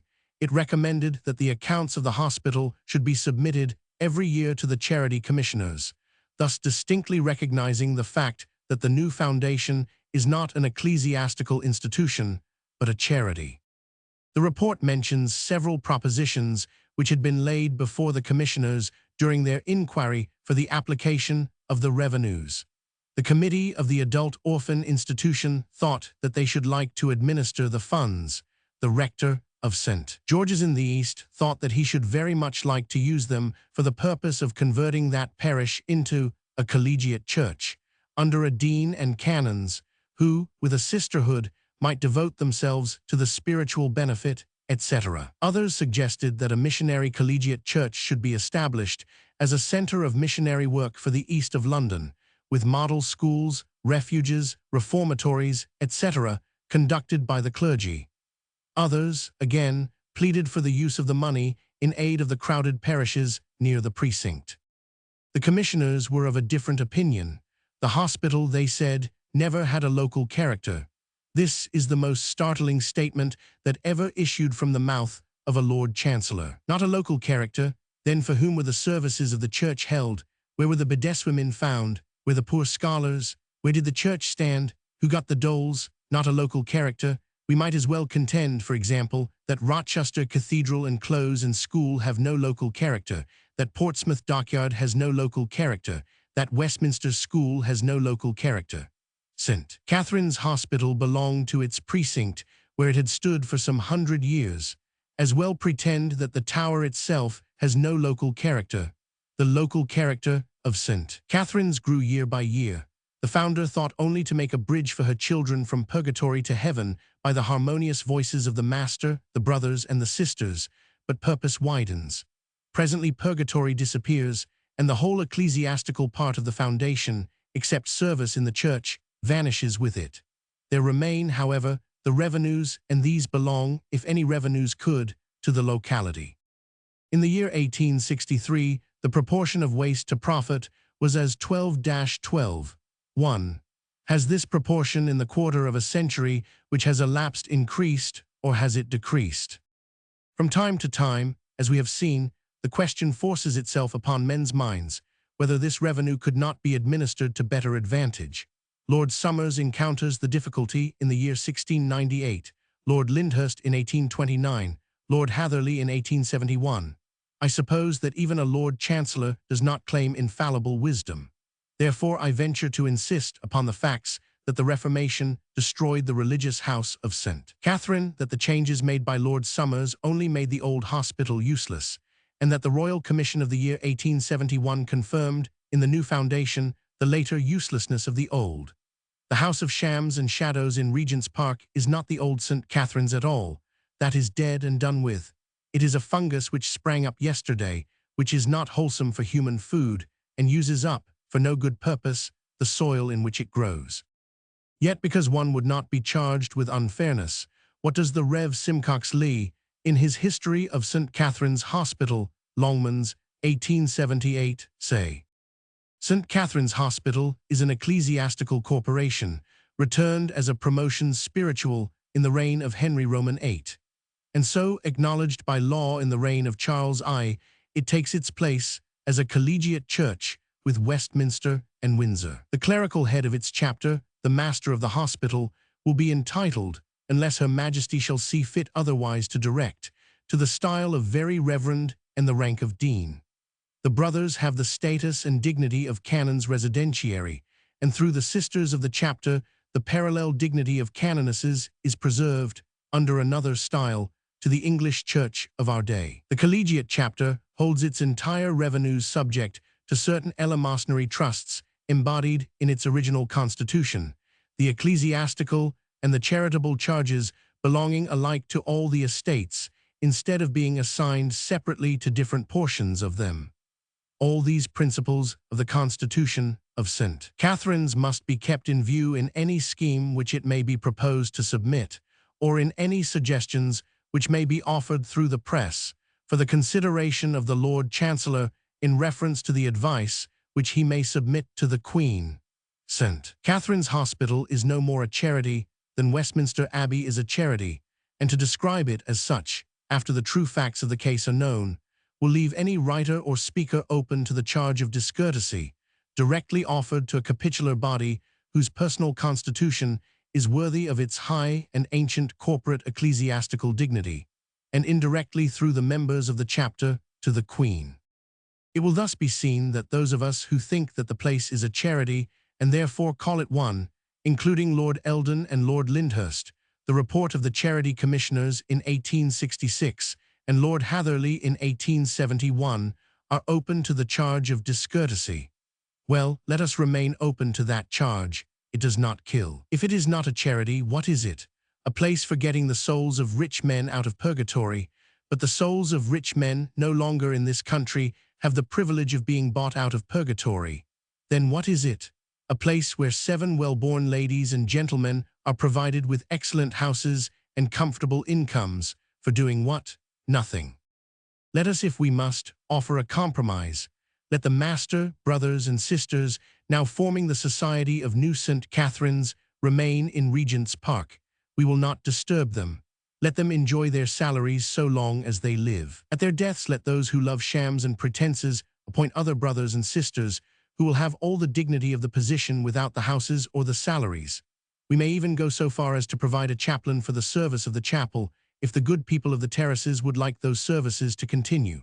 But as for the rest of the income, one cannot choose but ask, and if the request be not granted, ask again and again, that it be restored to that part of London to which it belongs. One would not, with the person who communicated with the commissioners, insult East London by founding a missionary college in its midst, unless it be allowed to have branches in Belgravia, Lincoln's Inn, the Temple, St. John's Wood, South Kensington, and other parts of West London.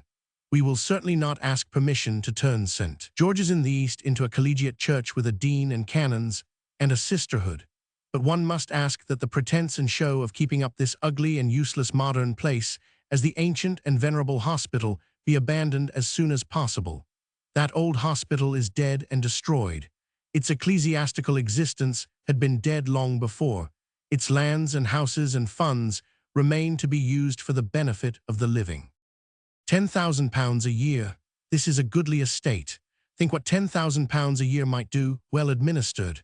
Think of the terrible and criminal waste in suffering all that money, which belongs to East London, to be given away, year after year, in profitless alms to ladies and gentlemen in return for no services rendered or even pretended. £10,000 a year would run a magnificent school of industrial education. It would teach thousands of lads and girls how to use their heads and hands. It would be a perennial living stream, changing the thirsty desert into flowery meads and fruitful vineyards. It would save thousands of boys from the dreadful doom, a thing of these latter days, of being able to learn no trade. It would dignify thousands and tens of thousands of lives with the knowledge and mastery of a craft. It would save from degradation and from slavery thousands of women. It would restrain thousands of men from the beery slums of drink and crime. Above all, perhaps this is the main consideration, the judicious employment of £10,000 a year would be presently worth many millions a year to London from the skilled labor it would cultivate and the many arts it would develop and foster. It is a cruel thing, a most cruel thing, to destroy wantonly anything that is venerable with age and associated with the memories of the past. It was a horrible thing to destroy that old hospital, but it is gone. The house of shams and shadows in Regent's Park has got nothing whatever to do with it. Its revenues did not make the old hospital. That was made up by its ancient church, by the old buildings clustered round the church, by the old customs of the precinct, with its courts, temporal and spiritual, its offices and its prison, by its burial grounds, with its bedesmen and bedeswomen, and by the rough sailor population, which dwelt in its narrow lanes and courts. How could that place be allowed to suffer destruction? But when the old thing is gone, we must cast about for the best uses of anything which once belonged to it. And of all the uses to which the revenues of the old hospital might be put, the present seems the most unfit and the least worthy. Again, if Queen Matilda in these days wished to do a good work, what would she found? There are many purposes for which benevolent persons bequeath and grant money. They are not the old purposes. They all mean, nowadays, the advancement and bettering of the people. A great lady spends thousands in founding a market. A man with much money presents a free library to his native town. Collections are made for hospitals, Everything is for the bettering of the people. We have not yet advanced to the stage of bettering he rich people, but that will come very shortly. In fact, the condition of the rich is already exciting the gravest apprehensions among their poorer brethren. We can trace, easily enough, the progress and growth of charity. It begins at home, with anxiety for one's own soul first, and the souls of one's children next. Charities give way to doles. Doles are succeeded by almshouses, these again by charity schools. The present generation has begun to understand that the truest charity consists in throwing open the doors to honest effort and in helping those who help themselves. Else what is the meaning of technical schools? What else mean the classes at the People's Palace, the Polytechnic, the evening recreation schools, and the City of London Guilds Institute? I believe that a conviction of the new truer charity and of the futility of the old modes is destined to sink deeper and deeper into men's hearts, until our working classes will perhaps fall into the extreme in unforgiving hardness towards those whom unthrift, profligacy, idleness have brought to want. But with this conviction is growing up the absolute necessity of more technical schools and better industrial training. We want to make our handicraftsmen better than any foreigners. More than that, there are some who say that the very existence of the United Kingdom as a power depends upon our doing this. Can we afford any longer to keep up, at a yearly loss of all the power represented by £10,000 a year, that house of shams and shadows which we call by the name of the ancient and venerable hospital of St. Catherine's by the Tower? The upward pressure. A prophetic chapter from the history of the 20th century. The most striking part of the great social revolution which was witnessed by the earlier years of the 20th century was the event which preceded that revolution, made it possible, and molded it, namely, the conquest of the professions by the people. Happily, it was a conquest achieved without exciting any active opposition. It advanced unnoticed, step by step, and it was unsuspected as regards its real significance, until the end was inevitable and visible to all. It is my purpose in this chapter, first to show what was the position of the mass of the nation before this event, as regards the professions, and next to relate briefly the successive events which led to the conquest, and so prepared the way for the abolition of all that was then left of the old aristocratic regime. Speaking in general terms, the exceptions shall be noted afterward. The professions during the whole of the 19th century were jealously barred and closed in and fenced round. Admission, in theory, could only be obtained by young men of gentle birth and good breeding. Not that there was any expressed rule to that effect. It was not written over the gateway of Lincoln's in that none but gentlemen were to be admitted, nor was it ever stated in any book or paper that none but gentlemen were to be called. But, as you will be shown immediately, the barring of the gate against the lad of humble origin was quite as effectually accomplished without any law, mule, or regulation whatever. The professional avenues of distinction which, early in the 20th century, were only 3 or 4, had, by the end of the century, been multiplied tenfold by the birth or creation of new professions. Formerly, a young man of ambition might go into the church, into one of the 2 services, into the law, or into medicine. He might also, if he were a country gentleman, go into the House of Commons. At the end of the century, the professional career included, besides these, all the various branches of science, all the forms of art, all the divisions of literature, music, architecture, the drama, engineering, teaching, archaeology, political economy, and in fact every conceivable subject to which the mind of man can worthily devote itself. In all these branches there were great, in some very great, prizes to be obtained, prizes not always of money but of honor. In some of them the prizes included what was considered the greatest of all rewards, a peerage. The country, indeed, was already beginning to insist that the national distinctions should be bestowed upon all those, and only upon those, who rendered real services to the state. One poet had been made a peer. One man of science had been made a privy councillor, and another a peer. 2 painters had been made baronets, and the humble distinction of knight bachelor, which had been tossed contemptuously to city sheriffs, provincial mayors, and undistinguished persons who used backstairs influence to get the title, was now brought into better consideration by being shared by a few musicians, engineers, physicians, and others. Nothing could more clearly show the real contempt in which literature and science were held in an aristocratic country than that, although there were a dozen degrees of peerage and half a dozen orders of knighthood, there was not one order reserved for men of science, literature, and art. Feeble protests from time to time were made against this absurdity, but in the end it proved useful, because the chief argument against the continuance of titles of honor in the great debate on the subject, in the year 1920, was the fact that all through the 19th century, the men who most deserved the thanks and recognition of the state were, with the exception of soldiers and lawyers, absolutely neglected by the court and the House of Lords. Let us consider by what usages, rather than by what rules, the professions were barred to the people. In the church, a young man could not be ordained under the age of 23, nor would the bishop ordain him, as a rule, unless he was a graduate of Oxford or Cambridge. This meant that he was to stay at school, and that a good school, till the age of 19, that he was then to devote 4 years more to carrying on his studies in a very expensive manner. In other words, that he must be able to spend at least £1,000 before he could obtain orders, and that he would then receive pay at a much lower rate than a good carpenter or engine driver. At the bar it was the custom for a man to enter his name after leaving the university. He would then be called at 5 or 26. A young man must be able to keep himself until that age, and even longer, because a lawyer's practice begins slowly. There were also very heavy dues on entrance and on being called. In plain terms, no young man could enter at the bar who did not possess or command at least £1,000. In the lower branch of the law, a young man might, it is true, be admitted at 21, but he had to pay a heavy premium for his articles and large fees both at entrance and on passing the examination which admitted him. Not much less, therefore, including his maintenance, than £1,000 would be required of him before he began to make anything for himself.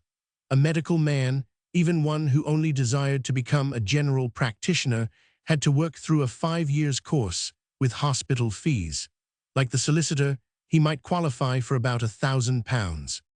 In all the new professions, chemistry, physics, biology, zoology, geology, botany, and the other branches of science, engineering, mining, surveying, assaying, architecture, actuary work, everything, long apprenticeship was needed with special studies in costly colleges. In teaching, he who aspired to the more distinguished branches had no chance at all, unless he was a graduate in the highest honors of Oxford and Cambridge. In the arts, painting, sculpture, music, long practice, devoted study, and exclusive thought were essential. The civil service was divided into 2 branches, both open to competitive examination. The higher branch attracted first-class men of Oxford and Cambridge, the lower, clever and well-taught men from the middle-class schools, but the latter could not pass into the former. In the army, the only branch in which a man could live upon his pay was the scientific branch, open to anybody who could compete in a very stiff examination after a long and very expensive course of study, and could pay £200 a year for 2 or 3 years after entrance. In the other branches of the services, a young lieutenant could not live upon his pay. In the Navy, the examinations were frequent and severe, while the pay was very small. The barrier, therefore, which kept the professions in the hands of the upper classes was a simple toll gate. At the toll stood a man. "Come," he said, holding out an inexorable palm. "With an education which has cost you already £1,000, be ready to pay down another 1,000 more. Then you shall be admitted among the ranks of those for whom are reserved the highest prizes of the state, viz., authority, honor, and wealth." It is apparent, then, that no one could enter the professions who had no money. No need to write up, none but the sons of gentlemen may apply. Very many sons of gentlemen, in fact, had to turn away sorrowfully after gazing with wistful eyes upon that ladder which they knew that they, too, could climb, as well as a Denman or an Erskine. As for the sons of poor parents, they could not so much as think of the ladder. They hardly knew that it existed. They cared nothing about it. As well sigh for the Lord Mayor's gilt carriage and 4, or the Field Marshal's baton. No poor lad could aspire to the professions at all. In other words, out of a population of 37 millions or 8 millions of families, the way of distinction was open only to the young man belonging to the 500,000 families, perhaps less, who could expend upon their son's education £1,000 apiece. Nor for a long time was the exclusion felt or even recognized. He who wished to rise out of the working class either became a small master of his own trade, or else he opened a small shop of some kind. But he did not aspire to become a physician or a barrister or a clergyman, and it never occurred to him that such a career could be open to him. But as happened every day, such a man had got on in the world and was ambitious for his son. He made him a doctor or a solicitor, these being the two professions which cost least, or perhaps he made him a mechanical engineer, though it might cost a good deal more. Perhaps if the boy was clever, he managed to send him to the university with the intention of getting him ordained.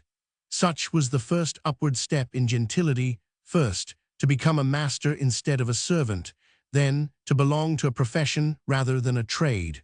Always, however, one had to settle with the man at the toll. He was inexorable. "Pay down," he said, £1,000 if you would be admitted within this bar. The young man, therefore, whose father worked for wages, or for a small salary, or in a small way of trade, could not so much as dream of entering any of the professions. They were as much closed to him as the gates of paradise. But during the 19th century, a new profession was created, and this was open to him. This they could not close. It had already grown went and strong before they thought of closing it. It was open to the poor man's son. He went into it, and with the help of it, as with a key, he opened all the rest. You shall understand immediately what this was. I have spoken of certain exceptions to this exclusion of the lower classes. They were provided at the public schools and the universities, scholarships founded for the purpose of enabling poor lads to carry on their studies. The schools had long ceased to be the property of the poor for whom they were designed. Their scholarships, mostly of recent foundation, were granted by competitive examination to those boys who had already spent a large sum of money on preliminary work. The scholarships of the colleges at Oxford and Cambridge were also given by examination, without the least consideration of the candidate's private resources. There was, however, a chance that a poor lad might get one of these. If he did, everything was open to him. The annals of the universities contain numberless instances in which lads from the lower middle class made their way, and a few instances, a very few, here one and there one, in which the sons of working men thus forced themselves upward. We must remember these scholarships when we speak of the barrier, but we must not attach too much importance to them. One may also recall many instances of generosity when a bay of parts was discovered, educated, and sent to the university by a rich or noble patron. In the army, again, many men rose from the ranks and obtained commissions. In the navy, this was always impossible, with one or two brilliant exceptions, as the case of Captain Cook. It may be said that there are many cases on record in which men of quite humble origin have advanced themselves in trade, even to becoming Lord Mayor of London. Could not a poor lad do in the 19th century what Whittington did in the 14th? Could he not tie up his belongings in a handkerchief and make for London, where the streets were paved with gold and the walls were built of jasper? Well, you see, in this matter of the poor lad and his elevation to giddy heights, there has been a little mistake, principally due to the chapbooks. The poor lad who worked his way upward in the 19th century belonged to the bourgeois, not the craftsman class. While his schoolfellows remained clerks, he, by some early good fortune, by marriage, by cousinship, was enabled to get his foot on the ladder, up which he proceeded to climb with strength and resolution. The poor lad who got on in earlier times was the son of a country gentleman. Dick Whittington was the son of Sir William Whittington, knight and afterwards outlaw.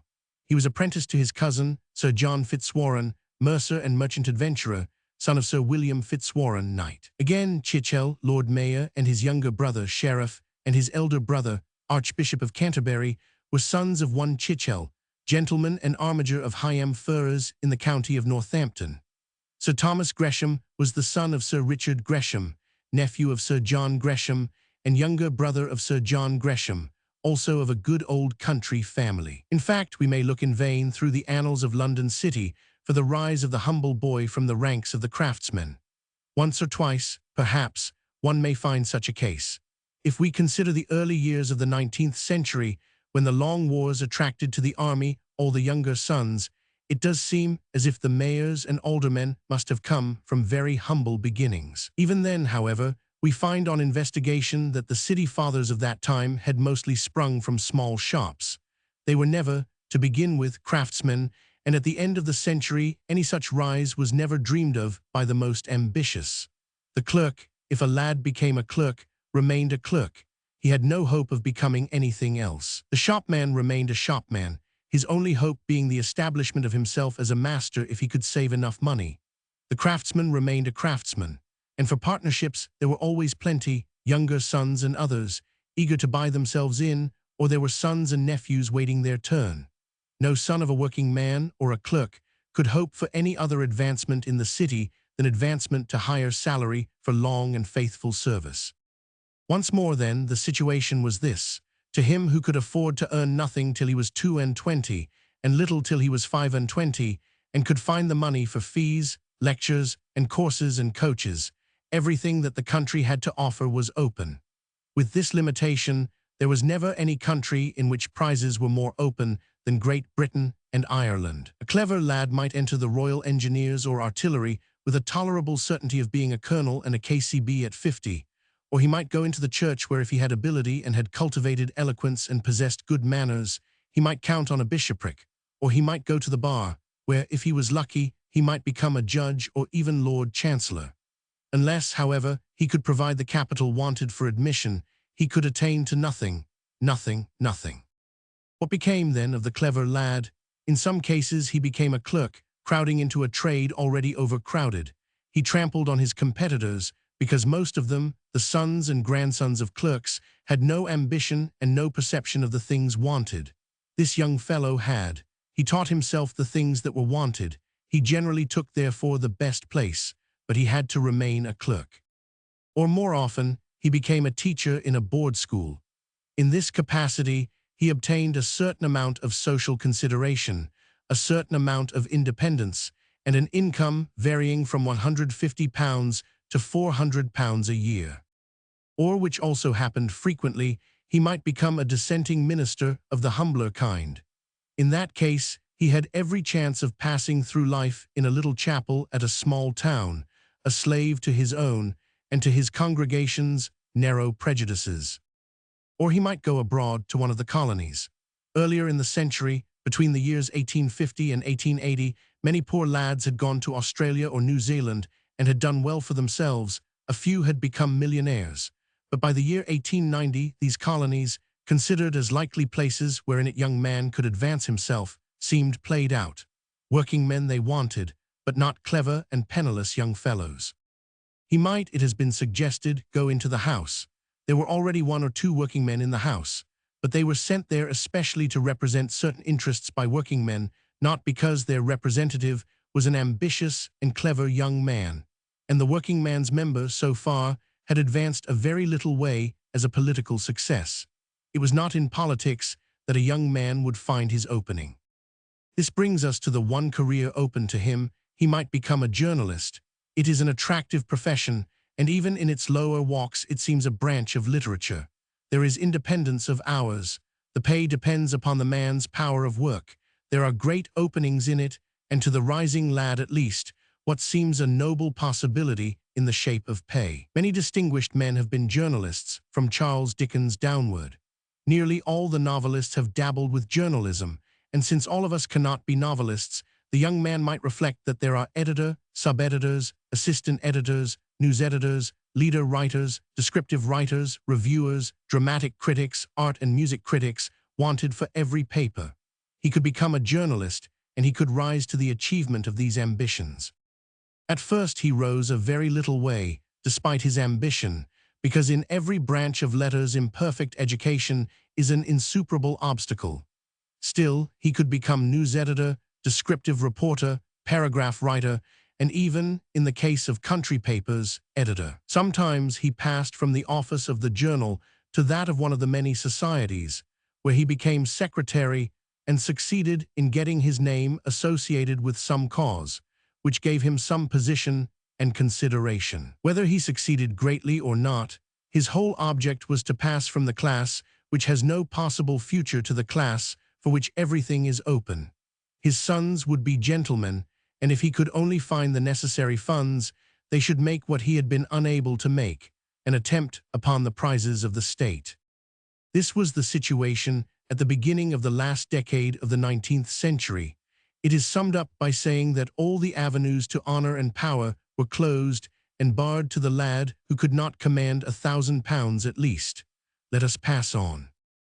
Most thoughtful people have considered the growth and development of the great educational movement whose origin belongs to the 19th century, whose development so profoundly affects the history of our own. It began, like the spread of scientific knowledge and the reforms in the old Constitution and everything else, with the introduction of railways. Before the end of the century, the country was covered with schools, as it was also covered with railways. There was hardly a man or woman living when the 19th century ended who could not read. There were few indeed who did not read. But the school course naturally taught little beyond the elements and was already completed when the pupil reached his 14th year. He was then taken from school and put to work, apprenticed, set to something which was to be his trade.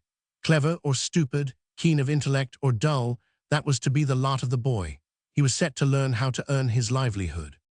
About the year 1885 or 1890, no exact date can be fixed for the birth of a new idea, began a very remarkable extension of the educational movement. It was discovered by philanthropists that something ought to be done with the boys after they had left school. The first intentions seem to have been simply to keep them out of mischief.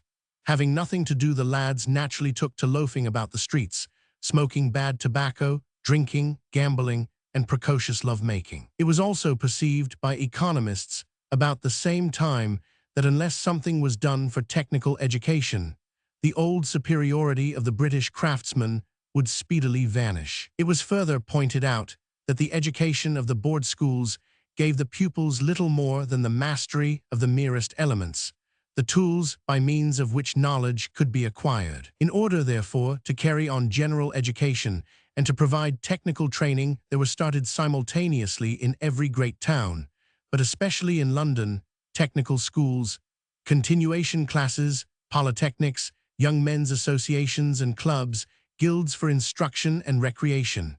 Under whatever form they were known, they were all schools. Then the young working lad was invited to enter himself at one of these places and to spend his evenings there. "Come," said the founders, "you are at an age when everything is new and everything is delightful. Give up all your present joys. Send the girl with whom you keep company, night after night, home to her mother. Put down your cherished cigarette, cease to stand about in bars, give up drinking beer, go no more to the music hall. Abandon all that you delight in, and come to us. After working all day long at your trade, come to us and work all the evening at books." A strange invitation, to forgo delights and live laborious evenings. Stranger still, the lads accepted the invitation. They accepted in thousands. They consented to work every evening as well as every day. The inducements to join were, in fact, artfully devised with a full knowledge of boy's nature. What a boy desires, over and above everything else, more than the company of a girl, more than idleness, more than gambling, more than beer drinking, more than tobacco, is association with other lads of the same age. These polytechnics or institutes or clubs gave him, first of all, that association. They provided him with societies of every kind. They added recreation to study, pleasure to work. If half of the evening was spent in a classroom or in a workshop, the other half was passed in orderly amusement. There was, moreover, every kind of choice. The lad felt himself free. There were, to be sure, barriers here and there, but he did not feel them. There was a steady pressure upon him in certain directions, but he did not feel it. In some there were prayer meetings. The boys were not obliged to go, but some time or other they found themselves present. Then there were some who wore the blue ribbon of temperance. Nobody was obliged to assume that symbol, but somehow most of them did, without feeling that they had been pressed to do so. For the very work and life and atmosphere of the place into which beer was not admitted gave them a dislike for beer, with its coarse and rough associations. Insensibly, the boy who joined was led upward to a nobler and higher level. The motives which were strong enough to persuade a working lad to work on over hours may he partly understood by considering one of these institutions, the largest and the most popular, the Polytechnic of Regent Street, called familiarly the Regent Street Parley, with its 13,000 members. Take first its social side, as offering naturally greater attractions than its educational side. It contained about 40 clubs. The new member on joining was asked in a pamphlet these 3 questions. Do you wish to make friends? Are you anxious to improve yourself? Do you seek the best opportunities of recreation in your leisure hours? Observe that the serious object is placed between the other 2. What the Parley lads said to the new member was, "Come in and have a good old time with us." It was for the good old time that the new member joined. Once in, he could look about him and choose. The gymnasium, the boxing club, the swimming club, the roller skating club, the cricket, football, lawn tennis, athletic, rowing, cycling, ramblers and harriers clubs all invited him to join. Surely, among so many clubs, there must be one that he would like. Of course, they had their showy uniform, their envied captains and other officers, their field days, their public days, and their prizes. Or there was the volunteer corps, with its artillery brigade and its volunteer medical staff corps. There was the Parliament, conducted on the same rules as that of the House of Commons. For the quieter lads, there were sketching, natural history, photographic, orchestral, and choral societies. There was a natural history society and an electrical engineering society. There were also associations for religious and moral objects, a Christian workers' union, a temperance society, a social league, a polytechnic mission, and a Bible class. There were reading rooms and refreshment rooms. In the suburbs, there were playing fields for them. Up the river was a houseboat for the rowing club, the largest on the Thames. Add to all this an intense college feeling, an ardent enthusiasm for the Parley, friendships the most faithful, a wholesome, invigorating, stimulating atmosphere, the encouragement always felt of bravo endeavor and noble effort, and high principle. One word, the gift to the young fellows of the working class of all that the public schools and universities could offer that was best and most precious. Such an institution as the Polytechnic, mother and sister of so many others, was a revolution in itself. But for the second question, are you anxious to improve yourself? What answer was given? Strange to say, the answer was also very decidedly in the affirmative. The young fellows were anxious to improve themselves. Now, mark the difference between these working lads and the boys from the public schools. Had such a question been put to the latter, their answer would have been a contemptuous stare or a contemptuous laugh. Improve themselves? They were already improved.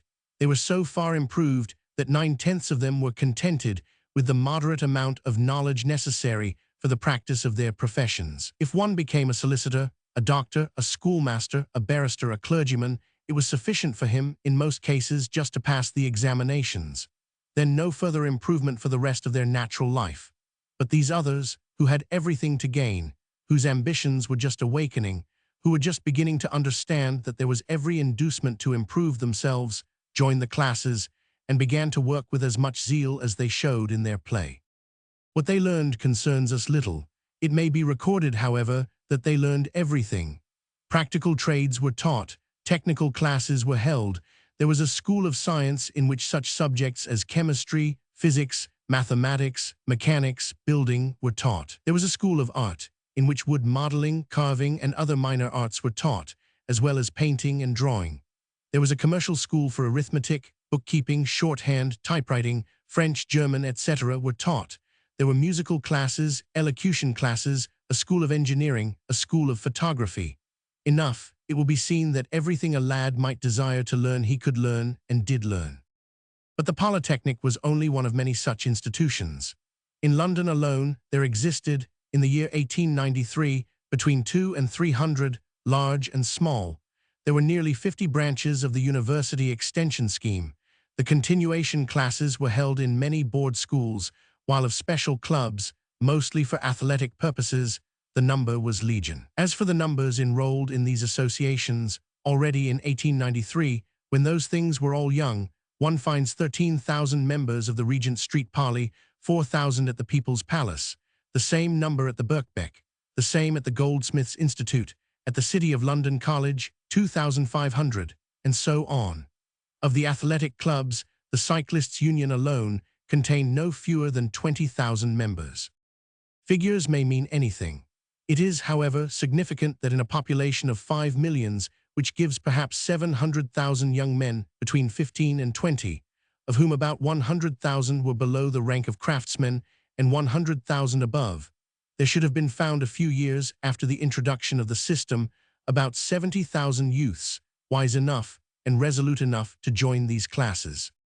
It must be owned that only the more generous spirits, the nobler sort, were attracted by the polytechnics. They were first selection from the mass. Of these, again, another selection was made, those few who studied the things which at first sight appeared to be least useful. Everyone who knew a craft could see the wisdom of acquiring perfection in his trade. Everyone who was a clerk, or who hoped to become a clerk, could see the advantage of learning shorthand, bookkeeping, French, and German. What did that boy aim at who studied Latin, Greek, and mathematics, matriculated and took his degree at the London University, then an examining body only? Why did he learn time things? He did not learn them, remember, in the perfunctory way in which a public school boy generally works through his subjects. He learned as if he meant to know these subjects. He devoured his books. He tore the heart out of them. He compelled them to give up their secrets. He had everything to get for himself, while the public school boy had everything given to him. When it was done, when he had acquired as much knowledge as any average boy from the best public school, when he had read in the Pali reading room all that there was to read, what was he to do? For when he looked about him, he saw, stretching before him, fair and stately, the long avenues which led to distinction. But before each there was a toll gate, and at the gate stood a man, saying, "Pay me first £1,000. Then, and not till then, you shall enter." Alas, and he had not a sixpence, he or his parents, and so perforce he must stand aside, while other lads, without his intellect and courage, paid the money and were admitted. There was but one outlet. He might become a journalist. He had learned shorthand, a necessary accomplishment. Therefore, he got an appointment as reporter and general hand on a country paper. Such a youth in these years of which we write was uncommon, but he very soon became much more common. The charm of learning was discovered by one lad after another. The chance of exchanging the craftsman's work for the scholar's work, never thought of before, fired the brains of hundreds first and thousands afterward. Then began a rage for learning. All those who had abilities, even mediocre, tried to escape their lot by working at the higher subjects. It was reproached to the polytechnics that their original purpose, to bring the boys together for common discipline and orderly recreation, and to train them in their crafts, was departed from, and that all their energies were now devoted to turning working lads into classical scholars, mathematicians, logicians, and historians. Nor was the complaint wholly unfounded, but it was too late to recede. The boys crowded to the classes. They read and worked with incredible eagerness. They thought that to be a man of books was better than to be a man with a saw and a plane. Ambition seized them by tens of thousands. They would rise. Learning was their stepping stone. The recreative side of the polytechnics was lost in the educational side. Never before had there been such an ardor, such a thirst for knowledge, yet only for knowledge as a means to rise. And there was but one outlet, that in the course of a few years became congested. Journalism, as the number of papers increased, demanded more workmen and still more. These young men from the Polytechnic filled up every vacancy. They had seized upon this profession and made it their own. Those who did not belong to them were gradually, but surely, ousted. It was recognized that it was the profession of the young man who wanted to get on. Some there were who affected to lament an alleged decay. The old scholarly style, they said, was gone. There was also gone the old reverence for authority, rank, and the established order. Perhaps the journal, as the new men made it, was above all vigorous. But it was true, which could not always be said of the papers before their time. From their college, the old Pali, the young men carried away a love of truth and right dealing which, once imported into the newspaper press, made it an engine far more mighty, an influence far more potent, than ever it had been before. There may have been some loss in style, though many of them wrote gracefully, and many showed on occasion a wonderful command of wit, sarcasm, and satire. But because the papers were always truthful, the writers always knew what they wanted, and so their work had the strength of directness. A few, but very few, continued at the work, whatever it might be, to which they had been apprenticed. Then their lives were spent in a day of painful drudgery, followed by an evening of delightful study. Very few heard of these men. Now and then one would be discovered by a clergyman working in his parish. Now and then one emerged from obscurity by means of a letter or a paper contributed to some journal. Most of them lived and died unknown. Yet there was one.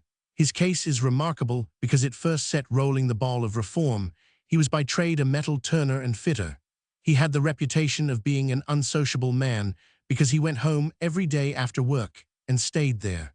He was unmarried and lived alone in a small, four-roomed cottage near Kilburn, one of a collection of workmen's villages. Here it was known that he had a room which he had furnished with a furnace, a table, shelves and bottles, and that he worked every evening at something. One day there appeared in a scientific paper an article containing an account of certain discoveries of the greatest importance, signed by a name utterly unknown to scientific men.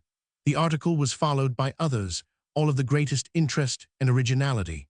The man himself had little idea of the importance of his own discoveries. When his cottage was besieged by leaders in the world of science, he was amazed. He showed his simple laboratory to his visitors. He spoke of his labors carelessly.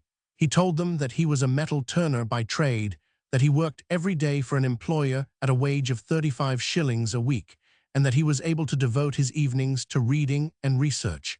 They made him an FRS, the first working man who had ever attained that honor. They tried to get him put upon the civil list, but the First Lord of the Treasury had already, according to the usual custom, given away the annual grant made by the House for Literature, Science and Art to the widows and daughters of civil servants.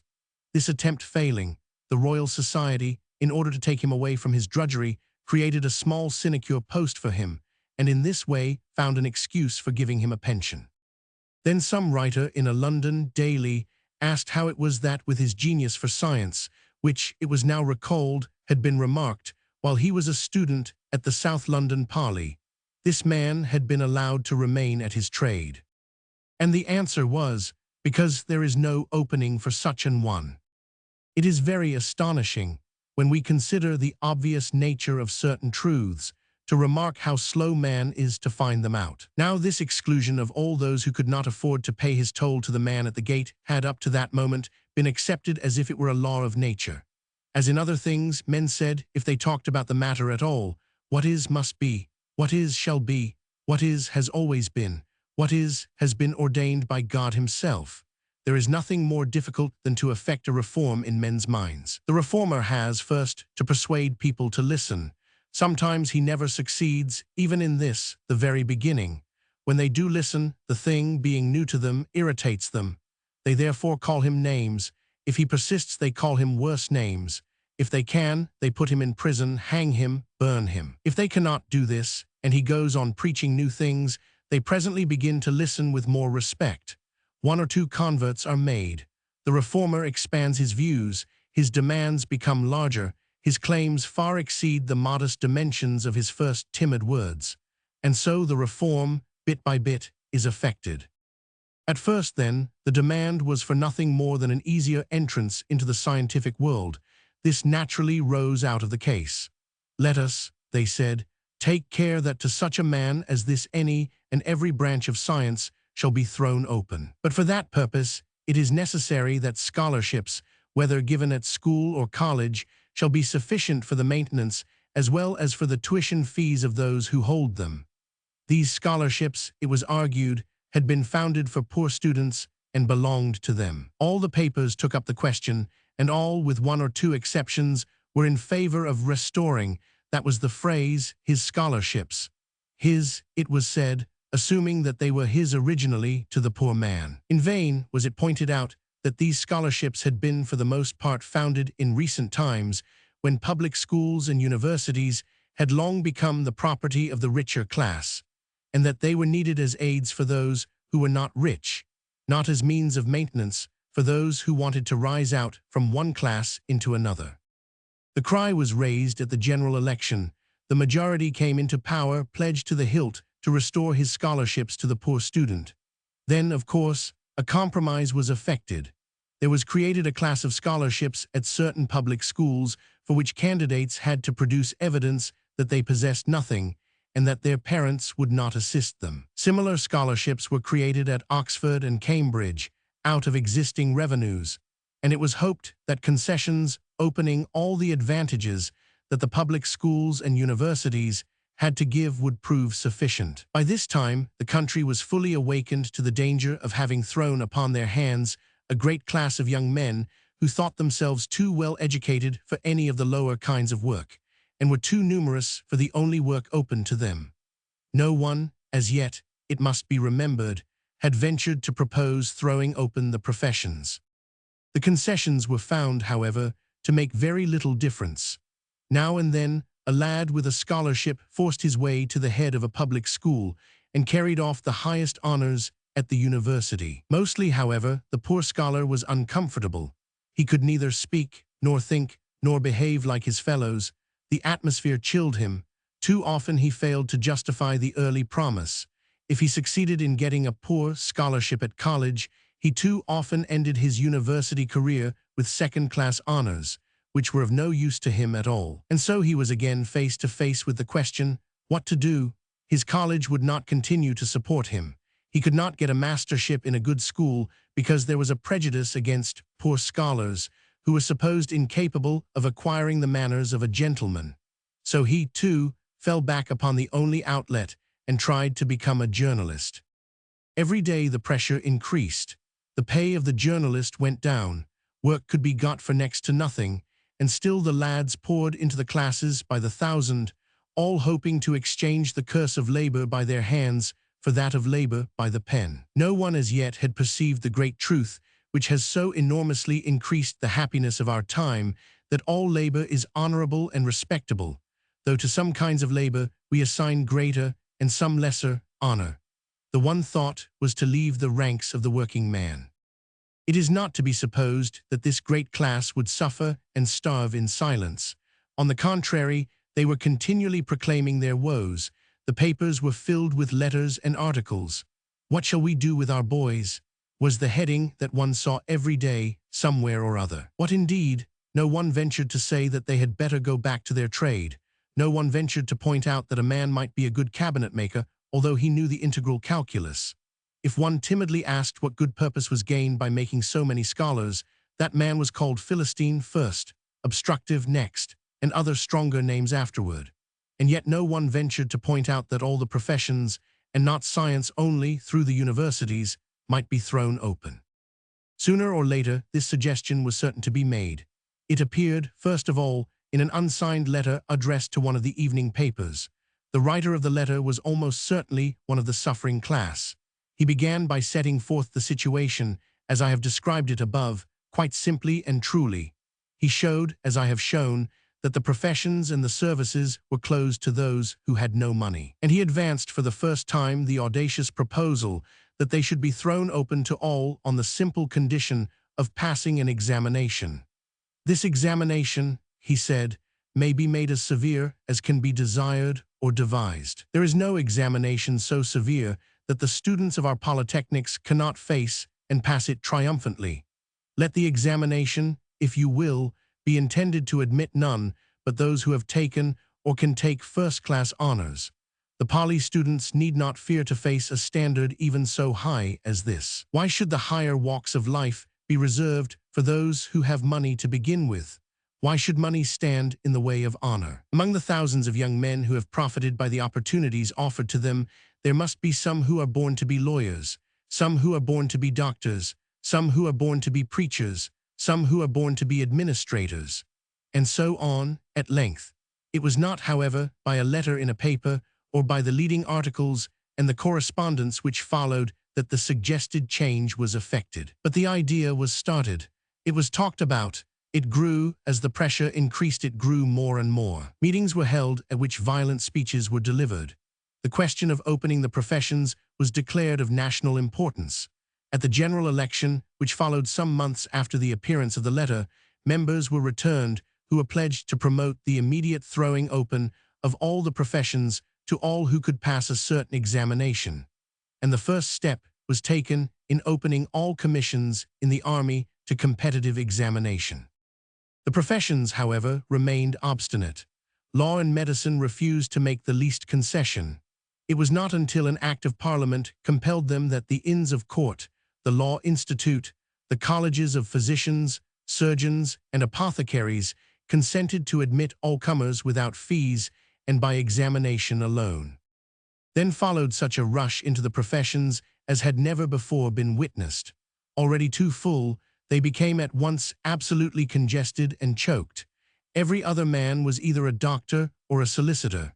It was at first thought that by making examinations of the greatest severity possible, the rush might be arrested. But this proved impossible, for the simple reason that an examination for admission, necessarily a mere pass examination, must be governed and limited by the intellect of the average candidate. Moreover, in medicine, if too severe an examination is proposed, the candidate sacrifices actual practice and observation in the hospital wards to bookwork.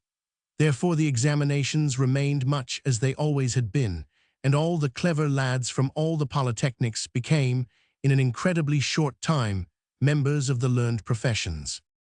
There can be no doubt that the bench and the bar, that medicine and surgery owe to the emancipation of the professions many of their noblest members. Great names occur to everyone which belong to this and that polytechnic, and are written on the walls in letters of gold as an encouragement to succeeding generations. One would not go back to the old state of things. At the same time, there were losses and there are regrets. So great, for instance, was the competition in medicine that the sixpenny general practitioner established himself everywhere, even in the most fashionable quarters. So numerous were solicitors that the old system of a recognized tariff was swept away and gave place to open competition as in trade. That the two branches of the law should be fused into one was inevitable. That the splendid incomes formerly derived from successful practice should disappear was also a matter of course. And there were many who regretted not only the loss of the old professional rules and the old incomes, but also the old professional esprit de corps, the old jealousy for the honor and dignity of the profession, the old brotherhood. All this was gone. Every man's hand was against his neighbor. Advocates sent in contracts for the job. The physicians undertook a case for so much. The surgeon operated for a contract price. The usages of trade were all transferred to the professions. As for the services, the Navy remained an aristocratic body. Boys were received too young for the polytechnic lads to have a chance. Also, the pay was too small to tempt them, and the work was too scientific. In the army, a few appeared from time to time, but it cannot be said that as officers the working classes made a good figure. They were not accustomed to command. They were wanting in the manners of the camp as well as those of the court. They were neither polished enough nor rough enough. The influence of the poly might produce good soldier obedient, high-principled, and brave, but it could not produce good officers who must be, to begin with, lads born in the atmosphere of authority, the sons of gentlemen or the sons of officers. Yet even here there were exceptions. Everyone, for instance, will remember the case of the general, once a Pali boy, who successfully defended Herat against an overwhelming host of Russians in the year 1935. It was not enough to throw open the professions. Some there were in which, whether they were thrown open or not, a newcomer without family or capital or influence could never get any work.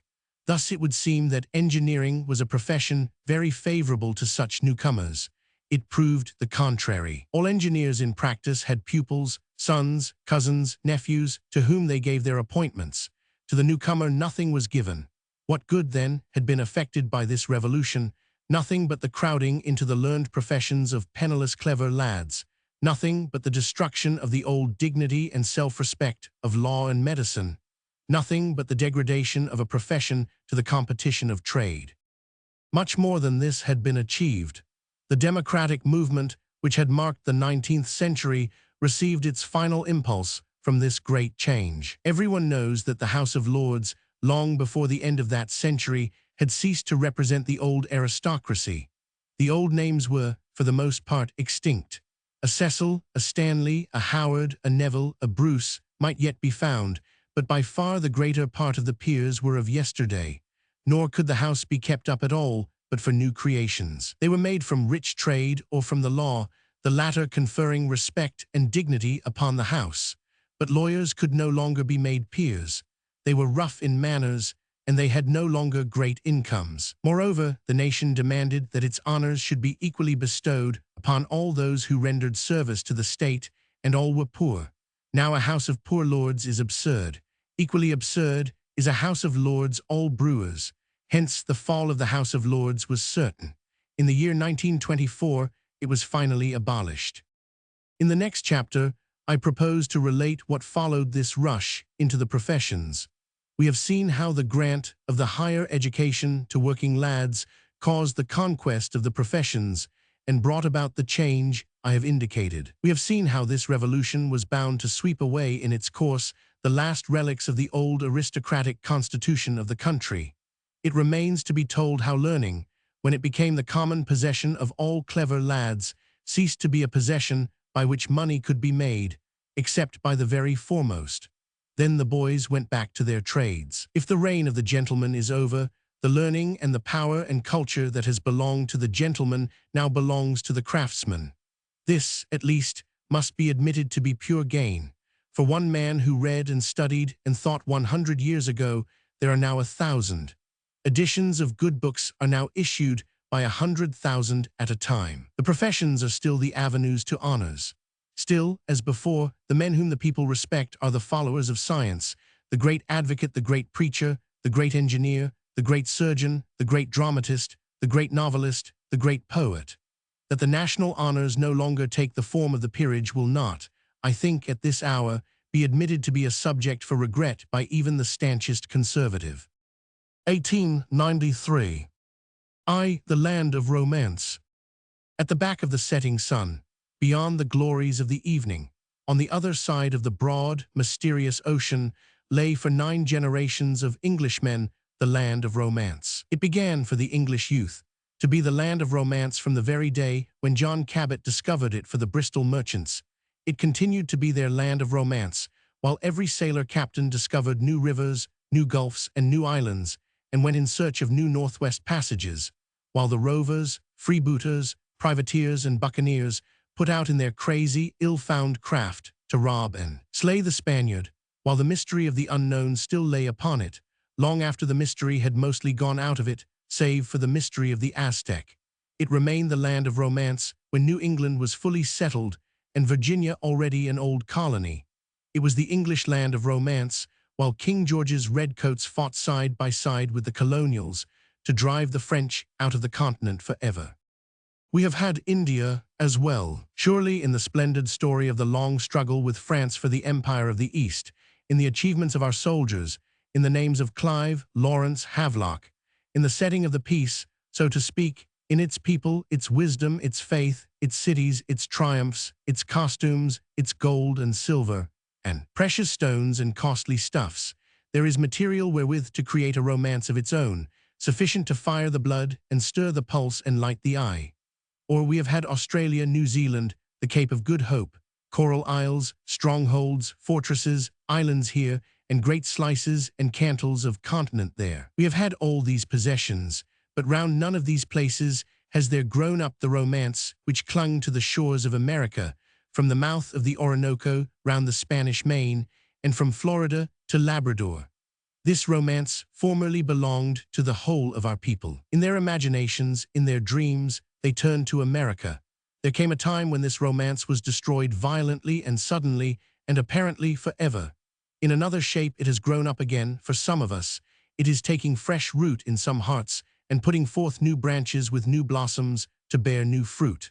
America may become, once more, the land of romance to the Englishman. I say with intent the Englishman, for if you consider, it was the Englishman, not the Scot or the Irishman, who discovered America by means of John Cabot and his Bristol merchants, not to speak of Leif, the son of Eric, or of Madoc, the Welshman.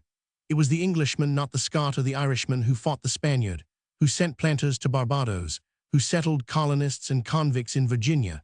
From England, not from Ireland or Scotland, went forth the Pilgrims and the Puritans. While the Scottish gentlemen were still taking service in foreign courts, as, for example, the Admirable Crichton with the Duke of Mantua, the young Englishman was sailing with Cavendish or Drake. He was fighting and meeting death under desperadoes, such as Oxenham. He was even, later on, serving with l'Olonois, Kidd, or Henry Morgan. All the history of North America before the War of Independence is English history. Scotland and Ireland hardly came into it until the 18th century. Till then, their only share in American history was the deportation of rebels to the plantations. The country was discovered by England, colonized by England. It was always regarded by England as specially her own child.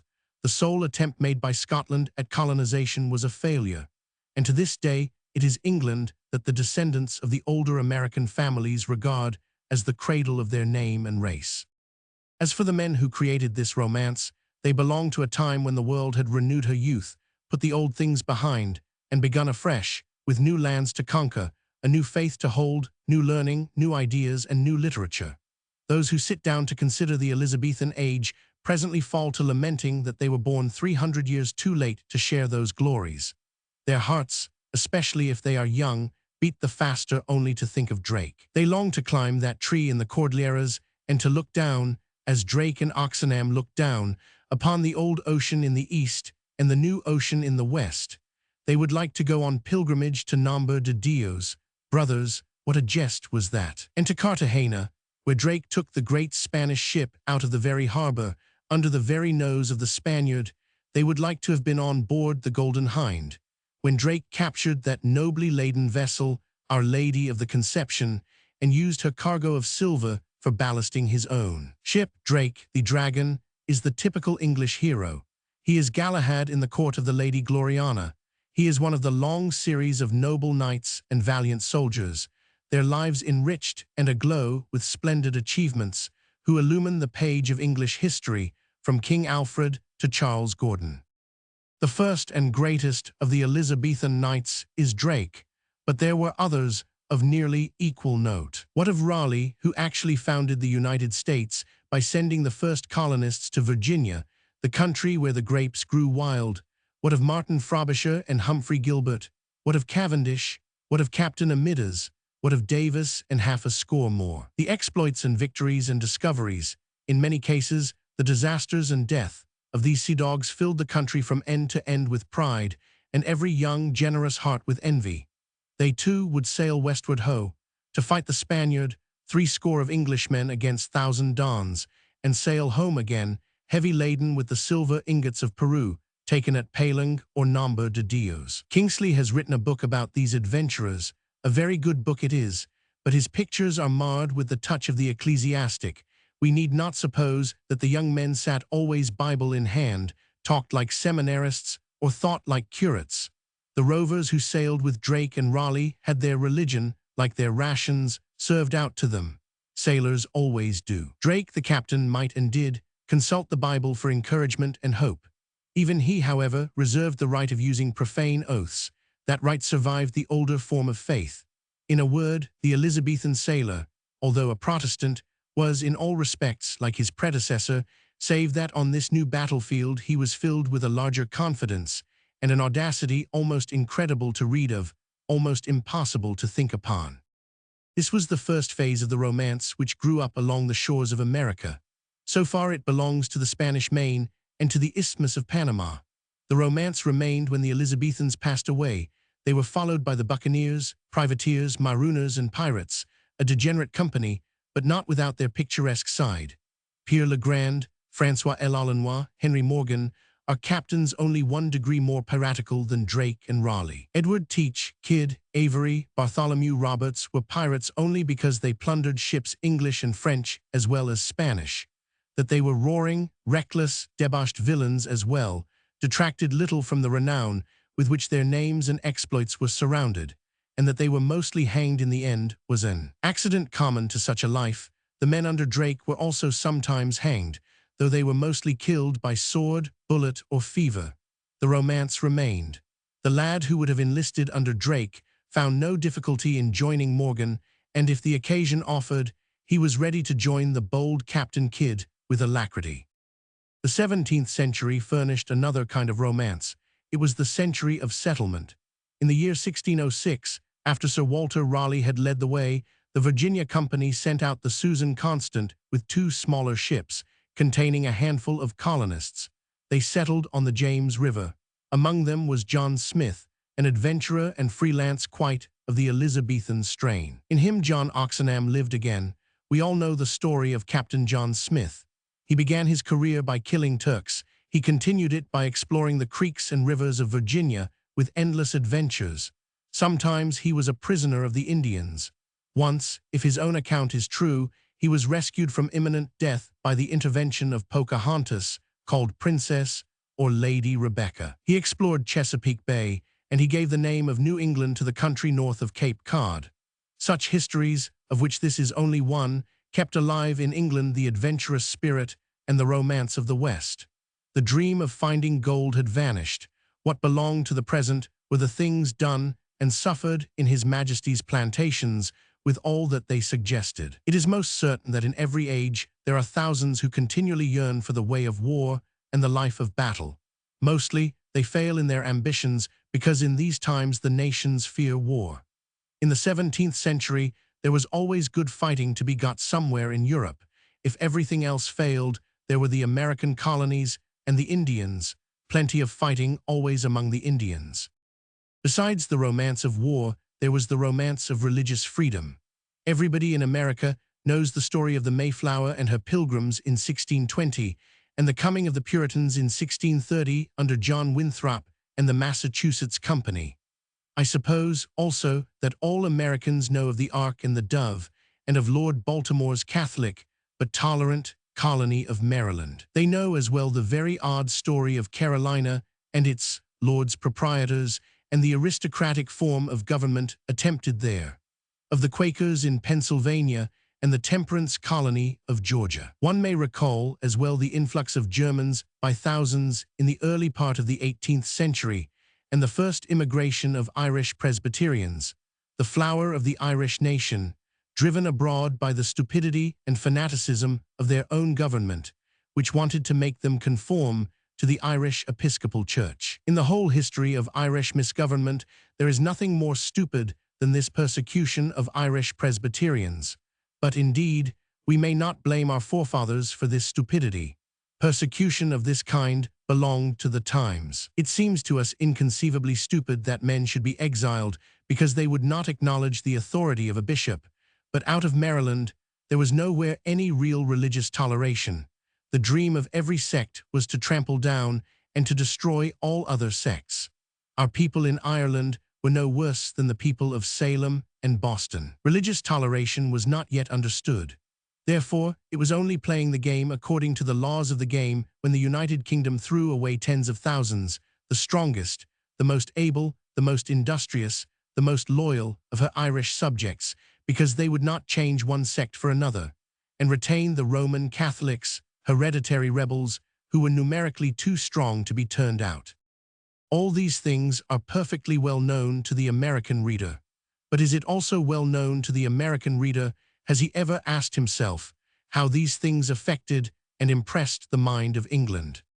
In this way, the land of romance was no longer the fable land where a dozen Protestant soldiers, headed by the invincible dragon, could drive out a whole garrison of Catholic Spaniards and sack a town. It had ceased to be another Offa and a richer Golconda, but it was the land of religious freedom. The Church of England and Ireland, by law established, had no power across the ocean. America, to the nonconformist of the 17th century, was a haven and a refuge ever open in case of need. The history of nonconformity shows the vital necessity of such a refuge. The very existence of free America gave to the English nonconformists strength and courage. Such a persecution as that of the Irish Presbyterians became impossible when it had been once demonstrated that, should the worst happen, the persecuted religionists would escape by voluntary exile. That the spirit of persecution long survived is proved by the lingering among us down to our own days of the religious disabilities. Within the memory of living men, no one outside the Church of England could be educated at a public school, could take a degree at Oxford or Cambridge, could hold a scholarship or a fellowship at any college, could become a professor at either university, could sit in the House of Commons, could be appointed to any municipal office, could hold a commission in the Army or Navy. These restrictions practically, though with some exceptions, reduced nonconformity in England to the lower middle class, the small traders. Their ministers, who had formerly been scholars and theologians, fell into ignorance. Their creeds became narrower. They had no social influence.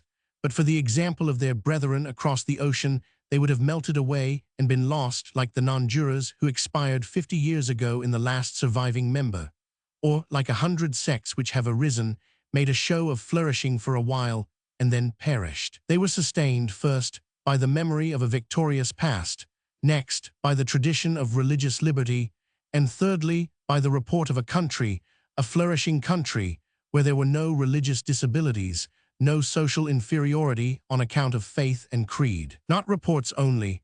There was a continual passing to and fro between Bristol and Boston during 3/4 of the 18th century. The colonies were visited by traders, soldiers, and sailors. John Dunton, in the year 1710, thought nothing of a voyage to Boston with a consignment of books for sale. Ned Ward, another bookseller, made the same journey with the same object. There exists a whole library of Quaker biographies showing how these restless apostles traveled backwards and forwards, crossing and recrossing the Atlantic, and journeying up and down the country to preach their gospel. And the life of John Wesley also proves that the colonies were regarded as easily accessible. I have seen a correspondence between a family in London and their cousins in Philadelphia in the reign of Queen Anne, which brings out very clearly the fact that they thought nothing of the voyage and fearlessly crossed the ocean on business or pleasure. The connection between the colonies and England was much closer than we are apt to imagine. The colonies were much better known by us than we are given to believe. They were regarded by the ecclesiastical mind as the home of schismatic rebellion, but by the layman as the land where thought was free.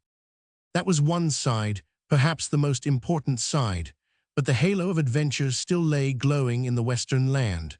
No colony but had its history of massacre, treachery, and war to the knife with the Red Indian. Long before the time of Fenimore Cooper, the English lad could read stories of dreadful tortures, of heroic daring, of patience and endurance, of revenges fierce, of daily and hourly peril. The blood of the dragon ran yet in English veins.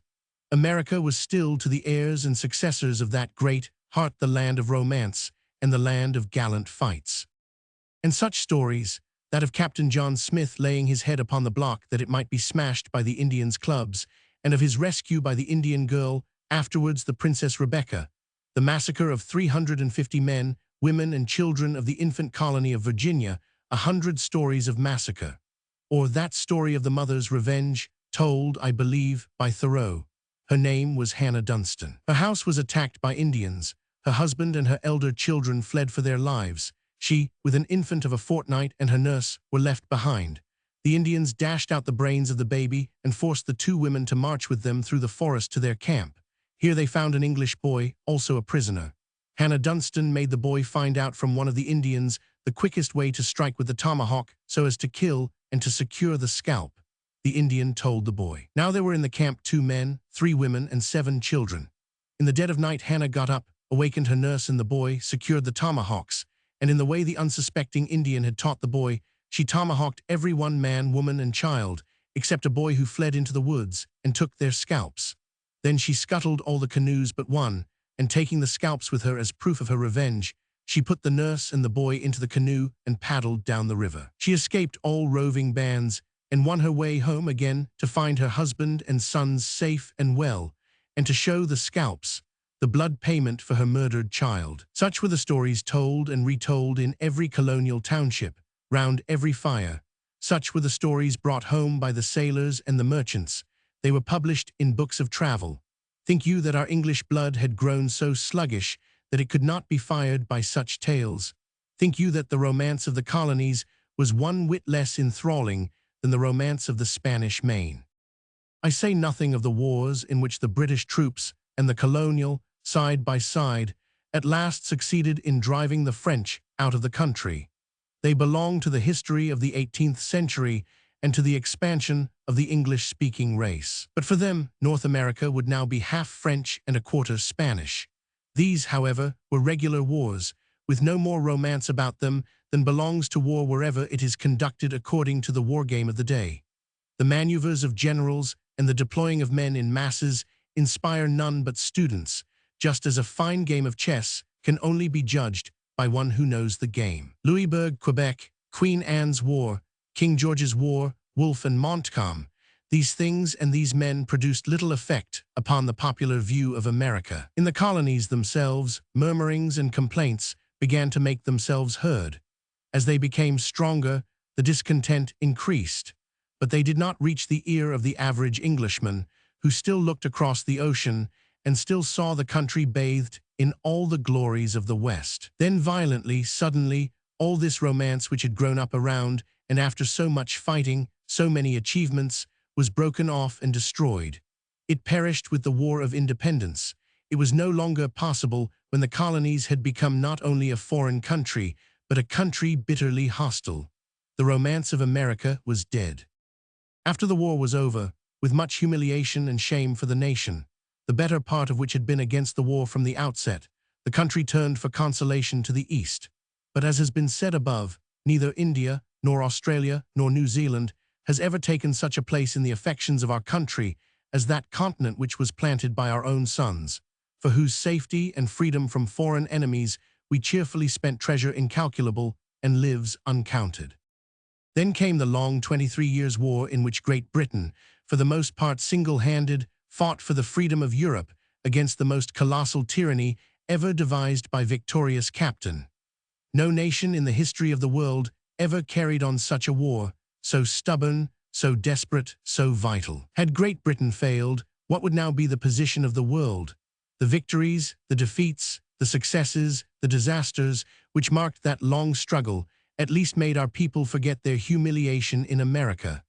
The final triumph gave us back, as it was certain to do, more than our former pride, more than our old self-reliance. America was forgotten. The old love for America was gone. How could we remember our former affections when, at the very time when our need was the sorest, when every ship, every soldier, every sailor that we could find was wanted to break down the power of the man who had subjugated the whole of Europe, except Russia and Great Britain, the United States, the very land of liberty, did her best to cripple the armies of liberty by proclaiming war against us. And now, indeed, there was nothing left at all of the old romance. It was quite dead. In the popular imagination, all was forgotten, except that on the other side of the Atlantic lived an implacable enemy whose rancor, it then seemed to our people, was even greater than their boasted love of liberty. I take it that the very worst time in the history of the relation of the United States with this country was the first half of this century. There was very little intercourse between the countries, there were very few travelers, there was ignorance on both sides, with misunderstandings, willful misrepresentations, and deliberate exaggerations. Remember how Nathaniel Hawthorne speaks about the English people among whom he lived. Read how Thoreau speaks of us when he visits Quebec. Is that time past? Hardly. Among the better class of Americans, one seldom finds any trace of hatred to Great Britain. I think that, with the exception of Mr. W.D. Howells, I have never found any American gentleman who would manifest such a passion. But as regards the lower class of Americans, it is reported that there still survives a meaningless, smoldering hostility. The going and the coming, to and fro, are increasing and multiplying. Arbitration seems to be established as the best way of terminating international disputes. If the tone of the press is not always gracious, it is not often openly hostile. We may perhaps begin to hope, at last, that the future of the world will be secured for freedom by the confederation of all the English-speaking nations. The old romance is dead, yet, as Kingsley cried when he landed on a West Indian island, at last. So I also, when I found myself in New England, was ready to cry.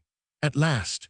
The old romance is not everywhere dead, since there can be found one Englishman who, when he stands for the first time on New England soil, feels that one more desire of his life has been satisfied. To see the East, to see India and far Cathay, to see the tropics and to live for a while in a tropical island, to be carried along the Grand Canal of Venice in a gondola, to see the gardens of Boccaccio and the cell of Savonarola, to camp and hunt in the backwoods of Canada, and to walk the streets of New York. All these things have I longed, from youth upwards, to see and to do, yea, as ardently as ever Drake desired to set an English sail upon the great and unknown sea, and all these things and many more have been granted to me. One great thing, perhaps more than one thing, one unsatisfied desire remained undone. I would set foot on the shore of New England. It is a sacred land, consecrated to me long years ago, for the sake of the things which I used to read, for the sake of the long yearning thoughts of childhood and the dim and mystic splendors which played about the land beyond the sunset in the days of my sunrise. At last, wherever a boy finds a quiet place for reading, an attic lumbered with rubbish, a bedroom cold and empty, even a corner on the stairs. He makes of that place a theater in which he is the sole audience. Before his eyes, to him alone, the drama is played, with scenery complete and costume correct, by such actors as never yet played upon any other stage, so natural, so lifelike, nay, so godlike, and for that very reason so lifelike. This boy sat where he could. In a crowded household, it is not always possible to get a quiet corner.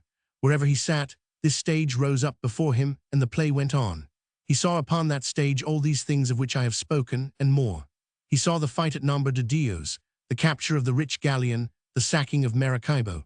I do not know whether other boys of that time were reading the American authors with such avidity, or whether it was by some chance that these books were thrown in his way. Washington Irving, Fenimore Cooper, Prescott, Emerson in parts, Longfellow, Whittier, Bryant, Edgar Allan Poe, Lowell, Holmes, not to mention Thoreau, Herman Melville, Dana, certain religious novelists, and many others whose names I do not recall, formed a tolerably large field of American reading for an English boy, without prejudice, be it understood, to the writers of his own country. To him, the country of the American writers became almost as well known as his own.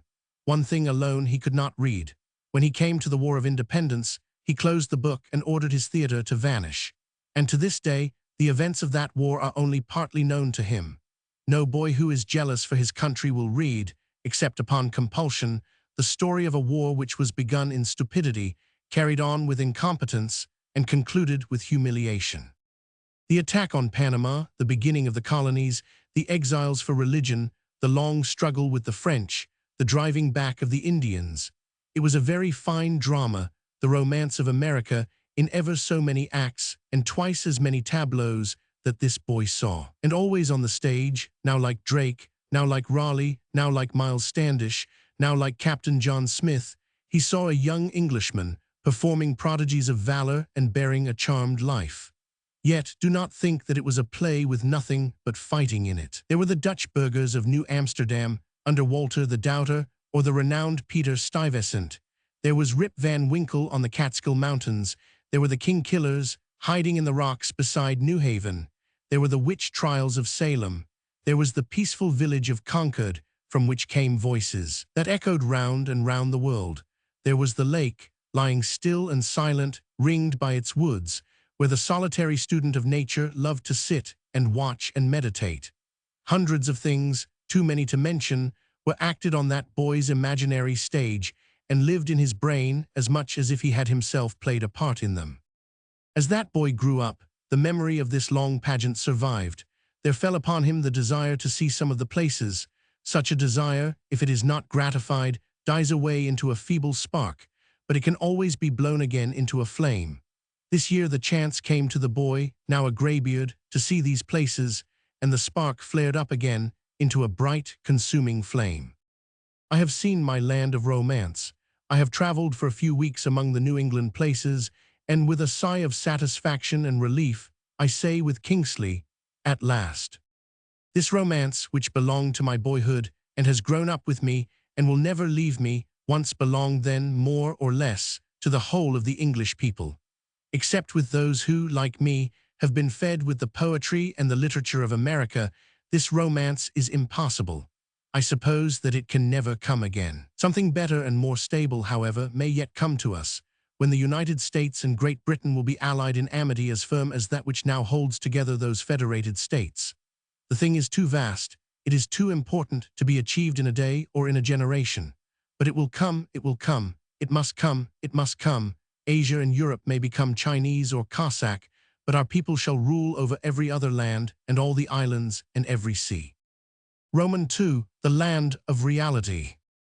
When a man has received kindnesses unexpected and recognition unlooked for from strangers and people in a foreign country on whom he had no kind of claim, it seems a mean and pitiful thing in that man to sit down in cold blood and pick out the faults and imperfections, if he can descry any, in that country. The cad with a kodak, where did I find that happy collocation, is to be found everywhere.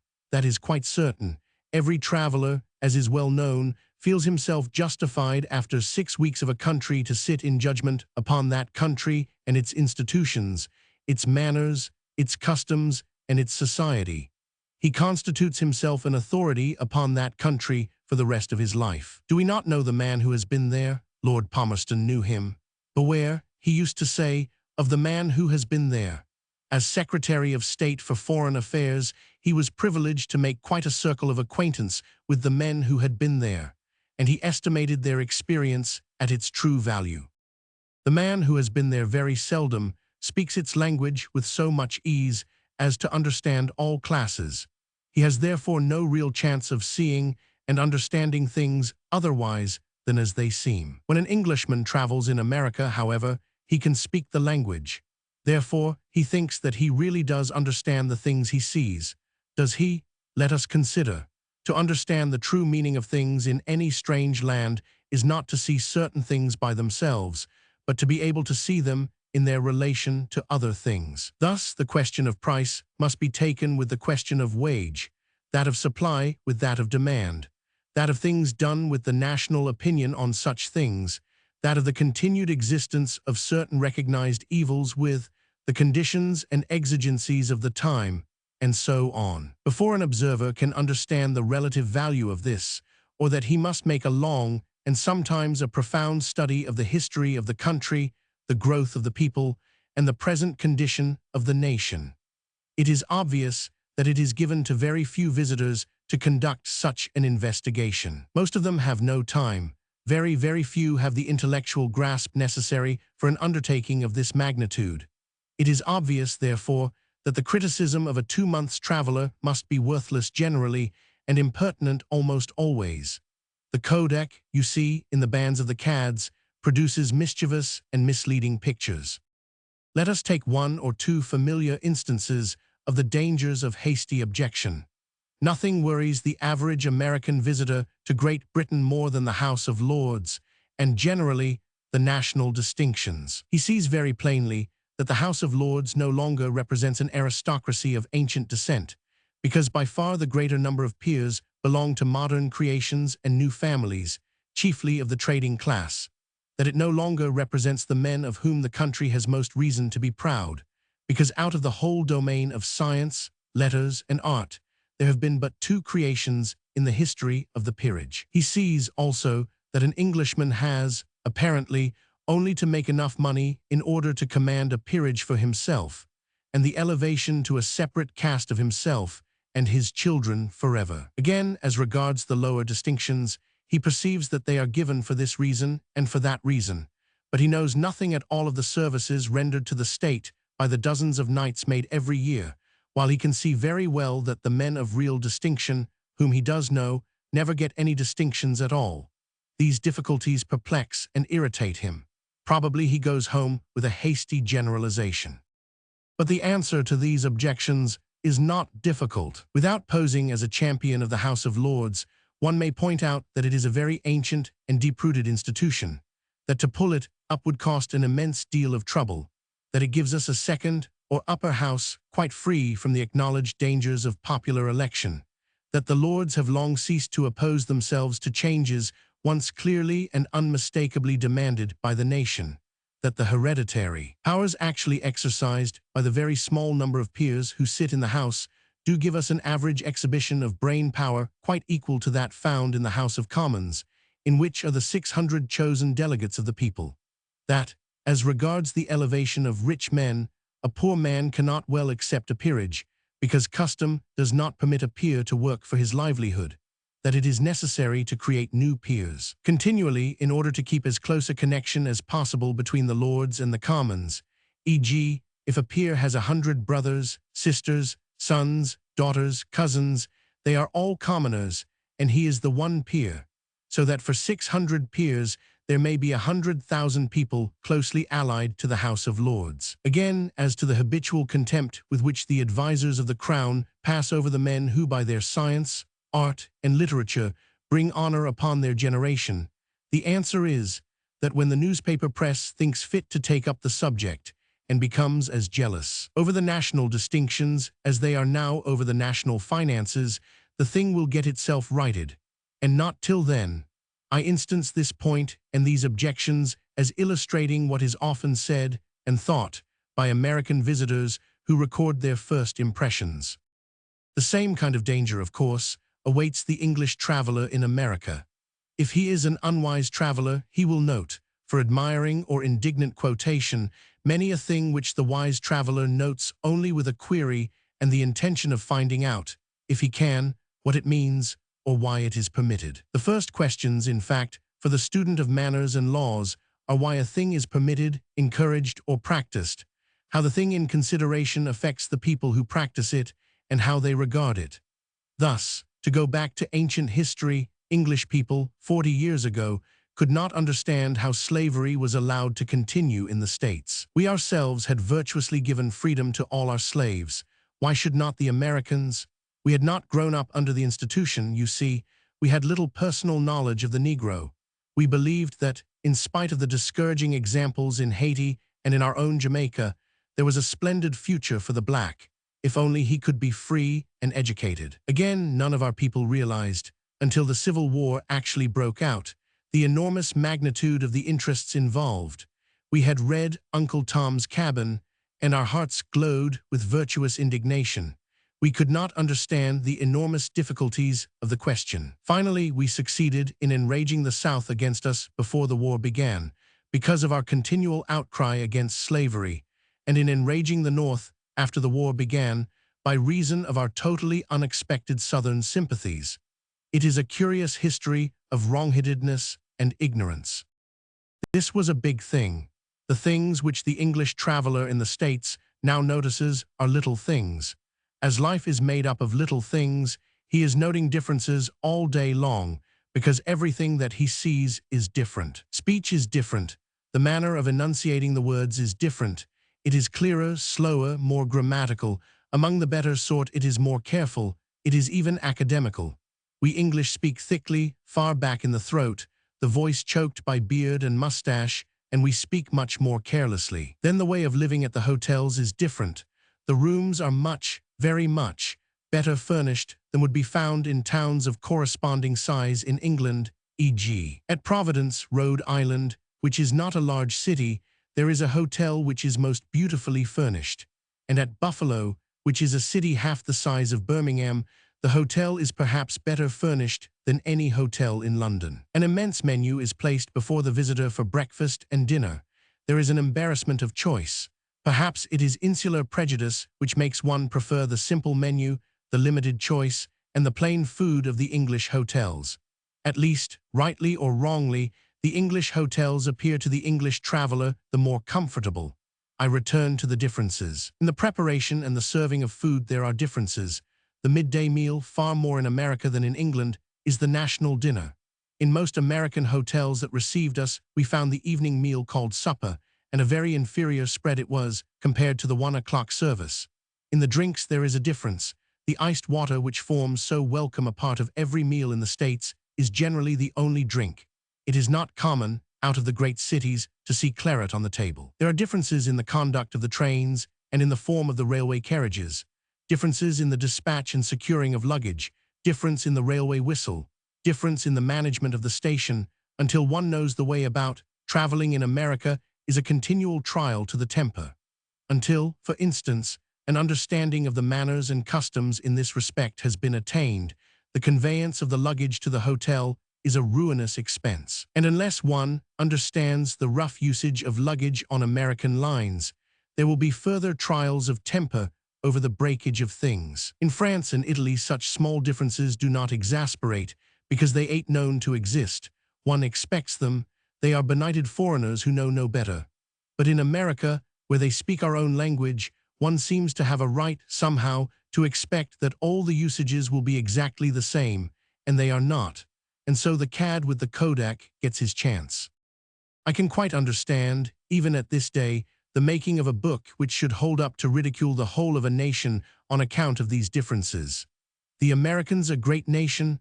Why, sir, I could not get, the whole time that I was them, such a simple thing as English mustard. The Americans a great nation? Well, sir, all I can say is that their breakfast in the Wagner car is a greasy pretense. The Americans a great nation? They may be, sir, but all I can say is that there isn't such a thing that I could discover as an honest bar parlor where a man can have his pipe and his grog in comfort. And so on, the kind of thing may be multiplied indefinitely.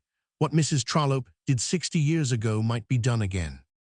But if I had the time, I would write the companion volume, that of the American in England, in which it should be proved, after the same fashion, that this poor old country is in the last stage of decay, because we have compartment carriages on the railway, no checks for the luggage, no electric trolleys in the street, at the hotels no elaborate menu, but only a simple dinner of fish and roast beef, no iced water, an established church, the clergy all bursting with fatness, a House of Lords all profligates, and a queen who chops off heads when so disposed. It would also be noted, as proving the contemptible decay of the country, that a large proportion of the lower classes omit the aspirate, that rough holiday-makers laugh and sing and play the accordion as they take their trips abroad, that the factory girls wear hideous hats and feathers, that all classes drink beer, and that men are often seen rolling drunk in the streets. Nor would the American traveler in Great Britain fail to observe, with the scorn of a moralist, the political corruption of the time. He would hold up to the contempt of the world the statesman who, with the utmost vehemence, condemns a movement one day which, on the following day, in order to gain votes and recover power, he adopts, and with equal vehemence advocates. He would ask what can be the moral standards of a country where a great party turns right round at the bidding of their leader and follows him like a flock of sheep, applauding, voting, advocating as he bids them, today this, tomorrow its opposite. These things and more will be found in that book of the American in England when it appears. You see how small and worthless and prejudiced would be such a volume. Well, it is precisely such a volume that the ordinary traveler is capable of writing. All the things that I have mentioned are accidentals. They are differences which mean nothing. They are not essentials. What I wish to show is that he who would think rightly of a country must disregard the accidentals and get at the essentials. What follows is my own attempt, which I am well aware must be of the smallest account, to feel my way to 2 or 3 essentials. First and foremost, one essential is that the country is full of youth. I have discovered this for myself, and I have learned what the fact means and how it affects the country. I had heard this said over and over again. It used to irritate me to hear a monotonous repetition of the words, "Sir, we are a young county." Young, at least it is 300 years old. Nor was it till I had passed through New England and seen Buffalo and Chicago, those cities which stand between the East and Time West, and was able to think and compare, that I began to understand the reality and the meaning of those words, which have now become so real and mean so much. It is not that the cities are new and the buildings put up yesterday. It is in the atmosphere of buoyancy, elation, self-reliance, and energy, which one drinks in everywhere, that this sense of youth is apprehended. It is youth full of confidence. Is there such a thing anywhere in America as poverty or the fear of poverty? I do not think so. Men may be hard up or even stone broke. There are slums, there are hard-worked women, but there is no general fear of poverty. In the old countries, the fear of poverty lies on all hearts like lead. To be sure, such a fear is a survival in England. In the last century, the strokes of fate were sudden and heavy, and a merchant sitting today in a place of great honor and repute, and authority on 'Change, would find himself on the morrow in the Marshalsea or the Fleet, a prisoner for life. Once down, a man could not recover.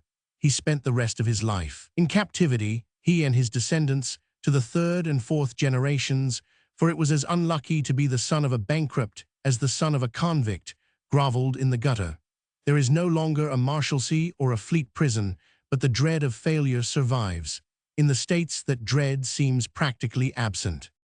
Again, youth is extravagant, spends with both hands, cannot hear of economy, burns the candle at both ends, eats the corn while it is green, trades upon the future, gives bills at long dates without hesitation, and while the golden flood rolls past, takes what it wants and sends out its sons to help themselves. Why should youth make provisions for the sons of youth? The world is young, the riches of the world are beyond counting, they belong to the young. Let us work, let us spend, let us enjoy, for youth is the time for work and for enjoyment. In youth, again, one is careless about little things. They will right themselves.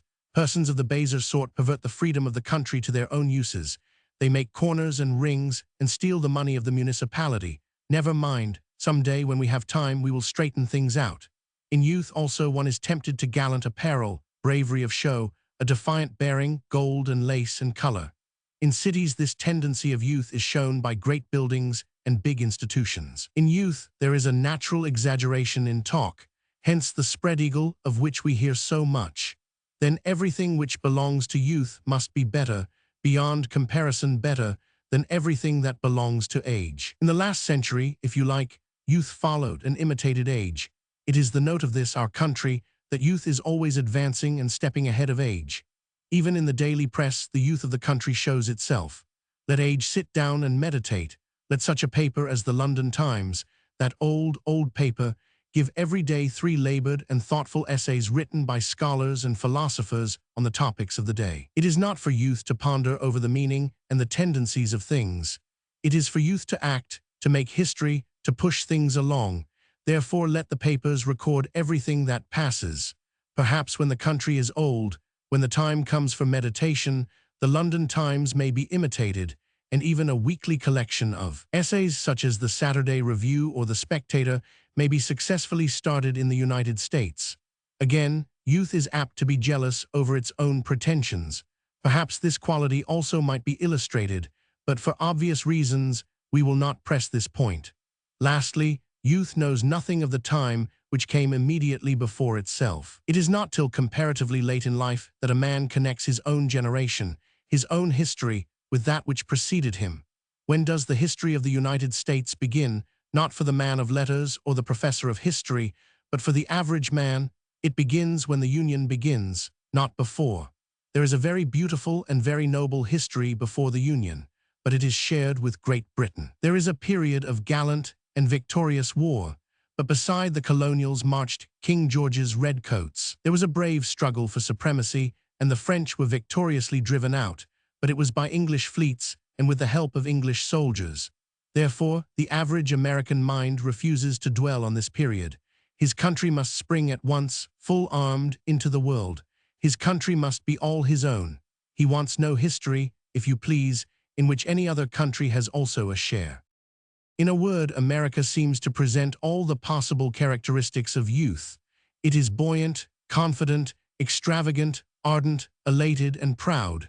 It lives in the present. The young men of 21 cannot believe in coming age. People do get to 50, he believes, but for himself, age is so far off that he need not consider it. I observed the youthfulness of America even in New England, but the country as one got farther west seemed to become more youthful. At Chicago, I suppose, no one owns to more than 25. Youth is infectious. I felt myself while in the city much under that age. Let us pass to another point, also an essential, the flaunting of the flag. I had the honor of assisting at the Solemnia Academica, the commencement of Harvard, on the 28th of June last. I believe that Harvard is the richest, as it is also the oldest, of American universities. It is also the largest in point of numbers. The function was celebrated in the college theater. It was attended by the governor of the state with the lieutenant governor and his aide-de-camp. There was a notable gathering on the stage or platform, consisting of the president, professors, and governors of the university, together with those men of distinction whom the university proposed to honor with a degree. The floor, or pit, of the house was filled with the commencing bachelors. The gallery was crowded with spectators, chiefly ladies. After the ceremony, we were invited to assist at the dinner given by the students to the president, and a company among whom it was a distinction for a stranger to sit. The ceremony of conferring degrees was interesting to an Englishman and a member of the older Cambridge, because it contained certain points of detail which had certainly been brought over by Harvard himself, the founder, from the old to the new Cambridge.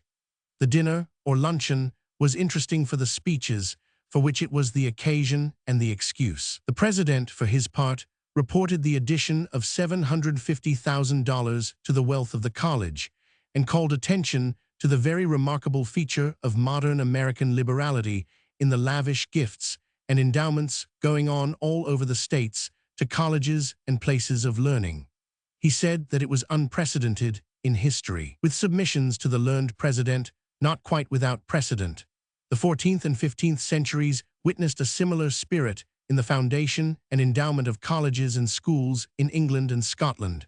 About half the colleges of Oxford and Cambridge and 3 out of the 4 Scottish universities belong to the period.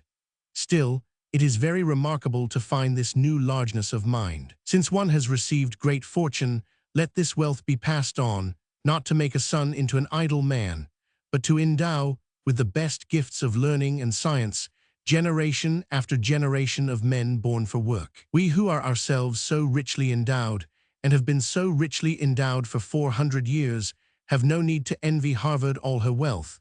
We may applaud the spirit which seeks not to enrich a family, but to advance the nation. All the more because we have many instances of a similar spirit in our own country. It is not the further endowment of Oxford and Cambridge that is continued by one rich man, but the foundation of new colleges, art galleries, and schools of art. Angerstein, Vernon, Alexander, Tate are some of our benefactors in art. The endowments of Owens College, the Mason College, the Firth College, University College, London, are gifts of private persons. Since we do not produce rich men so freely as America, our endowments are neither so many nor so great, but the spirit of endowment is with us as well. Presently one observed at this dinner a note of difference, which afterwards gave food for reflection. It was this: all the speakers, one after the other, without exception, referred to the free institutions of the nation, to the duty of citizens, and especially to the responsibilities of those who were destined, by the training and education of this venerable college, to become the leaders of the country. Nothing whatever was said, by any of the speakers, on the achievements in scholarship, literature, or science made by former scholars of the college.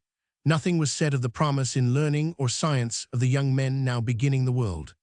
Now, a year or so ago, the master and fellows of a certain college of the older Cambridge bade to a feast as many of the old members of that college as would fill the hall. It was, of course, a very much smaller hall than that of Harvard, but it was still a venerable college, the mother, so to speak, of Emmanuel, and therefore the grandmother of Harvard. The master, in his speech after dinner, spoke about nothing but the glories of the college in its long list of worthies and the very remarkable number of men, either living or recently passed away, whose work in the world had brought distinction to themselves and honor to the college. In short, the college only existed in his mind, and in the minds of those present, for the advancement of learning, nor was there any other consideration possible for him in connection with the college. Is there, then, another view of Harvard College? There must be. The speakers suggested this new and American view. The college, if my supposed discovery is true, is regarded as a place which is to furnish the state, not with scholars, for whom there will always be a very limited demand, but with a large and perennial supply of men of liberal education and sound principles, whose chief duty shall be the maintenance of the freedom to which they are born, and a steady opposition to the corruption into which all free institutions readily fall without unceasing watchfulness. This thing I advance with some hesitation, but it explains the inflated patriotism of the carefully prepared speech of the governor and the political, not partisan spirit of all the other speakers. Oxford and Cambridge have long furnished the country with a learned clergy, a learned bar, and but this is past, a learned House of Commons. The tradition of learning lingers still. Nay, they are centers of learning beyond comparison with any other universities in the world. Harvard also, I suppose, provides a learned clergy, but its principal function, as its rulers seem to think, is to send out into the world every year a great body of young men fully equipped to be leaders in the country. This is its chief glory. To do this effectively, I take it, is the chief desire of the President and the society. It cannot be denied that this is a very important duty, much more important, for a special reason, in the States than it is in Great Britain. I used to marvel, before making these observations, at the constant flying of the stars and stripes everywhere, at the continual reminding as to freedom. Are there, one asks, no other countries in the world which are free? In what single point is the freedom of the American greater than the freedom of the Briton, the Canadian, of the Australian? In none, certainly. Yet we are not forever waving the Union Jack everywhere and calling each other brothers in our glorious liberty. Well, but let us think. In so vast a population, spread over so many states, each state being a different country, there will always be ignorant men, men ready to give up everything for a selfish advantage. there must always be a danger unless it be continually met and beaten down, that the united may become the disunited states. Why, European statesmen used to look forward confidently to the disruption of the states from the Declaration of Independence down to the Civil War. It was a commonplace that the country must inevitably fall to pieces. The very possibility of a disruption is now not even thought of. The thing is never mentioned. Why is this? Surely, because the idea of federation is not only taught and ground in at the elementary schools, but because the flag of federation is always displayed as the chief glory of the nation at every place where 2 or 3 Americans are gathered together. The symbol you see is unmistakable. It means union, once for all. The word, the idea, the symbol, it must be always kept before the eyes of the people. It is in the wisdom of the rulers that the stars and stripes are forever flaunted before the eyes of the people. And it is not only the ignorant and the selfish among Americans themselves. It is the vast number of immigrants, increasing by 500,000 every year, who have to be taught what citizenship means. The outward symbol is the readiest teacher. Let them never forget that they live under the stars and stripes. Let them learn German, Norwegian, Italian, Irish, what it means to belong to the great republic. Is this all that a 2-month visitor can bring away from America? It is the most important part of my plunder. What else has been gathered up is hardly worth talking about, in comparison with these 2 discoveries, which are, after all, perhaps only useful to myself. The discovery of the real youthfulness of the country, and the discovery of the real meaning and the necessity of the spread-eagle speeches and the flaunting of the flag in season and out of season. It may seem a small thing to learn, but the lesson has wholly changed my point of view. The fact is perhaps hardly worth recording. It matters little what a single Englishman thinks, but if he can induce others to think with him or to modify their views in the same direction, it may matter a great deal. And of course, an Englishman must think of his own future, that of his own country. Before many years, the United Kingdom must inevitably undergo great changes. The vastness of the empire will vanish. Canada, Australia, New Zealand, South Africa will fall away and will become independent republics. What these little islands will become then, I know not. What will become of the English-speaking races, thus firmly planted over the whole globe, is a more important question. If a man had the voice of the silver-mouthed father, if a man had the inspiration of a prophet, it would be a small thing for that man to consecrate and expend all his life, all his strength, all his soul, in the creation of a great federation of English-speaking peoples. There should be no war of tariffs between them. There should be no possibility of dispute between them. There should be as many nations separate and distinct as might please to call themselves nations. It should make no difference whether Canada was the separate dominion of Canada or a part of the United States.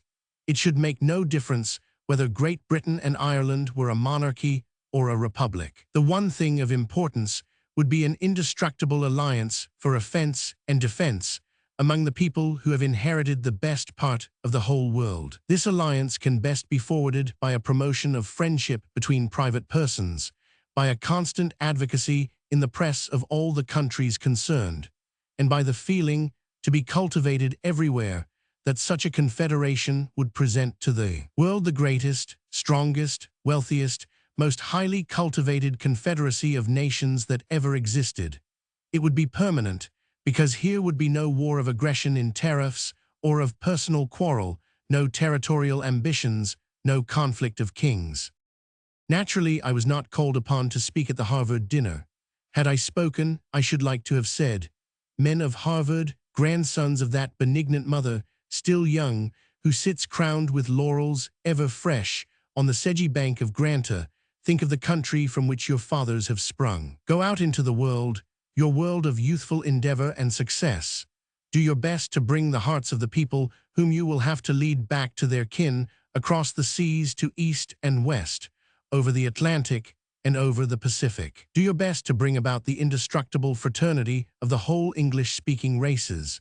Do this in the sacred name of that freedom of which you have this day heard so much, and of that Christianity to which by the very stamp and seal of your college you are the avowed and sworn servants." Ra. 1893. Art and the People, paper read at the Birmingham meeting of the Social Science Congress. There is a passage in one of the letters of Edward Denison which exactly interprets the dejection and oppression certain to fall upon one who seriously considers and personally investigates, however superficially, the condition of the poor in great cities. He writes from Philpott Street, Commercial Road, East London, and he says, "My wits are getting blunted by the monotony and ugliness of the place. I can almost imagine the awful effect upon a human mind of never seeing anything but the meanest and vilest of men and man's work, and of complete exclusion from the sight of God's works." The very exaggeration of these words shows the profound dejection of the writer, at a moment when his resolution to continue living in a place where there was neither nature nor art, nor beauty anywhere, weighed upon him like a penal sentence, so that the vileness of the surroundings entered into his soul and made him feel as if the men and women in the place, as well as their works, were all alike mean, vile, and sordid. Edward Denison wrote these words 17 years ago. The place in which he lived is still ugly and monotonous, a small cross street leading from the back of the London Hospital into the Commercial Road, about as far from green fields and parks or gardens as can be found anywhere in London. There are still a good many of the vilest of man's works carried on. In the neighborhood, especially the making of clothes for government contractors and the making of shirts for private sweaters. But something has been attempted since Denison came here, the pioneer of a great invasion. Many others have followed his example and are now, like him, living among the people. Clubs have been established, concerts and readings have been given, and excursions into the country, convalescent homes, and 1,000 different things have grown up for the amelioration of the poor. Better than all, there are now thousands of educated and cultivated men and women who are perpetually considering how existing evils may be remedied and new evils prevented. With philanthropic efforts, with the social questions connected with them, I have now nothing to do. We are at present only concerned with a question of art. We are to inquire how the love and desire for art may be introduced and developed, and to ask what has already been attempted in this direction. I would first desire to explain that I know absolutely nothing about the state of things in any other great city of Great Britain than one. What I say is based upon such small knowledge that I may have gained concerning London, and especially East London. As regards Birmingham, Manchester, Sheffield, Glasgow, and any other place where there is a great industrial population, I know nothing. If, therefore, exception be taken to any expressions of mine as applied to some other city, I beg it to be remembered that East London alone is in my mind. Even concerning East London exception may be taken to anything I may advance. That is because it is impossible to make any general proposition, whatever of humanity considered in the mass, except the elementary ones, such as that all must eat and sleep, to which objection may not be raised. Thus I know that it is true, and I am prepared to maintain the assertion, that the lower classes in London care nothing about art, and know nothing about art, and have only an elementary appreciation of things beautiful. It is equally true, on the other hand, that there are everywhere some whose hearts are yearning, and whose hands are stretched out in prayer for greater beauty and fullness of life. It is also, as a general statement, true that there are no amusements in East London, which contains 2.5 millions of people, has no municipality, and is the biggest, ugliest, and meanest city in the whole world. Yet it is equally true that there are in it institutes for education and science, art and literature, mutual improvement societies, clubs at which there are evenings for singing, dancing, and private theatricals, and rowing, swimming, and cricket clubs. It is again, as a general rule, true that the lower classes are ignorant of science, yet there are everywhere scattered among the working men single cases of earnest devotion to science. And it is painfully true that they do not seem to feel the ugliness of their own streets and houses. Yet no one who has been among the holiday folks in the country on a bank holiday or a fine Sunday in the summer can deny their profound appreciation of field and forest, flowers and green leaves, sunshine and shade. It is, lastly, perfectly true that their lives, compared with those of the more cultivated classes, do seem horribly dull, monotonous, and poor. Yet the dullness is more apparent than real. Ugly houses and mean streets do not necessarily imply mean and ugly lives. Their days may be enlivened in 1,000 ways which, to the outsider, are invisible. Among these are some which directly or indirectly make for the appreciation of art. It seems safe, however, to advance one proposition. There is a class in and below which it is impossible that there can exist a feeling for art of ally kind, or, indeed, for religion, for virtue, for knowledge of any kind, or for anything beyond the necessity of providing for the next day's food and shelter. Those miserable women who work from early morning to late night, condemned to a slavery worse than any we have abolished. Those hungry men who besiege the dock gates for a day's work and have nothing in the whole world but a pair of hands. That vast class which is separated from starvation by a single day, what thought, interest, or care can they have for anything in the world but the procuring of food?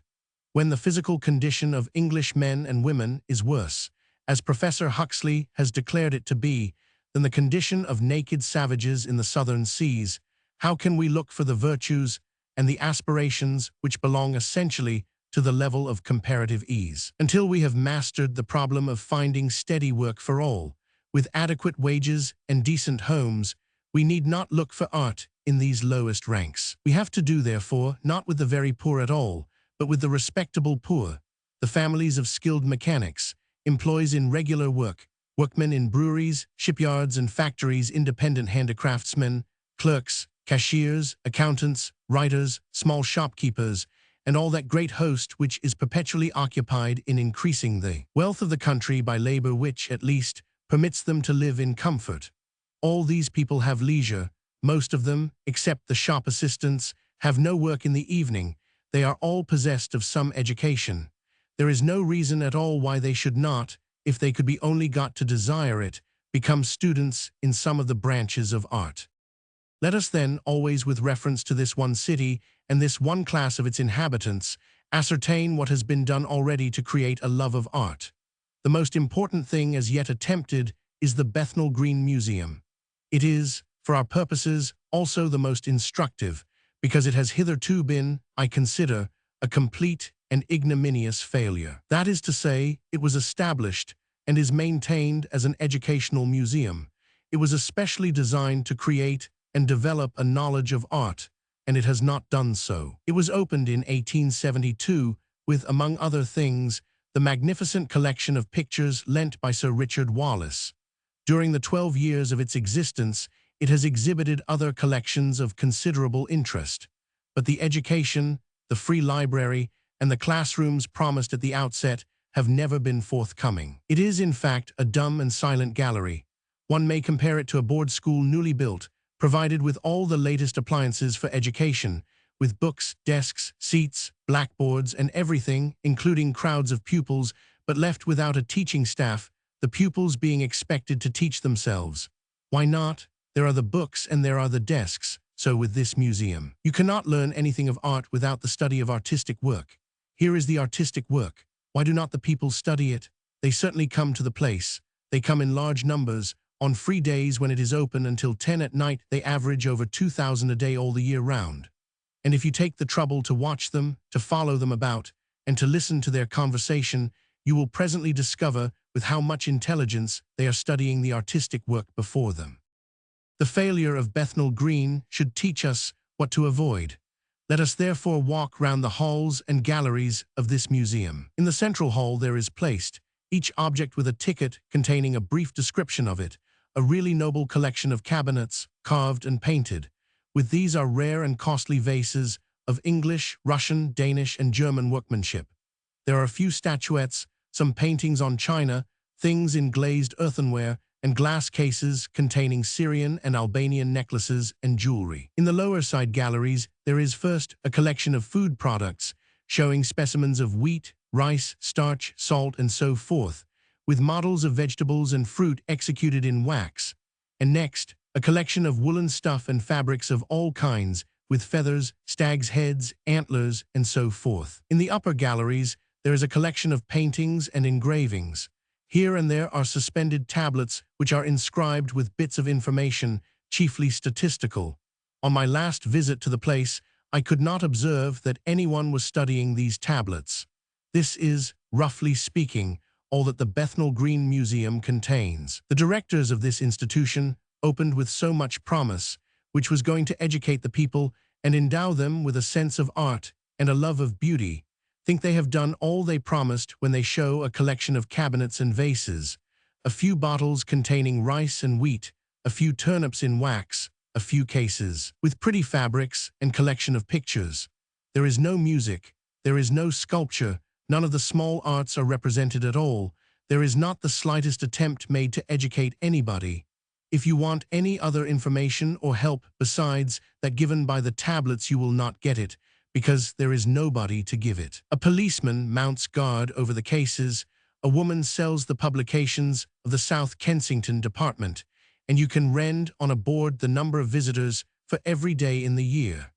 But there is no one to go round with you and talk about the things on exhibition. There are no lectures nor any classes. There are no handbooks to teach the history of the fine arts and to illustrate the collection in the museum. There is not, incredible to say, even a catalogue. There is no catalogue. Imagine an exhibition without even an official guide to its contents. Here, says the department, is the Bethnal Green Museum with its doors wide open. Let the people walk in and inspect the contents. So, if we invited the people to inspect a collection of cuneiform inscriptions, we might just as well expect them to carry away a knowledge of Assyrian history. Or by exhibiting an electrical machine, we might as well expect them to understand the appliances of electricity. It is not enough, in fact, to exhibit pictures. They must be explained.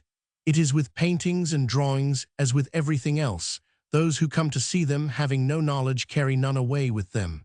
The visitors to a museum are like travelers in a foreign country, of whom Emerson truly says that when they leave it, they take nothing away but what they brought with them. The finest wood carving, the most beautiful vase, the richest classic painting, produces on the uncultivated eye no more valuable or lasting impression than the sight of a sailing ship for the first time produces on the mind of a savage. That is to say, the impression at the best is of wonder, not of delight or curiosity at all. In the picture galleries, it is true, the dull eyes are lifted and the weary faces brighten, because here, if you please, we touch upon that art which every human being all over the world can appreciate. It is the art of storytelling. The visitors go from picture to picture and they read the stories. As for landscapes, figures, portraits, or slabs, they pass them by. What they love is a picture of life in action, a picture that tells a story and quickens their pulses. You may observe this in every picture gallery, even at the Grosvenor and the Royal Academy, even among the classes who are supposed to know something of art. For one who studies a portrait by Milcis or a head by Leighton, there are crowds who stand before a picture which tells a story. At the Royal Academy, the story is generally, but not always, read in silence. At Bethnal Green, it is read aloud. You will perhaps observe the importance of this difference. It is because at the Royal Academy everybody has the feeling that he is present in the character of a critic, and must therefore affect, at least, to be considering the workmanship and passing a judgment on the artist. But at Bethnal Green, the visitors feel that they have been invited to be pleased, to wonder, and to admire the beautiful stories represented on the canvas by clever men who have learnt this trade. As for how a story may be told on canvas, the way in which the conception of the artist has been executed, the truth of the drawing, the fidelity of coloring, on these points no questions are asked and no curiosity is expressed. Why should they? Painting they regard as one of the arts which may be learned for a trade, like matchmaking or shoemaking. Remember that it never occurs to people to learn the mysteries of any trade beside their own. On my last visit to this museum, for instance, I chanced upon two women who were standing before a vase. It was a large and very beautiful vase, of admirable form and proportions, and it was decorated on the top by a group representing 3 captives chained to the rock. Their comment on this work of art was as follows: "Look," said one, "look at those poor men chained to the rock." "Yes," replied the other, "poor fellows, ain't it shocking?" To their eyes, the only thing to be looked at was the group of figures, and the only suggestion made to their minds by the vase related to the story, thus half told, of the captives. As for the vase itself, it was nothing. The workmanship and painting were nothing. The sculpturing of the figures was nothing. It is constantly argued that the mere contemplation of things beautiful creates this artistic sense, the sense of beauty. This is undoubtedly true if one were to dwell entirely among beautiful things. But how if for one thing which is beautiful, you are made to contemplate 100 which are not. Suppose you offer a girl of untrained eye a choice of costumes, of which one is artistic and the rest are all hideous. How can you expect her to know the only one which she sought to choose? Or again, if you allow a boy to read and learn as much bad poetry as good, what can you expect of his standard of taste? In other words, when the surroundings of life are wholly without art, an occasional visit to a collection of paintings cannot create an intelligent appreciation of art. Again, there are many branches and diverse forms of art. For instance, there is music, there is singing, there is acting, there is sculpture, poetry, fiction, and besides these there are working in metals, engraving in wood and copper, leatherwork, brasswork, fretwork, and decoration. None of these arts are illustrated and recognized in the Bethnal Green Museum, yet when we speak of the spreading of art among the poor, surely we do not mean only drawing, design, and painting. The popularity of this museum has been argued as a proof of its efficiency. It attracts, as I have stated already, over 2,000 on every free day all the year round. On the one day in the week, when an entrance fee of 6 pence is required, it attracts from 20 to 40. This means that out of 2 millions of people in East London, there is so little enthusiasm for art that only 40 can be found each week to pay 6 pence in order to enjoy quiet galleries and undisturbed study. Remember that East London is not altogether a poor place. There are whole districts which are full of villa residences as good as any in the southern suburb.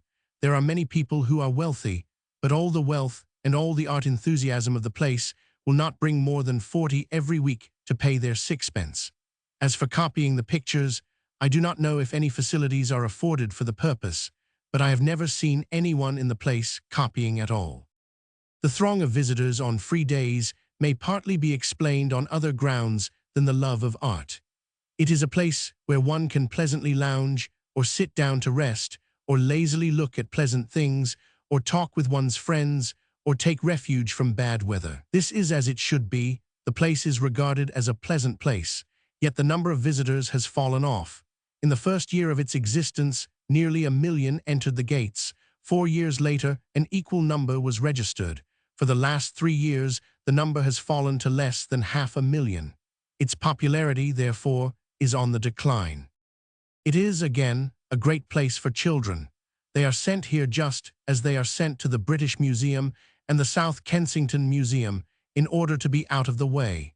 You will always see children in these places, strolling listlessly among the rooms and corridors. Once, for instance, on a certain Easter Monday, I encountered, in the South Kensington Museum, a miserable little pair who were crying in a corner by themselves.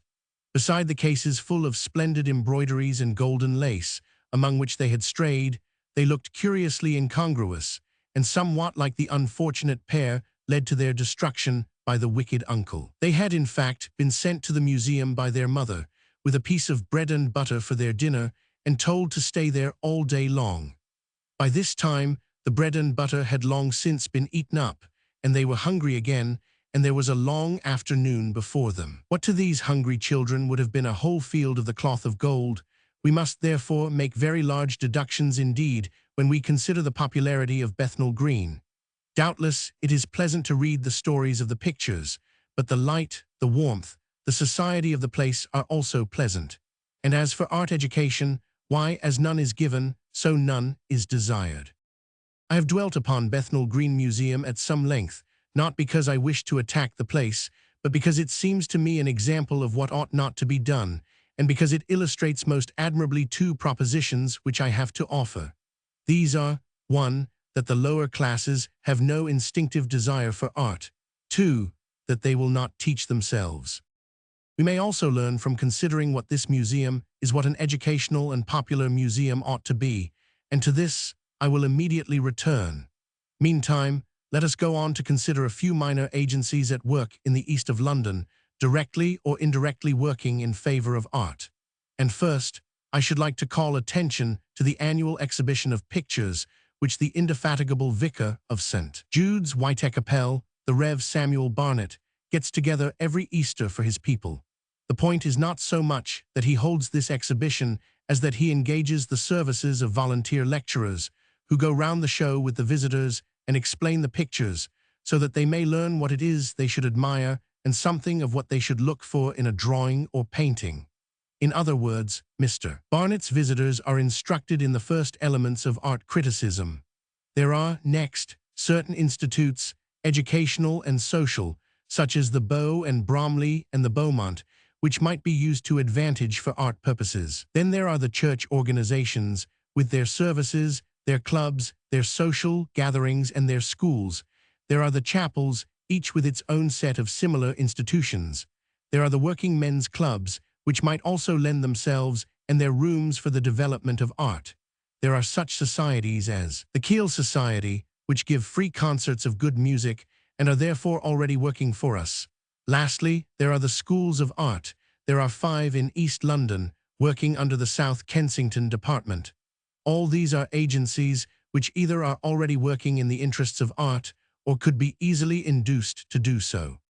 To sum up, at the exhibition of the Bethnal Green Museum, the people walk round the pictures, are pleased to read their stories, and go away. At the concerts they listen, are satisfied, and go away. At the readings and recitations they applaud, and go away. They are not, in fact, stimulated by these exhibitions and performances in the slightest degree to draw, paint, carve, play an instrument, sing, recite, or act for themselves. But observe that directly they form clubs of their own, although they may develop many reprehensible tendencies, and especially that of gambling, they do at once begin to act, sing, recite, and dance for themselves. What we want them to do, then, is to begin for themselves, or to fall in willingly with those who begin for them, the pursuit of art in its more difficult and higher branches. What we desire is that they should realize what we know, that to teach a lad or a girl one of these fine arts is to confer upon him an inestimable boon, that no life can be wholly unhappy which is cheered by the power of playing an instrument, dancing, painting, carving, modeling, singing, making fiction, or writing poetry, that it is not necessary to do these things so well as to be able to live by them, but that every man who practices one of these arts is, during his work, drawn out of himself and away from the bad conditions of his life. If I say, the people can be got to understand something of this, the rest will be easy. A few examples in their midst would be enough to show them that it wants little to be an artist, that the practice of art is a lifelong delight, and that in the exercise and improvement of the faculties of observation, comparison, and selection, in the daily consideration of beauty in its various forms, the years roll by easily and are spent in a continual dream of happiness. You know that it has been observed especially of actors, that they never grow old. The thing is true with artists of every kind, they never grow old. Their hair may become gray and may fall off, they may be afflicted with the same weaknesses as other men, but their hearts remain always young to the very end. But this is not an inducement, I am afraid, that we can put forth in an appeal to the people to follow art. I am sure, moreover, that it is the desire of all to include the encouragement of every kind of art, not that of drawing and painting only. We wish that every boy and every girl shall learn something, and it matters little whether we make him draw, design, paint, decorate, carve, work in brass or leather, whether we make him a musician, a painter, a sculptor, a poet, or a novelist, provided he be instructed in the true principles of art. Imagine, if you can, a time when in every family of boys and girls one shall be a musician, and another a carver of wood, and a third a painter, when every home shall be full of artistic and beautiful things, and the present ugliness be only remembered as a kind of bad dream. This may appear to some impossible, but it is, on the other hand, very possible and sure to come in the immediate future. It is true that, as a nation, we are not artistic, but we might change our character in a single generation. It has taken less than a single generation to develop the enormous increase of art which we now see around us in the upper classes. Think of such a thing as house decoration and furniture. We have to extend this development into regions where it is as yet unfelt, and among a class which have, as yet, shown no willingness or desire for such extension. All this has been said by way of apology for the practical scheme which I venture now to lay before you. You have already heard from Mr. Leland's own lips what has been for 5 years his work in Philadelphia.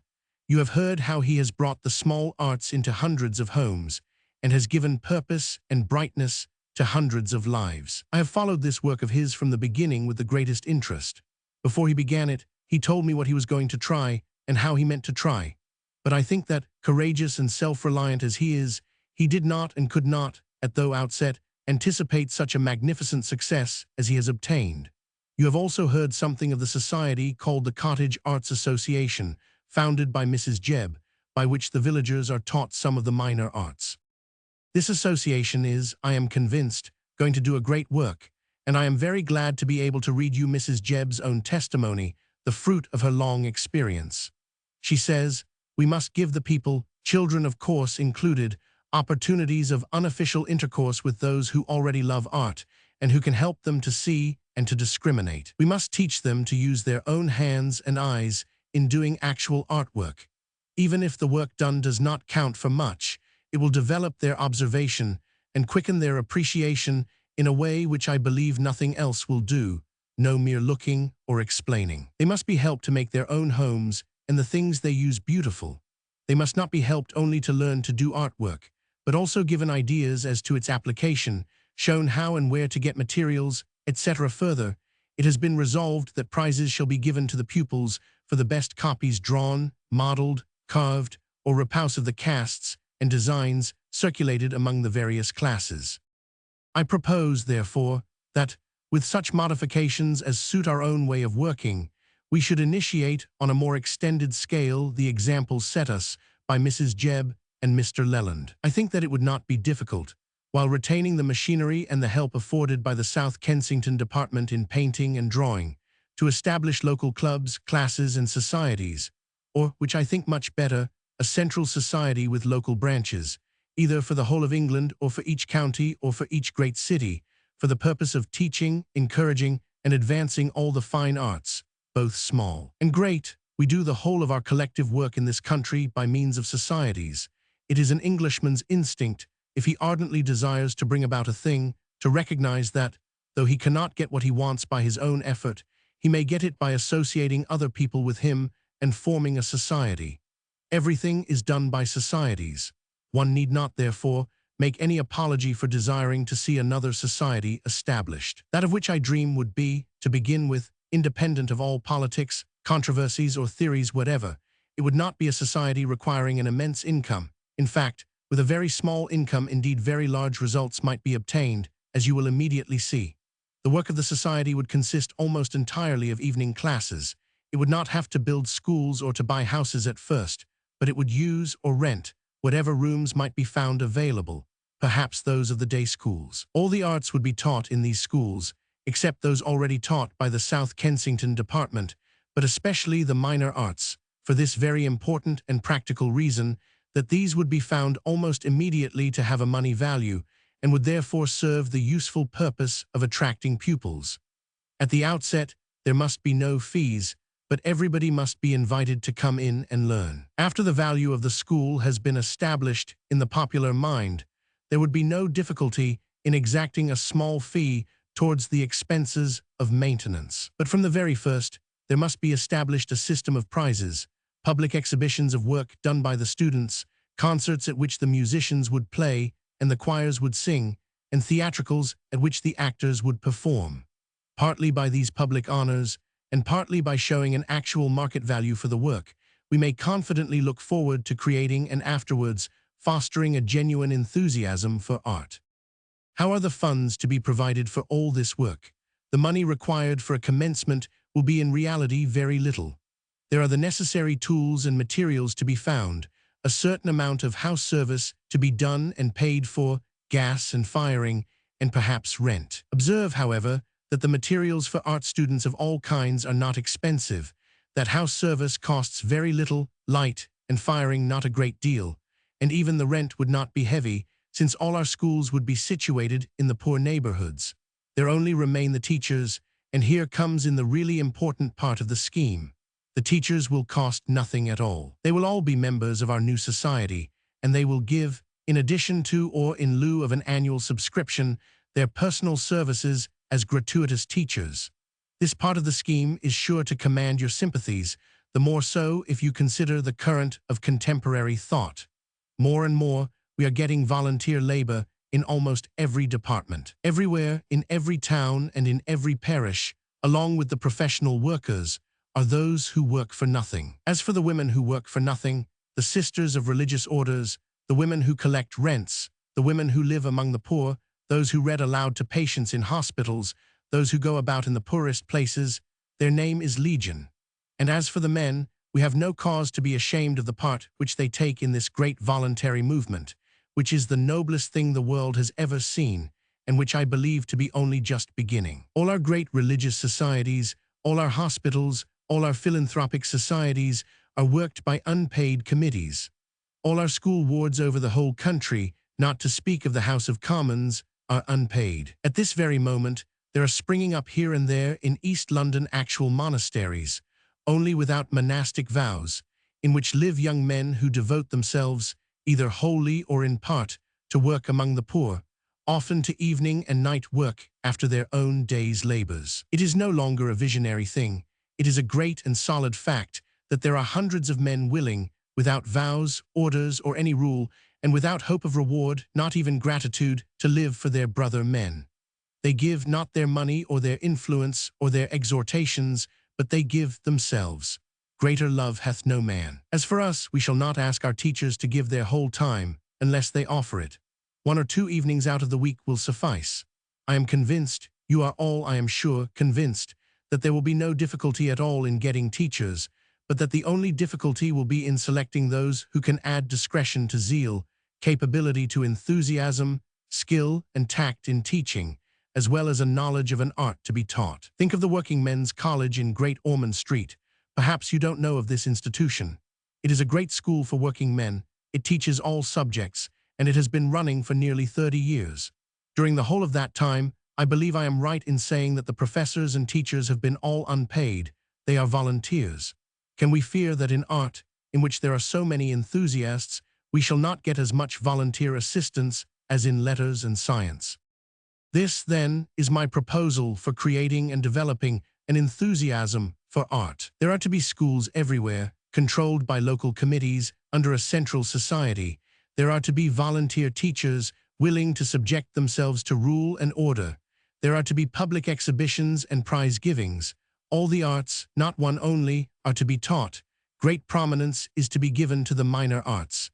At first, there will be no fees. Above all and before all, the great college of ours is not to be made a government department, to be tied and bound by the hard and fast rules and red tape which are the curse of every department, nor is it to be under the direction of any school board, but like most things in this country that are of any use, it is to be governed by its own council. One thing more, I am firmly convinced that the only institutions in any country which endure are those which take a firm hold of the popular mind and are supported by the people themselves. In order to make the College of Art permanent, it must belong absolutely to the people. This can only be effected by the gradual retirement of the wealthy class, who will start it from the management, and the substitution of actual working men in their place. Working men, I mean, who have themselves been through some course of study in the college and have, perhaps, become teachers. And as working men will certainly do nothing without pay in London, whatever may be the case elsewhere, their strongest feeling is that their only possessions are their time and their hands. We shall have to provide that the teachers of the schools, the directors of the college, and the clerks in the secretariat shall never be paid at a higher rate than the current rate of wage for manual work. The people themselves will in the end supply counsel, executive officers, and teaching staff. The time is ripe. We are ready to begin the work. I do not fear for a moment that the working man will not, if we begin with prudence, presently respond, and through him, the boys and girls. We must, however, have a museum, although on this subject I cannot dwell. I should like to take the Bethnal Green Institution entirely out of South Kensington hands. They have had it for 14 years, and you have heard what they have made of it. I think they should hand it over, if not to our new College of Art, then to a local committee, who would at least try to show what an educational museum should be. Our educational museum will be a branch of the College of Art. It will be in all respects the exact opposite of the Bethnal Green Museum. It will have everything which is there wanting. It will have a library and reading room. It will have lecturers and teachers. It will have classrooms. The exhibits will be changed continually. There will be an organ and concerts. There will be a theater. There will be in it every appliance which will teach our pupils the exquisite joy, the true and real delight of expressing noble thought in beautiful and precious work. The amusements of the people. "And do your workmen," asked a London visitor of a Lancashire mill owner, "do your workmen really live in those hovels?" "Certainly not," replied the master. "They only sleep there, they live in my mill." This was 40 years ago. Neither question nor answer would now be possible, for the hovels are improved into cottages, the factory hands no longer live only in the mill, and the opinion, which was then held by all employers of labor as a kind of 40th article, that it is wicked for poor people to expect or hope for anything but regular work and sufficient food, has undergone considerable modification. Why indeed, they thought, should the poor man look to be merry when his betters were content to be dull? We must remember how very little play went on even among the comfortable and opulent classes in those days. Dullness and a serious view of life seemed inseparable. Recreations of all kinds were so many traps and engines set for the destruction of the soul, and to desire or seek for pleasure, reprehensible in the rich, was for the poor a mere accusation of Providence and an opening of the arms to welcome the devil.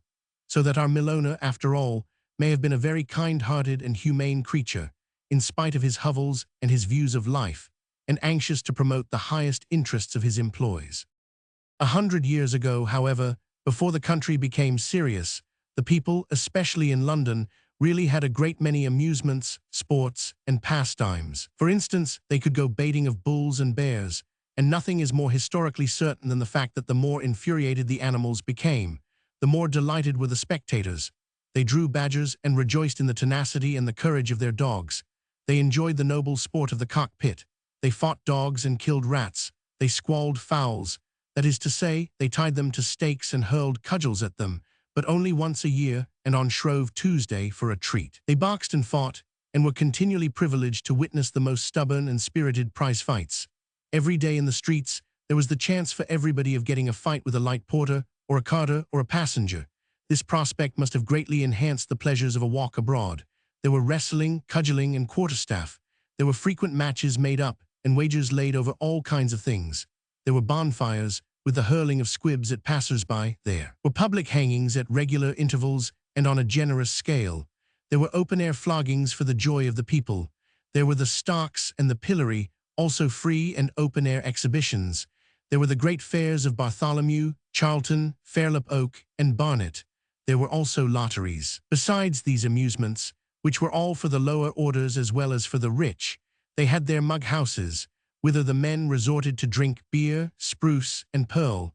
And for music there was the street ballad singer, to say nothing of the bear-warden's fiddle and the band of marrowbones and cleavers. Lastly, for those of more elevated tastes, there was the ringing of the church bells.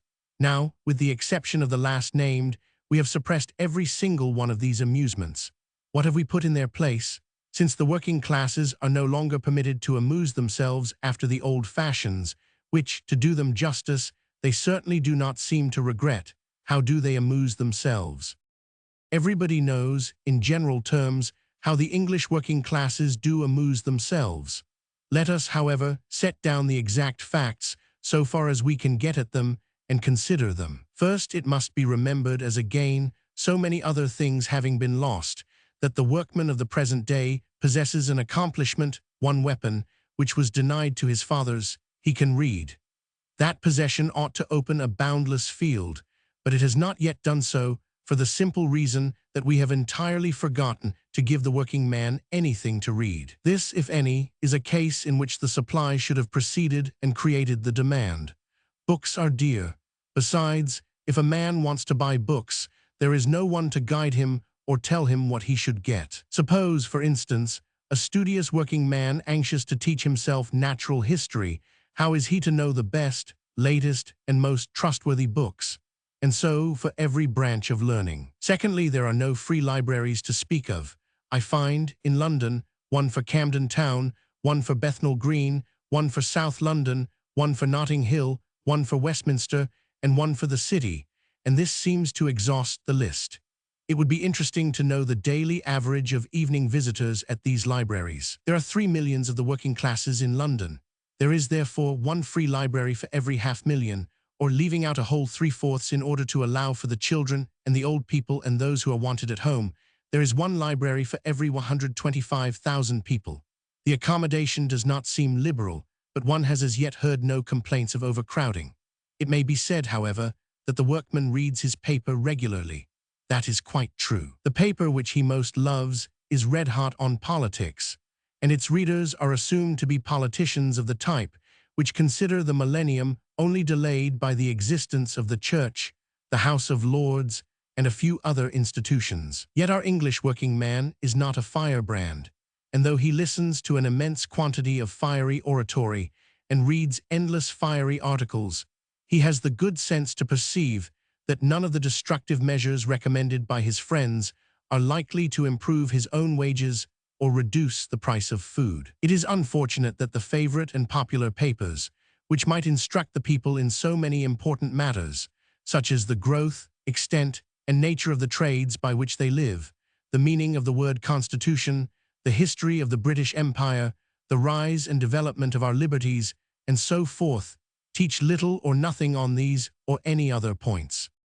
If the workman does not read, however, he talks. At present he talks for the most part on the pavement and in public houses, but there is every indication that we shall see before long a rapid growth of workmen's clubs, not the tea and coffee make-believes set up by the well-meaning, but honest, independent clubs in every respect, such as those in Pall Mall, managed by the workmen themselves, who are not, and never will become, total abstainers, but have shown themselves, up to the present moment, strangely tolerant of those weaker brethren who can only keep themselves sober by putting on the blue ribbon. Meantime, there is the public house for a club, and perhaps the workman spends, night after night, more than he should upon beer.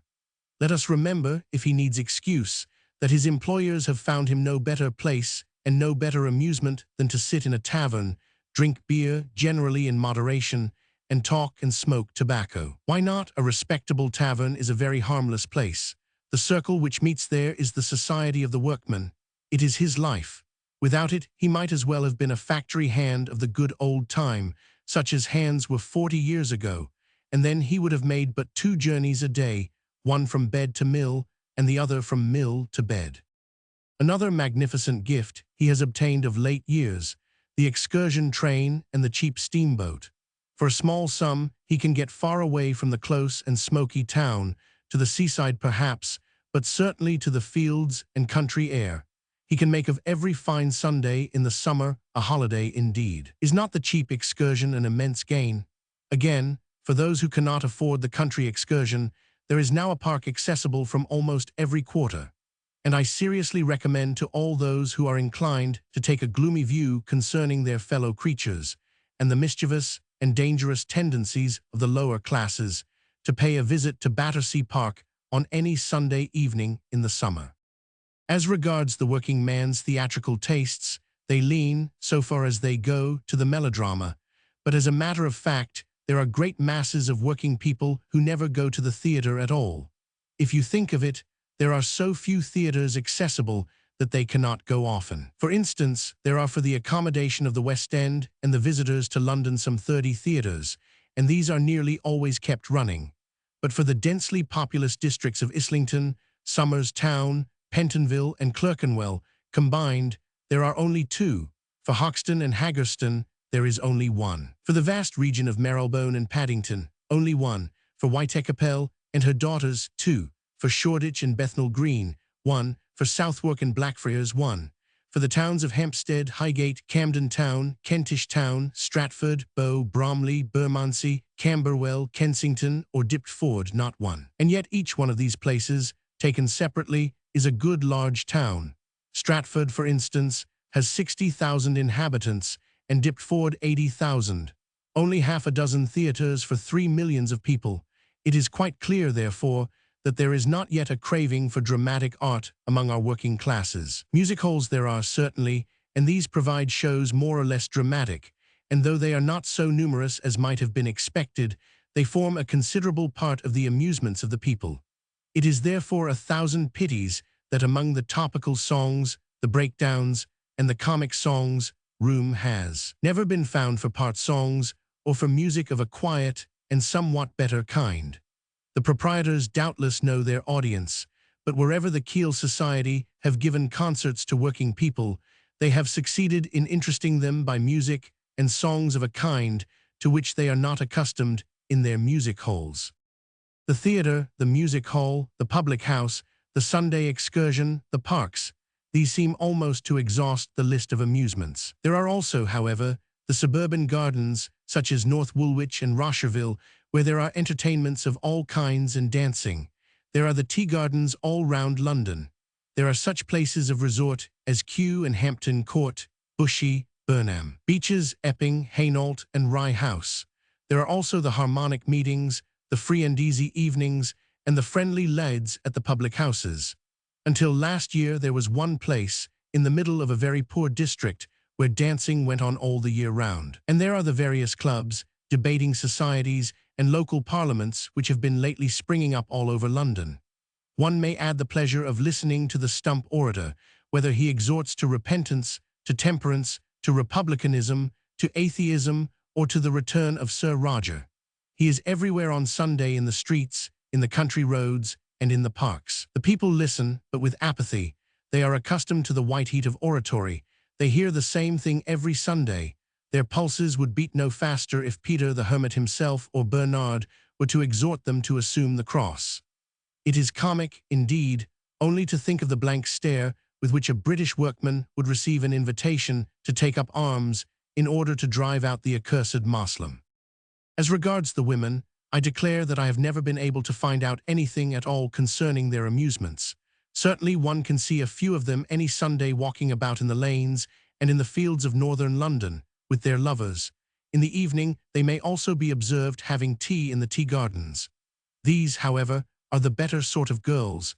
They are well dressed and generally quiet in their behavior. The domestic servants, for the most part, spend their evening out in taking tea with other servants, whose evening is in. On the same principle, an actor when he has a holiday goes to another theatre, and no doubt it must be interesting for a cook to observe the differenti, the finer shades of difference, in the conduct of a kitchen. When women are married and the cares of maternity set in, one does not see how they can get any holiday or recreation at all. But I believe a good deal is done for their amusement by the mothers' meetings and other clerical agencies. There is, however, below the shop girls, the dressmakers, the servants, and the working girls whom the world, so to speak, knows, a very large class of women whom the world does not know and is not anxious to know. They are the factory hands of London. You can see them, if you wish, trooping out of the factories and places where they work on any Saturday afternoon, and thus get them, so to speak, in the lump. Their amusement seems to consist of nothing but walking about the streets, 2 and 3 abreast, and they laugh and shout as they go so noisily that they must needs be extraordinarily happy. These girls are, I am told, for the most part so ignorant and helpless that many of them do not know even how to use a needle. They cannot read, or if they can, they never do. They carry the virtue of independence as far as they are able, and insist on living by themselves, too, sharing a single room, nor will they brook the least interference with their freedom, even from those who try to help them. Who are their friends? What becomes of them in the end? Why, they all seem to be about 18 years of age. At what period of life they begin to get tired of walking up and down the streets? Who their sweethearts are? What are their thoughts? What are their hopes? These are questions which no man can answer, because no man could make them communicate their experiences and opinions. Perhaps only a Bible woman or two know the history and could tell it of the London factory girl. Their pay is said to be wretched, whatever work they do. Their food, I am told, is insufficient for young and hearty girls, consisting generally of tea and bread or bread and butter for breakfast and supper, and for dinner a lump of fried fish and a piece of bread. What can be done? The proprietors of the factory will give no better wage. The girls cannot combine, and there is no one to help them. One would not willingly add another to the rights of man or woman, but surely, if there is such a thing at all as a right, it is that a day's labor shall earn enough to pay for sufficient food, for shelter, and for clothes. As for the amusements of these girls, it is a thing which may be considered when something has been done for their material condition. The possibility of amusement only begins when we have reached the level of the well-fed. Great Gaster will let no one enjoy play who is hungry. Would it be possible, one asks in curiosity, to stop the noisy and mirthless laughter of these girls with a hot supper of chops fresh from the grill? Would they, if they were first well fed, incline their hearts to rest, reflection, instruction, and a little music? The cheap excursions, the school feasts, the concerts given for the people, the increased brightness of religious services, the bank holidays, the Saturday half-holiday, all point to the gradual recognition of the great natural law that men and women, as well as boys and girls, must have play. At the present moment, we have just arrived at the stage of acknowledging this law. The next step will be that of respecting it and preparing to obey it. Just now we are willing and anxious that all should play, and it grieves us to see that in their leisure hours the people do not play because they do not know how. Compare, for instance, the young workman with the young gentleman, the public schoolman, one of the kind who makes his life as all-round as he can, and learns and practices whatever his hand findeth to do. Or, if you please, compare him with one of the better sort of young city clerks. Or again, compare him with one of the lads who belong to the classes now held in the building of the old Polytechnic, or with the lads who are found every evening at the classes of the Birkbeck. First of all, the young workman cannot play any game at all, neither cricket, football, tennis, rackets, fives, or any of the other games which the young fellows in the class above him love so passionately. There are, in fact, no places for him where these games can be played. For though the boys may play cricket in Victoria Park, I do not understand that the carpenters, shoemakers, or painters have got clubs and play there too. There is no gymnasium for them, and so they never learn the use of their limbs. They cannot row, though they have a splendid river to row upon. They cannot fence, box, wrestle, play single stick, or shoot with the rifle. They do not, as a rule, join the volunteer corps. They do not run, leap, or practice athletics of any kind. They cannot swim. They cannot sing in parts, unless, which is naturally rare, they belong to a church choir. They cannot play any kind of instrument. To be sure, the public schoolboy is generally groveling in the same shameful ignorance of music. They cannot dance.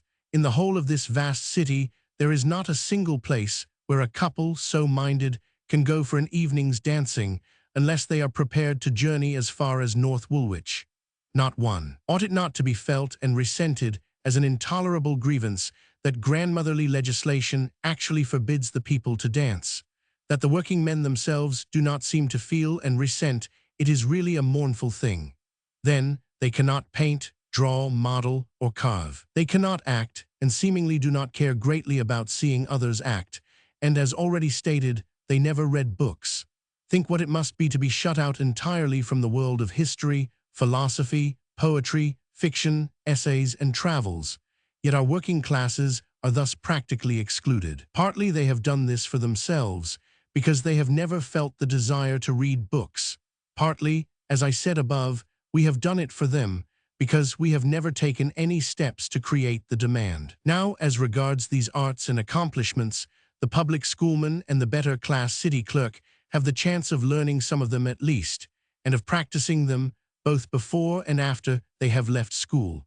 What a poor creature would that young man seem who could do none of these things. Yet the working man has no chance of learning any. There are no teachers for him. The schools for the small arts, the accomplishments, and the graces of life are not open to him. One never hears, for instance, of a working man learning to waltz or dance, unless it is in imitation of a music hall performer. In other words, the public schoolman has gone through a mill of discipline out of school as well as in. Law reigns in his sports as in his studies. Whether he sits over his books or plays in the fields, he learns to be obedient to law, order, and rule. He obeys and expects to be obeyed. It is not himself whom he must study to please. It is the whole body of his fellows. And this discipline of self, much more useful than the discipline of books, the young workman knows not. Worse than this, and worst of all, not only is he unable to do any of these things, but he is even ignorant of their uses and their pleasures, and has no desire to learn any of them, and does not suspect at all that the possession of these accomplishments would multiply the joys of life. He is content to go on without them. Now contentment is the most mischievous of all the virtues.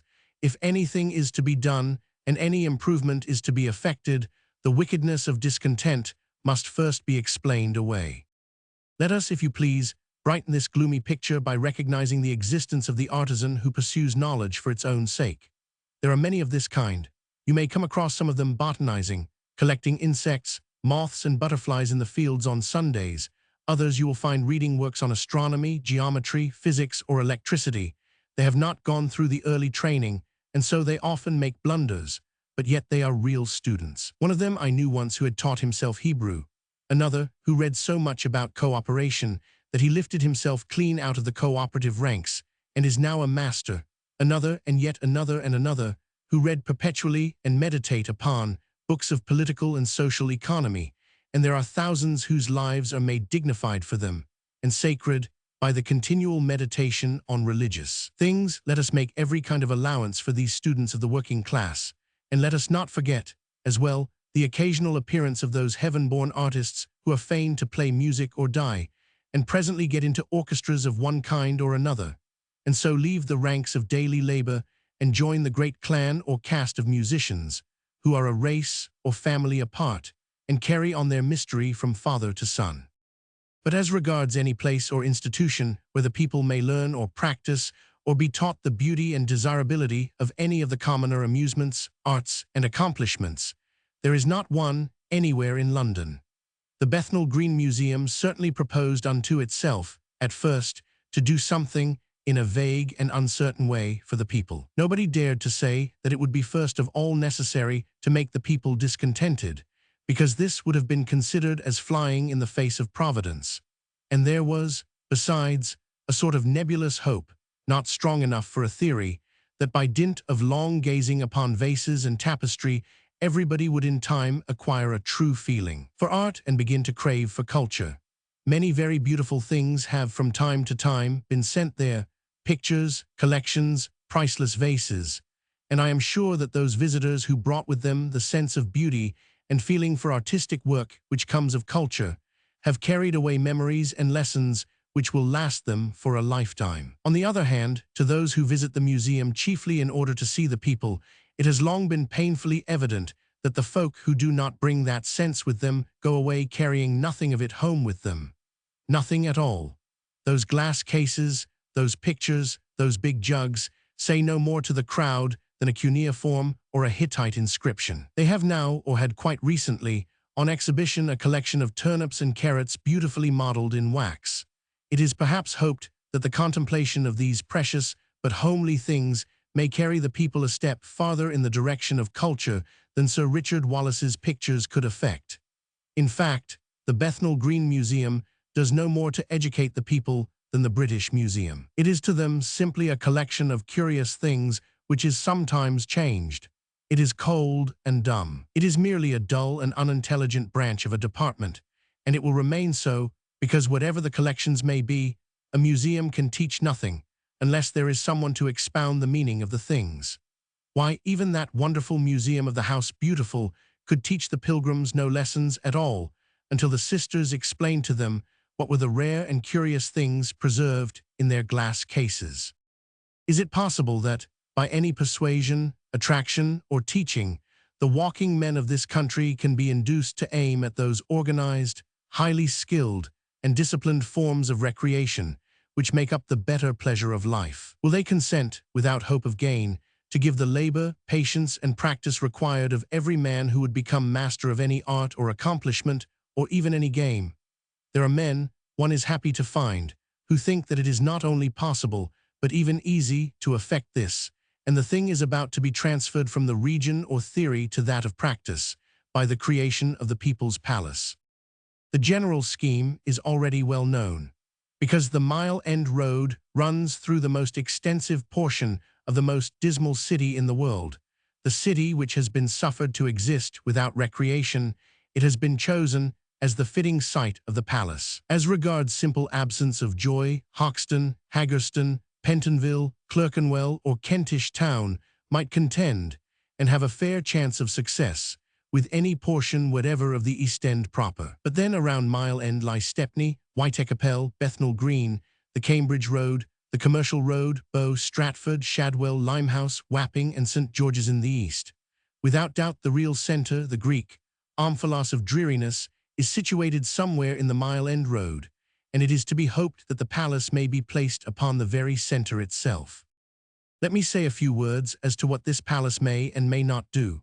In the first place, it can do nothing, absolutely nothing, to relieve the great starvation and misery which lies all about London, but more especially at the East End. People who are out of work and starving do not want amusement, not even of the highest kind, still less do they want university extension. Therefore, as regards the palace, let us forget for a while the miserable condition of the very poor who live in East London. We are concerned only with the well-fed, those who are in steady work, the respectable artisans and petits commis, the artists in the hundred little industries which are carried on in the East End. Those, in fact, who have already acquired some power of enjoyment because they are separated by a sensible distance from their hand-to-mouth brothers and sisters, and are pretty certain today that they will have enough to eat tomorrow. It is for these, and such as these, that the palace will be established. It is to contain 1. Classrooms where all kinds of study can be carried on, 2. Concert rooms, 3. Conversation rooms, 4. A gymnasium, 5. A library, and lastly, a winter garden. In other words, it is to be an institution which will recognize the fact that for some of those who have to work all day at, perhaps, uncongenial and tedious labor, the best form of recreation may be study and intellectual effort, while for others, that is to say, for the great majority, music, reading, tobacco, and rest will be desired. Let us be under no illusions as to the supposed thirst for knowledge. Those who desire to learn are even in youth always a minority. How many men do we know, among our own friends, who have ever set themselves to learn anything since they left school?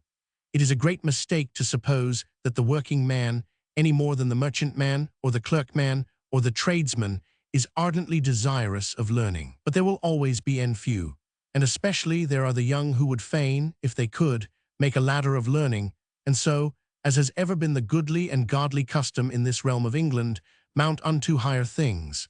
The palace of the people would be incomplete indeed if it gave no assistance to ambitious youths.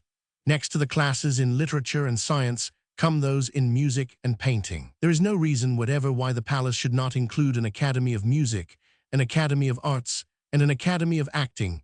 In a few months after its establishment, it should have its own choir, its own orchestra, its own concerts, its own opera, and its own theater, with a company formed of its own alumni. And in a year or two, it should have its own exhibition of paintings, drawings, and sculpture. As regards the simpler amusements, there must be rooms where the men can smoke, and others where the girls and women can work, read, and talk. There must be a debating society for questions, social and political, but especially the former. There must be a dancing school and a ball once every week. All the year round, it should be possible to convert the great hall into either theater, concert room, or ballroom. There must be a bar for beer as well as for coffee, and at a price calculated so as to pay just the bare expenses. There must be a library and writing room, and the winter garden must be a place where the women and children can come in the daytime, while the men are at work. One thing must be kept out of the place. There must not be allowed to grow up in the minds even of the most suspicious, the least jealousy that religious influences are at work. More than this, the institution must be carefully watched to prevent the rise of such a suspicion. Religious controversy must be kept out of the debating room, and even in the conversation rooms, there ought to be power to exclude a man who makes himself offensive by the exhibition and parade of his religious or irreligious opinions. As for the teaching of the classes, we must look for voluntary work rather than to a great endowment. The history of the college in Great Ormond Street shows how much may be done by unpaid labor, and I do not think it too much to expect that the palace of the people may be started by unpaid teachers in every branch of science and art. Moreover, as regards science, history, and language, the University Extension Society will probably find the staff. There must be, however, volunteers, women as well as men, to teach singing, music, dancing, sewing, acting, speaking, drawing, painting, carving, modeling, and many other things. This kind of help should only be wanted at the outset, because, before long, all the art departments ought to be conducted by ex-students who have become in their turn teachers. They should be paid, but not on the West End scale, from fees, so that the schools may support themselves. Let us not give more than is necessary, For every class and every course, there should be some kind of fee, though a liberal system of small scholarships should encourage the students, and there should be the power of remitting fees in certain cases. As for the difficulty of starting the classes, I think that the assistance of board school masters, foremen of works, Sunday schools, the political clubs, and debating societies should be invited, and that besides small scholarships, substantial prizes of musical and mathematical instruments, books, artists' materials, and so forth should be offered, with the glory of public exhibition and public performances. After the first year, there should be nothing exhibited in the palace except work done in the classes, and no performances of music or of plays should be given but by the students themselves. There has been going on in Philadelphia for the last 2 years an experiment conducted by Mr. Charles Leland, whose sagacious and active mind is as pleased to be engaged upon things practical as upon the construction of humorous poems. He has founded and now conducts personally an academy for the teaching of the minor arts. He gets shop girls, work girls, factory girls, boys and young men of all classes together and teaches them how to make things, pretty things, artistic things. Nothing, he writes to me, can describe the joy which fills a poor girl's mind when she finds that she too possesses and can exercise a real accomplishment. He takes them as ignorant, perhaps, but I have no means of comparing, as the London factory girl, the girl of freedom, the girl with the fringe, and he shows them how to do crewel work, fretwork, brass work, how to carve in wood, how to design, how to draw. He maintains that it is possible to teach nearly everyone to draw, how to make and ornament leather work, boxes, rolls, and all kinds of pretty things in leather. What has been done in Philadelphia amounts, in fact, to this, that one man who loves his brother man is bringing purpose, brightness, and hope into thousands of lives previously made dismal by hard and monotonous work. He has put new and higher thoughts into their heads. He has introduced the discipline of methodical training. He has awakened in them the sense of beauty. Such a man is nothing less than a benefactor to humanity. Let us follow his example in the palace of the people. I venture further to express my strong conviction that the success of the palace will depend entirely upon its being governed within limits at first, but these limits constantly broadening by the people themselves. If they think the palace is a trap to catch them and make them sober, good, religious, and temperate, there will be an end. In the first place, therefore, there must be a real element of the working man upon the council. There must be real working men on every subcommittee or branch. The students must be wholly recruited from the working classes, and gradually the council must be elected by the people who use the palace. Fortunately, there would be no difficulty at the outset in introducing this element, because the great factories and breweries in the neighborhood might be asked each to elect one or more representatives to sit upon the council of the new university. It goes without saying that the police work, the maintenance of order, the outkicking of offenders, must be also entirely managed by a voluntary corps of efficient working men. Rows there will undoubtedly be, since we are all of us, even the working man, human, but there need be no scandals. I must not go on, though there is so much to be said. I see before us in the immediate future a vast university whose home is in the Mile End Road, but it has affiliated colleges in all the suburbs, so that even poor, dismal, uncared-for Hoxton shall no longer be neglected. The graduates of this university are the men and women whose lives, now unlovely and dismal, shall be made beautiful for them by their studies, and their heavy eyes uplifted to meet the sunlight. The subjects or examination shall be, first, the arts of every kind, so that unless a man have neither eyes to see nor hand to work with, he may here find something or other which he may learn to do, and next, the games, sports, and amusements with which we cheat the weariness of leisure and court the joy of exercising brain and wit and strength. From the crowded classrooms, I hear already the busy hum of those who learn and those who teach. Outside in the street are those, a vast multitude to be sure, who are too lazy and too sluggish of brain to learn anything. But these, too, will flock into the palace presently to sit, talk, and argue in the smoking rooms, to read in the library, to see the students' pictures upon the walls, to listen to the students' orchestra discoursing such music as they have never dreamed of before, to look on while His Majesty's servants of the people's palace perform a play, and to hear the bright-eyed girls sing madrigals. 1884. The Associated Life.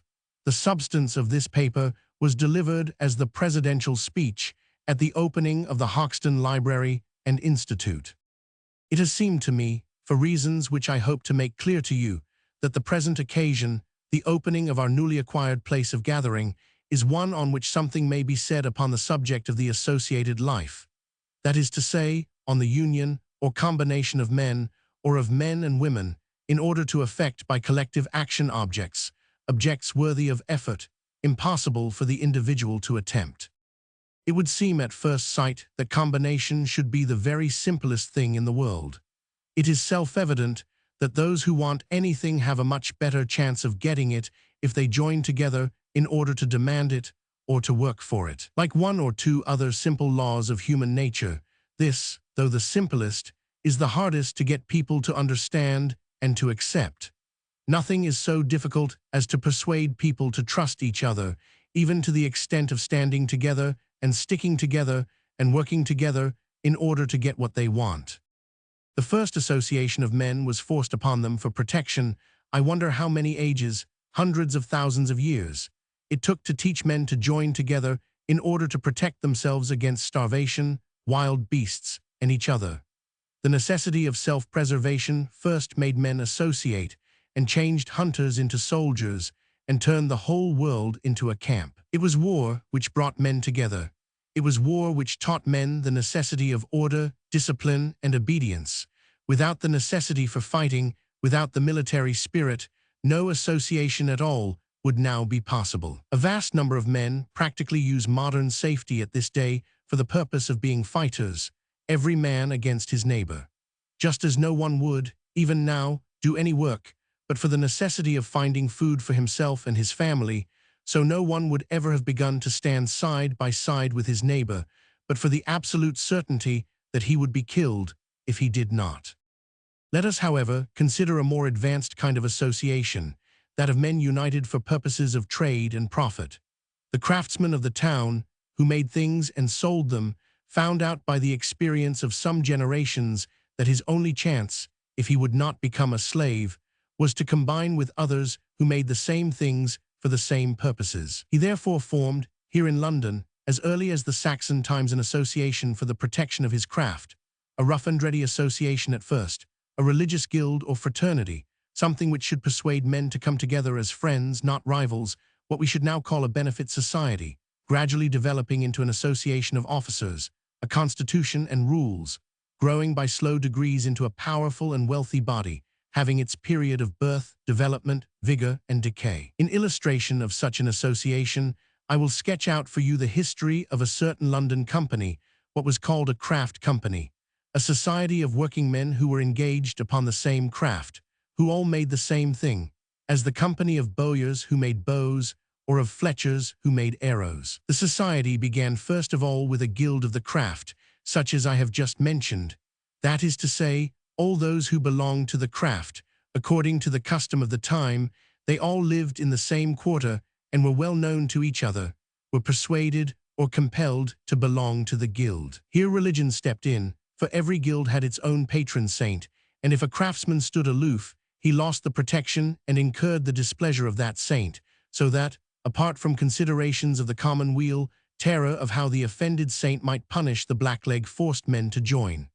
Thus, St. George protected the armorers, St. Mary and St. Thomas the martyr, the bowyers, St. Catherine the Virgin, the haberdashers, St. Martin, the saddlers, the Virgin Mary, the clothworkers, and so on. On the saint's day they marched in procession to the parish church and heard Mass. Every year each man paid his fees of membership. The guild looked after the sick and maintained the aged of the craft. The next step, which was not taken until after many years, and was not at first contemplated, was to obtain for the guild, i.e. for the craft, a royal charter. This favor of the sovereign conferred certain powers of regulating their trade, and this once obtained, we hear no more of the guild. It became absorbed into the company. The religious observances remained, but they were no longer put forward as the chief articles of association. The powers granted by royal charter were very strong. The company was empowered to prohibit anyone from working at that trade within the jurisdiction of the city who was not a member of the company. It could prevent markets from being held within a certain distance of the city. It could oblige all the youth of the city to be apprenticed to some company. It could regulate wages and hours of work. It could examine the work before it could be sold, and it could limit the number of the workmen.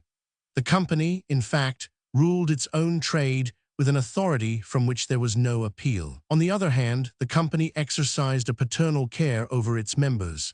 When they were sick, the company provided for them. When they became old, the company maintained them.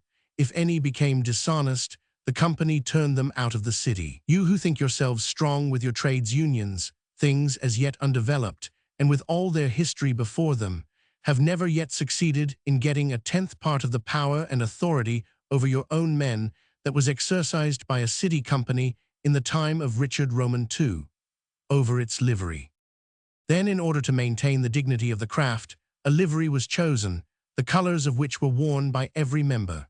On their Saints' Day, as in the old days of the Guild, the company marched in great magnificence, with music and flags and new liveries, with their wardens, officers, schoolboys, almsmen, and priests, to church. After church, they banqueted together in the company's hall, a splendid building where a great feast was served, and where the day was honored by the presence of guests, great nobles, city worthies, even the Lord Mayor, perhaps, or some of the aldermen, or the bishop, or one of the abbots of the city religious houses. Every man was bidden to bring his wife to the feast of the company's grand day, if not his wife, then his sweetheart, for all were to feast together.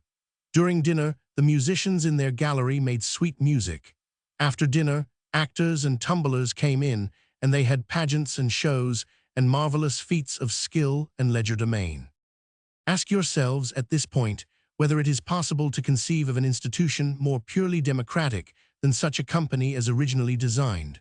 All the craftsmen of every craft combining together, not one allowed to stand out, electing their own officers, obeying rules for the general good, building halls, holding banquets, and creating a spirit of pride in their craft.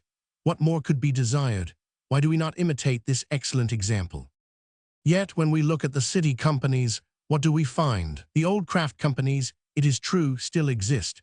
They have an income of many thousands a year and a livery or list of members, in number varying from 20 to 400, and not one single craftsman left among them. What has become, then, or the association?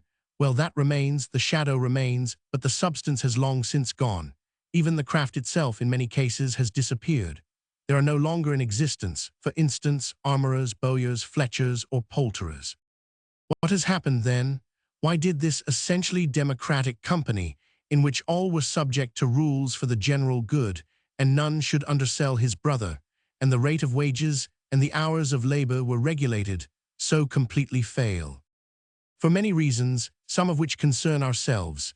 It failed because the members themselves forgot the original reason of their combination and neglected to look after their own interests. It failed because the members were too ignorant to remember or to know that the company was founded for the interests of the craft itself, and not for those of the masters alone or the men alone. Now every association must needs, of course, have wardens or masters. It must needs elect to those posts of dignity and responsibility such men as could understand law and maintain their privileges, if necessary, before the dread sovereign, His Highness the King. The men they necessarily elected were therefore those who had received some education, master workmen, their own employers, not their fellows. It speedily came about, therefore, that the masters, not the men, ruled the hours of work, the wages of work, the quantity and quality of work. The masters, not the craftsmen, admitted members and limited their number. Do you now understand? The officers ruled the company of the craftsmen for the benefit of the masters and not the men. Nay, they did more. Since in some trades the men showed a disposition, on dimly perceiving the reality, to form a union within a union, the masters were strong enough to put down all combinations for the raising of wages as illegal. To attempt such combinations was ruled to be conspiracy. And conspiracy, all unions of working men have remained down to the present day, as the founders of the first trades unions in this country discovered to their cost. So the men were gagged, they were silenced, they were enslaved by the very institution that they had founded for the insurance of their own freedom. The thing was inevitable because they were ignorant, and because, if you put into any man's hands the power of robbing his neighbor with impunity, that man will inevitably sooner or later rob his neighbor. I fear that we must acknowledge the sorrowful fact that not a single man in the whole world, whatever his position, can be trusted with irresponsible and absolute power, with the power of robbery coupled with the certainty of immunity. Well, in this way came about the first enslavement of the working man. It lasted for 300 years. Then followed a time of comparative freedom, when the wealth and population of the city increasing, the craftsmen found themselves pushed out beyond the walls and taking up their quarters beyond the power of the companies. But it was a freedom without knowledge, without order, without forethought. It was the freedom of the savage who lives only for himself. For they were now unable to combine. In the long course of centuries, they had lost the very idea of combination.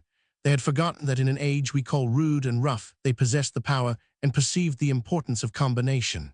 The great-grandchildren of the men who had formed this union of the trade had entirely forgotten the meaning, the reason, the possibility of the old combination.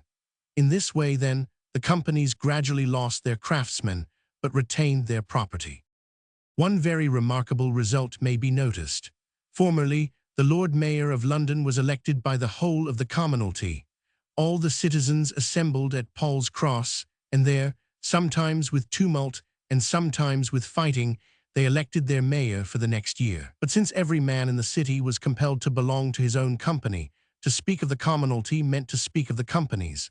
Every man who voted for the election of Lord Mayor was therefore bound to be a liveryman, i.e., a member of a company. This restriction is still in force. That is to say, the city of London, the richest and the greatest city in the world, now allows 8,000 liverymen or members of the companies to elect their chief magistrate. Why do I tell over again this old threadbare tale? Perhaps, however, it is not old or threadbare to you. Perhaps there are some here who learn for the first time that association, trade union, combination is 1,000 years old in this ancient city. I have told it chiefly, however, because the history should be a warning to you of London, because it shows that association itself may be made the very weapon with which to destroy its own objects. In other words, because you must find in this history an illustration or the great truth that the forms of liberty require the most unceasing vigilance to prevent them from becoming the means of destroying liberty. The companies failed because they could be, and were, used to destroy the freedom of the very men for whose benefit they were founded. At present, as you know, some of them are very poor indeed. Those which are rich are probably doing far more good with their wealth in promoting all kinds of useful work than ever they did in all their past history. There followed, I said, a long period in which association among working men was absolutely unknown. The history of this period, from a craftsman's point of view, has never been written. It is, indeed, a most terrible chapter in the history of industry. Imagine, if you can, crowded districts in which there were no schools, or but one school for a very few, no churches, no newspapers or books, a place in which no one could read, a place in which every man, woman, and child regarded the government of the country, in which they had not the least share, as their natural enemy and oppressor. Among them lurked the housebreaker, the highway robber, and the pickpocket. Along the riverside, where many thousands of working men lived, at St. Catherine's, Wapping, Shadwell, and Ratcliffe, all the people together, high and low, were in league with the men who loaded and unloaded the ships in the river and robbed them all day long. What could be expected of people left thus absolutely to themselves, without any power of action, without the least thought that amendment was possible or desirable? Can we wonder if the people sank lower and lower, until, by the middle of the last century, the working men of London had reached a depth of degradation that terrified everyone who knew what things meant? Listen to the following words, written in the year 1772. To paint the manners of the lower rank of the inhabitants of London is to draw a most disagreeable caricature, since the blackest vices and the most perpetual scenes of villainy and wickedness are constantly to be met with there. Most thorough contempt for all order, morality, and decency is almost universal among the poorer sort of people, whose manners I cannot but regard as the worst in the whole world. The open street forever presents the spectator with the most loathsome scenes of beastliness, cruelty, and all manner of vice. In a word, if you would take a view of man in his debased state, go neither to the savages nor the Hottentots. They are decent, cleanly, and elegant, compared with the poor people of London. This is very strongly put. If you will look at some of Hogarth's pictures, you will admit that the words are not too strong. Union had long since been forbidden. Union was called conspiracy. Conspiracy was punishable by imprisonment. If men cannot combine, they sink into their natural condition and become savages again. All these evils fell upon our unfortunate working men as a natural result of neglect first and of enforced isolation. Union was forbidden. During all these years, every man worked for himself, stood by himself. There was no association. Therefore, there followed savagery. There was no education. Had there been either, association or rebellion must have followed. The awakening of associated effort took place at the beginning of the French Revolution. It was caused or stimulated by that prodigious movement, and the first combinations of working men were formed for political purposes. Since then, what have we seen? Associations for political purposes formed, prohibited, persecuted, formed again in spite of ancient laws. Associations victorious. We have seen trades unions formed, prohibited, formed again, and now flourishing, though not quite victorious. And the spirit of association, I cannot but believe, grows stronger every day. In this most glorious century, the noblest century for the advancement of mankind that the world has ever seen, yet only the beginning of the things that are to follow, we have gained an immense number of things. The suffrage, vote by ballot, the factory acts, abolition of flogging, the freedom of the press, the right of public meeting, the right of combination, and system of free education by which the national character, the national modes of thought, the national customs will be changed in ways we cannot forecast. But since the national character will always remain British, we need have no fear of that change. All these things, remember, all these things, every one of these things, is the result, direct or indirect, of association. Think, for instance, of one difference in custom between now and 100 years ago. Formerly, when a wrong thing had to be denounced or an iniquity attacked, the man who saw the thing wrote a pamphlet or a book, which never probably reached the class for whom it was intended at all. He now writes to the papers, which are read by millions. He thus, to begin with, creates a certain amount of public opinion. He then forms a society composed of those who think like himself. Then, for his companions, he spreads his doctrines in all directions. That is our modern method, not to stand up alone like a prophet and to preach and cry aloud while the world, unheeding, passes by, but to march in the ranks with brother soldiers, exhorting and calling on our comrades to take up the word and pass it on, and when the soldiers in the ranks are firm and fixed to carry that cause. We are now witnessing one of the most remarkable, one of the most suggestive signs of the time, a time which is, I verily believe, teeming with social mange, a time, as I have said above, of the most stupendous importance in the history of mankind. We read constantly, in the paper and everywhere, fears, prophecies, bogies of approaching revolution. Approaching, fears of approaching revolution. Why, we are in the midst of this revolution. We are actually in the midst of the most wonderful social revolution. People don't perceive it, simply because the revolutionaries are not chopping off heads as they did in France. But it has begun, all the same, and it is going on around us silently, swiftly, irresistibly. We are actually in the midst of revolution. Everywhere the old order of things is slipping away, everywhere things new and unexpected are asserting themselves. Let me only point out a few things. We have become within the last 20 years a nation of readers. We all read. Most of us, it is true, read only newspapers. But what newspapers? Why, exactly the same papers as are read by the people of the highest position in the land. Perhaps you have not thought of the significance, the extreme significance, of this fact. Certainly those who continually talk of the ignorance of the people have never thought of it. What does it mean? Why, that every reasoning man in the country, whatever his social position, reads the same news, the same debates, the same arguments as the statesman, the scholar, the philosopher, the preacher, or the man of science. He bases his opinions on the same reasoning and on the same information as the leader of the House of Commons, as my Lord Chancellor, as my Lord Archbishop himself. Formerly the working man read nothing, and he knew nothing, and he had no power. He has now not only his vote, but he has as much personal influence among his own friends as depends upon his knowledge and his force of character, and he can acquire as much political knowledge as any noble lord not actually in official circles, if he only chooses to reach out his hand and take what is offered him. Is not that a revolution which has so much raised the working man? Again, he was formerly the absolute slave of his employer. He was obliged to take with a semblance of gratitude whatever wages were offered him. What is he now? A man of business, who negotiates for his skill. Is not that a revolution? Formerly he lived where he could. Look now at the efforts made everywhere to house him properly. For understand, association on one side, which shows power, commands recognition and respect on the other. None of these fine things would have been done for the working men had they not shown that they could combine. Consider, again, the question of education. Here, indeed, is a mighty revolution going on around us. The board schools teaching things never before presented to the children of the people.